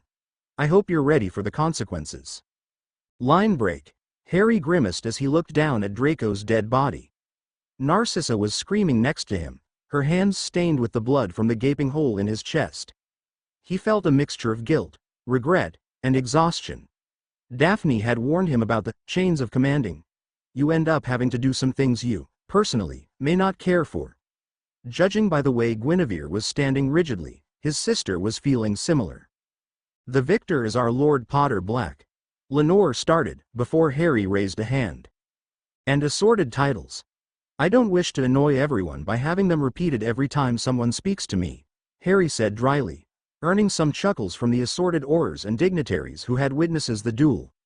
Dumbledore, of course, looked upset, but his attempts to speak out of turn were shut down by Rufus. The former minister, now DMLE head again, seemed to be willing to throw his weight behind Harry as the new king of magical Britain. So the name of Malfoy, the fiancés and the land titles go to him. I think I have enough as it is, Harry said in a self-deprecating manner, earning scattered laughter throughout the ministry. Dumbledore jerked. He was just about to stand up and protest, try to make Harry see that he was acting just like the men they meant to take down, only for the young man to pull the rug out from under him. Instead, I think I shall move the title to another who I have trust in. Harry turned his eyes towards Ayla, who was bouncing her seat and looking hopefully at him. I doubt many of you know this, but Lucius Malfoy had sired a half-blood on a Muggle woman while his wife was pregnant. In flagrant defiance of the anti-Muggle baiting law that had been passed in the wake of our first conflict against Voldemort. The result of that abuse is sitting with my trusted master of legal affairs. Ayla Hydra, please rise. A huge ripple of surprised mutterings as Ayla stood up and walked over until she was standing 2-3 feet away from Harry. Then she knelt in front of him. Harry nodded at Daphne, who stepped forward and drew the ornate-handled sword that had been buried in the Potter vault from the time of Mew.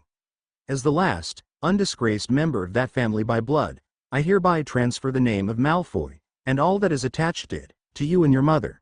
I leave it in your hands. Hestia Jones led the clapping as Ayla Hydra Malfoy stood up again, smiled and curtsied before returning to her mother's side.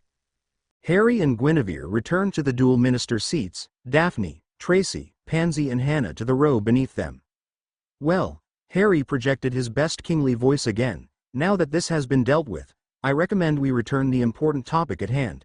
Lady Slytherin. Pansy stood up and faced the crowd. I have found the proxies, who have entered the ministry through my house to be extremely wanting. She announced, her voice frigid as ice. They show no cunning, no wisdom to them. They are nothing but foolish cowards, bowing at the feet of a half-blood pretending to be a dark messiah. I call upon all the authority my house grants me, and I cast them out of the ministry and the places where they have used the family name for their own purposes. So mote it be. Umbridge, who had been in her office, let out a shriek as she was suddenly teleported out of her office and was roughly dumped on the road. I imagine there are a number of important positions now left empty, Harry said dryly. Rufus Scrimgeour, you are my new head of the DMLE. Might you lend me assistance with finding some trustworthy individuals to enter these stops? Rufus smiled. Yes, of course. I'll put a list together for you before the end of today, Miss Jones. Of course, sir, Hestia said promptly, before hurrying out of the room. Good. At this point in time, Hannah's father raised his hand.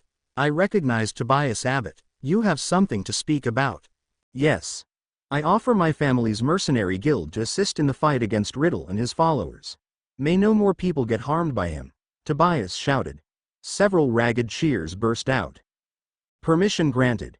Take as many as you can. Pansy and Tracy were sitting in the art room at Harry's place. Tracy was in the middle of another landscape painting. Pansy was sitting to her right, asking questions and mixing paints as her friend asked.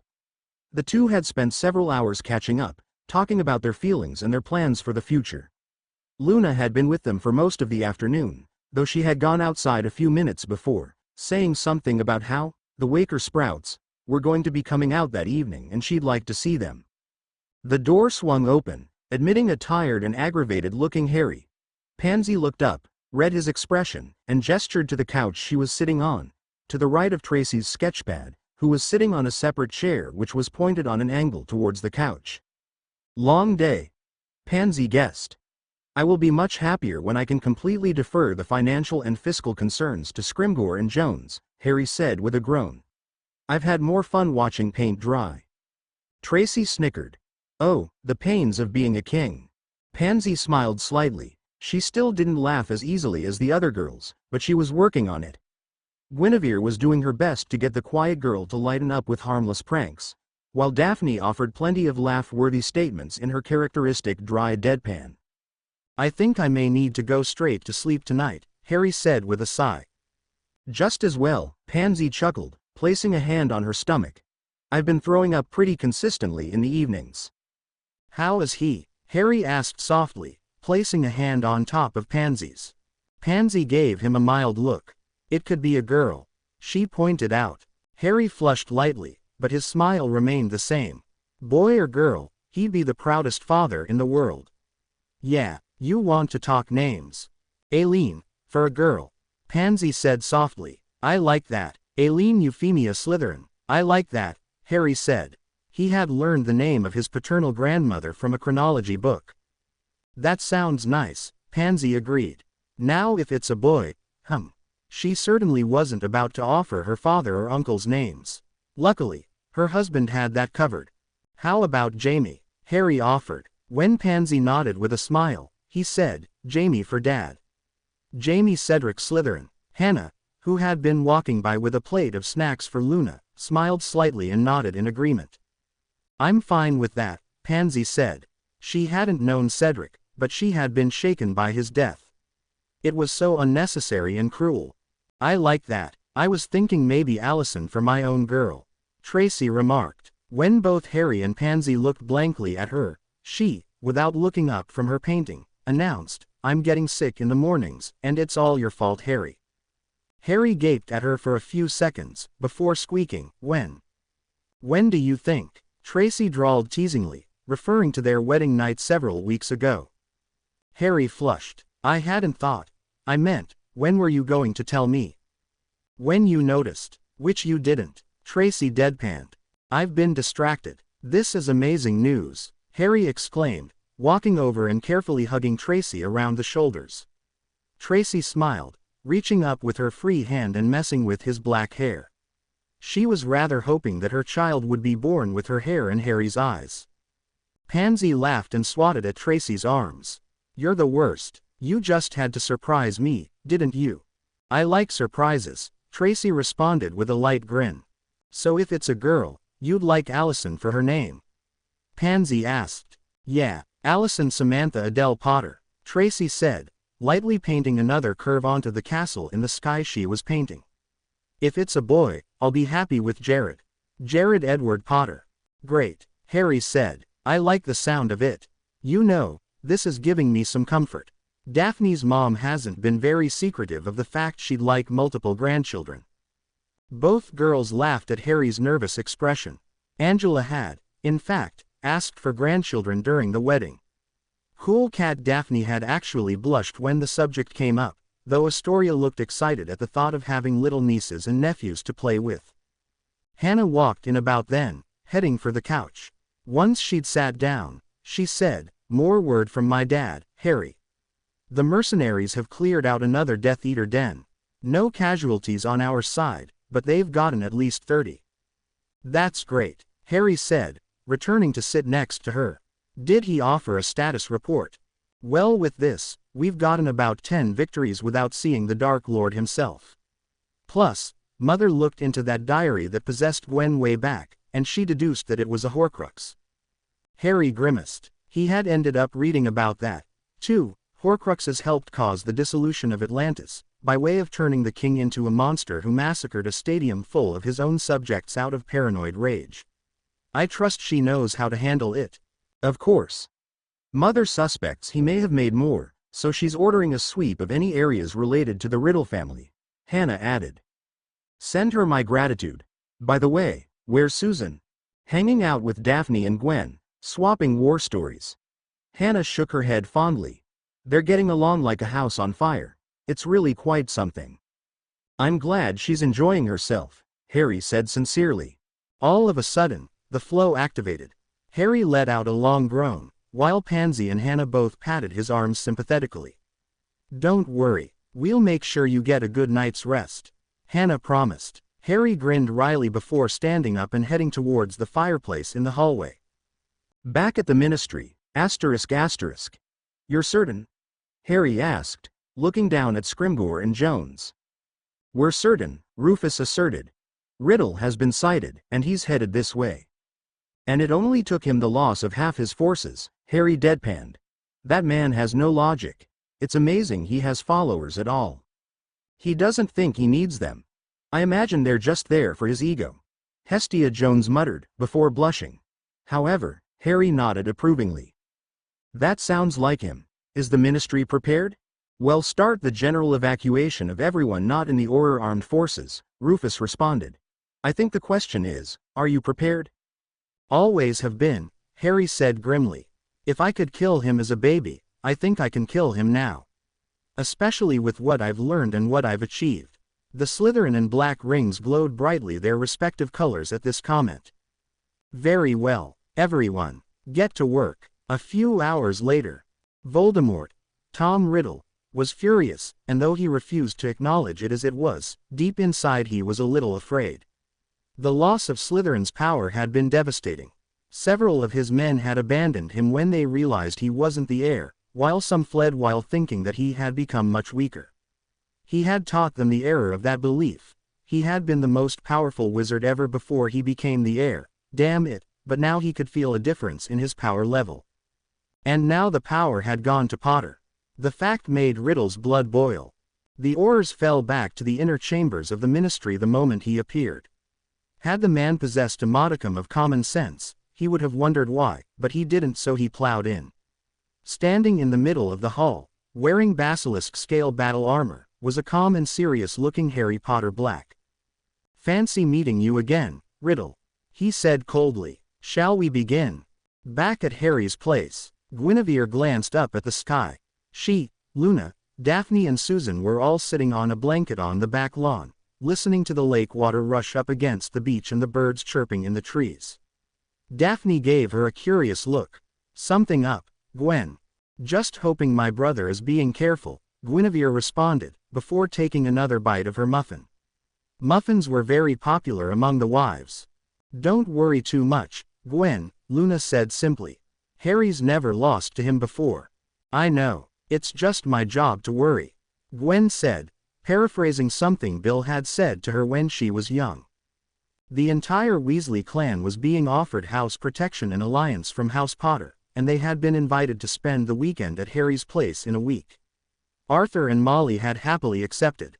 Ron had sent a long-winded letter to Harry apologizing for the summer. Harry easily forgave his first friend, noting that most people did what Dumbledore said simply out of habit, because he projected an image of knowing everything in the world. Harry won't lose to that idiot, Daphne scoffed, buttering her muffin with a dainty hand. With how I've prepared him. The troops. Nonsense. Guinevere snickered. Thanks, Daphne. I can't argue with that. Good. Daphne said with mock seriousness. The girls all giggled a bit, while the sun started to set. It was setting over a new future, a new world, a new kingdom. Dumbledore sat in his office, a year and a half after the defeat of Voldemort, pondering fate. He couldn't believe how quickly his plans for the future had fallen apart. He had expected Voldemort to claim the Ministry, allowing him to take the time needed to turn Harry into a Mary TR, a noble figure who, in death, would unite Muggleborns and purebloods alike to create a better world, under the guidance of the boy's broken-hearted mentor. But instead, he was sitting here in the headmaster's office, all his titles, Supreme Mugwump, Chief of the Wizzamgot, outside of the school having been removed. The only reason he was still headmaster at Hogwarts was that McGonagall had vouged for him, and even then his power was heavily restricted. He couldn't make important decisions without thoroughly informing the other teachers what was happening, why, and why he thought it had to be done. Should enough of them disagree, he could be overruled. At the moment, he was staring at the student registry, a list that picked up magical children, so offers of admission to Hogwarts could be given when they turned 11. In fact, he'd been looking at the names that had shown up there for quite a while. Aileen Euphemia Slytherin, Allison Samantha Adele Potter, Jared Edward Potter, Delphine Cassiopeia Black, Jace Daniel Black, Clarissa Andrea Black Greengrass. He wasn't surprised that Daphne Black, née Greengrass, had given birth to triplets. While her family was progressive, her father was just old-fashioned enough to worry about having heirs to his house. Likely he'd convinced Daphne to take a fertility potion. The second girl could carry the Greengrass name, while the first to lead the House of Black. Perhaps not as traditional as he might have liked, heirs were usually male. But with Slytherin leading the example now, things were changing. That, and Astoria, who seemed to be spending odd amounts of time with Ron Weasley, could always give birth to boys on her own time. Speaking of whom, it was the first name that upset him the most, if only because of how much he had miscalculated. Aileen, heir to Slytherin. In official control of a fourth of his school, and a fourth of the Wizzamgot.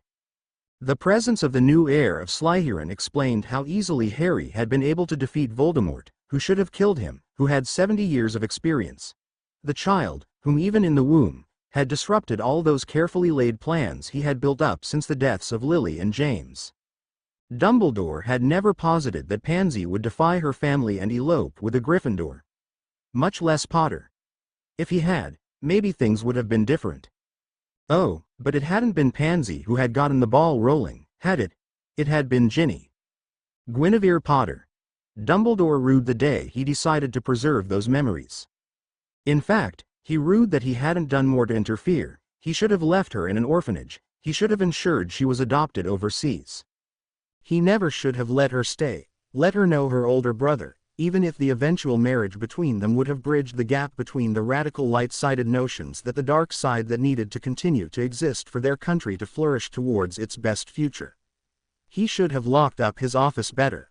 He should have known that Guinevere, despite her initial sweet, innocent nature, might have picked up on her adopted brother's tendencies to prank and sneak into places.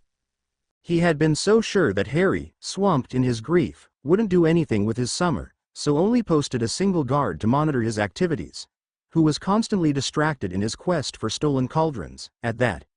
It was no wonder the two had been able to sneak about under his nose. Dumbledore's tired eyes flickered back to the page, a bit further down. Amber Celine Dursley, so that cousin, Dudley, must have helped with the deception. It would explain why Fig thought that Harry's absences meant he was spending time with his cousin's biker group. Dumbledore had thought that Harry's Potter-inherited temper meant he'd never forgive the Durslys, and that the compulsion he'd place on the family that magnified their unease regarding magic would prevent any of them from giving a damn about him. He had assumed too much. Dumbledore had been ensuring the future and stasis of the world for years since his confrontations with both Grindelwald and Voldemort had come onto the scene. His brilliance had eventually sank into his own mind as infallible, leading him to think he had planned out all contingencies, and that his impressions of people, therefore guessing what they would do and planning accordingly, were never wrong. He always made the right decisions and the right judgments, no matter the cost. And yet Harry, his sister, and his chosen wives had managed to pull a slip on him. Gringotts was probably involved with getting him in contact with Hydra. Well, that was Malfoy now. At least for the daughter, and then Hydra would have assisted him with the betrothals Lily had planted. Even in death, that woman was too spirited to be controlled. Lily must have set them up so Harry could take advantage of the system Dumbledore had gone through such careful measures to preserve. He had figured that once Voldemort died without issue, and he would, surely. Even if his loyal Bellatrix would do anything for him, Riddle would never have the presence of mind to sire a child. A child that could, in his sickly mind, become a threat to him. Right? He could step in and control the Slytherin house by virtue of being chief of the Wizengamot and supreme mugwump. And then used its power, and Gryffindor's, to shape the world as it needed to be. Yet Lily leaving those contracts, for Peverell, giving him control of the Hallows, and Potter itself, had given Harry a crash course on the world Dumbledore had deliberately kept him apart from. Death did not prevent her from looking out for her son and daughter. Though perhaps some credit should be given to Sirius as well, for adopting Harry into his still quite politically powerful family shortly before his death. Guinevere had no contracts. Lily had correctly predicted that Dumbledore wouldn't make her part of the grand plan. But that seemed to be moot. Guinevere was getting along quite well with Neville Longbottom. Dumbledore's few remaining spies had reported the two laughing and joking with each other during a party a few weeks ago. So far, Neville was the only man her age who spoke to her that Harry, King Harry, Dumbledore remembered with a wince, showed even the slightest approval of. King Harry had gone through all sorts of reforms, pushed through with the aid of his sister, wives, Alice Davis, the Greengrasses, the Longbottoms and Ayla Malfoy. Enough to completely overwhelm all protests on the matters. Dragging this world towards the 21st century, Guinevere called it. And now Luna Lovegood Peverell was pregnant. Likely Hannah Abbott Gaunt was soon to follow, if only to assure the composition of Harry's powers and silencing any quibbles, attempts to insert a distantly related heir into the house by the other purebloods. Dumbledore winced when he remembered some of the attempts. Guinevere had adopted the Weasley temper as her own. A sharp knock on the door distracted him from the lists. "Come in," he barked, thinking it was Snape. Instead, it was Ayla Malfoy, followed by Susan Bones, Rookie Auror, and an angry-looking Remus and Nymphadora Lupin. Dumbledore grimaced. It couldn't be anything good. "Don't look like that," Ayla said waspishly. "You should be grateful it's me, instead of Pansy and Gwen, after I caught your spy trying to get into Eileen's nursery." Dumbledore whitened. He had warned Diggory to be careful, but it seems inflating the man's quiet grudge for Harry surviving instead of Cedric after the tournament hadn't gotten the results he wanted. He shouldn't have used so much of the potion. "You're under arrest. Try to flee, and you're an international fugitive. I've already handled that paperwork. Try to spare your dignity, or whatever's left of it." Dumbledore thought of escaping, but since Fawkes had left him, he had felt helpless. Everything he had tried to build was torn down as Harry and his family created this new world. He wouldn't even know where to start to fix things, and he wasn't young anymore. Many of the Order had left him to help Harry, so he didn't try to run. The old world was gone, and without it, what was he? Time skip, asterisk asterisk. Are you worried about sorting? Aileen Slytherin, first year in that same house, said, "Really, Duncan? It's our bloody last name. Gee, I wonder where we'll end up." Her dark brown hair was tied back in a single braid, her emerald green eyes flickering with annoyance as she regarded her prankster brother. Duncan Tobias Gaunt chuckled loudly, leaning away from a slightly nervous Jamie Slytherin. The young boy brushed his messy black hair away from his blue eyes. "What if I don't qualify?"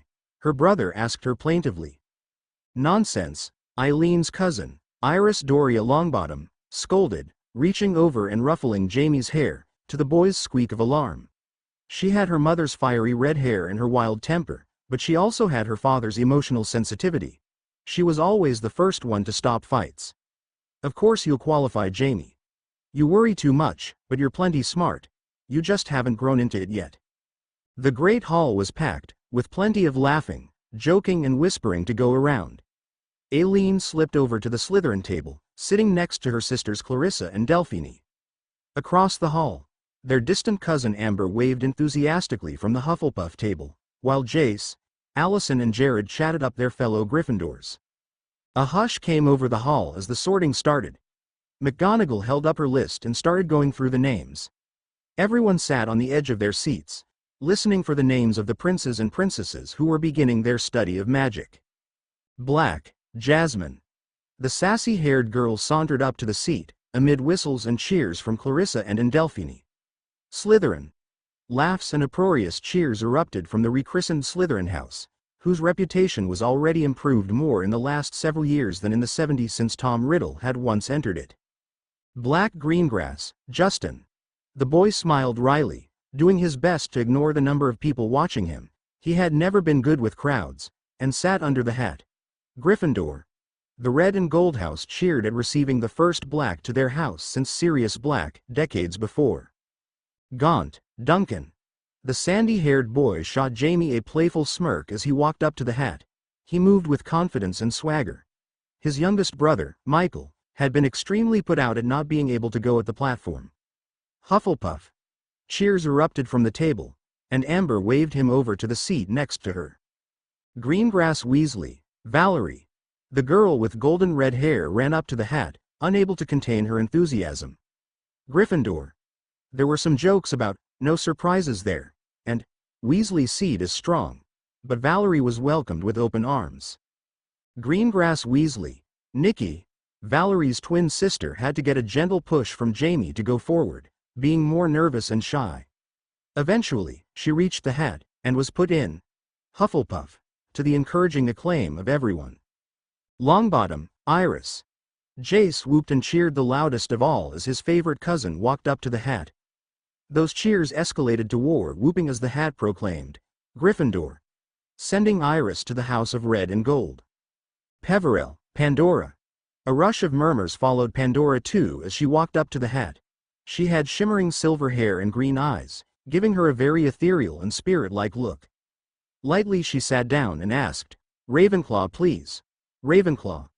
Pandora smiled warmly as she walked over to the table, nodding at her sister who was waiting in line. Peverell, Tauriel. Tauriel, in contrast to her fraternal twin sister, had sleek, night black hair and blue eyes like her mother.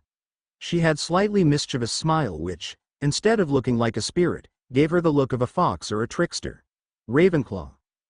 Potter, Euphemia. The red-haired girl with storm-gray eyes walked forward with slight uncertainty, glancing back at Jamie as she walked. When her half-brother smiled encouragingly, she sat on the stool and waited to be sorted. It only took a minute. Hufflepuff. Euphemia quickly scampered over to join Duncan and Amber, to the cheers of the house. Allison and Jared Potter both clapped from Gryffindor, though they were slightly disappointed their little sister wasn't sharing their house. Euphemia was a sweet, loving girl, and a joy to her parents, her aunts, and anyone who spent time with her. Slytherin, Jamie. A slight hush descended over the hall as Jamie stepped forward, looking much like his father when he first arrived at Hogwarts. Aileen smiled gently at him as he glanced frantically at her, searching for support. She waved compassionately.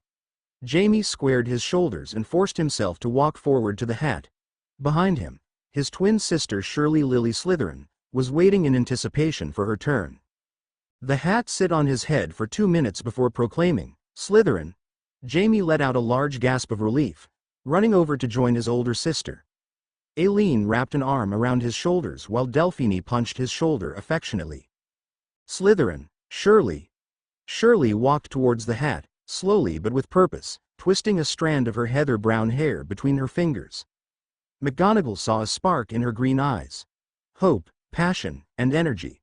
She thought something was special about this girl, just as she had thought about Harry himself years ago. Shirley sat under the hat, and the room quieted, straining to hear the princess's whispered conversation with the hat. After a few minutes, the hat proclaimed, Gryffindor. The school sat in stunned silence for a moment, as Shirley stood up. Her shirt was red and gold, while her pants were green with silver chains embroidered on them. It signaled her mixed heritage, and now her living bridge between two houses that have been at war for centuries. Led by her brothers and sisters, Hogwarts exploded with cheering and laughter that threatened to take off the roof. To be continued. I hope you enjoyed this story. Also remember to subscribe and like this video. See you in the next video.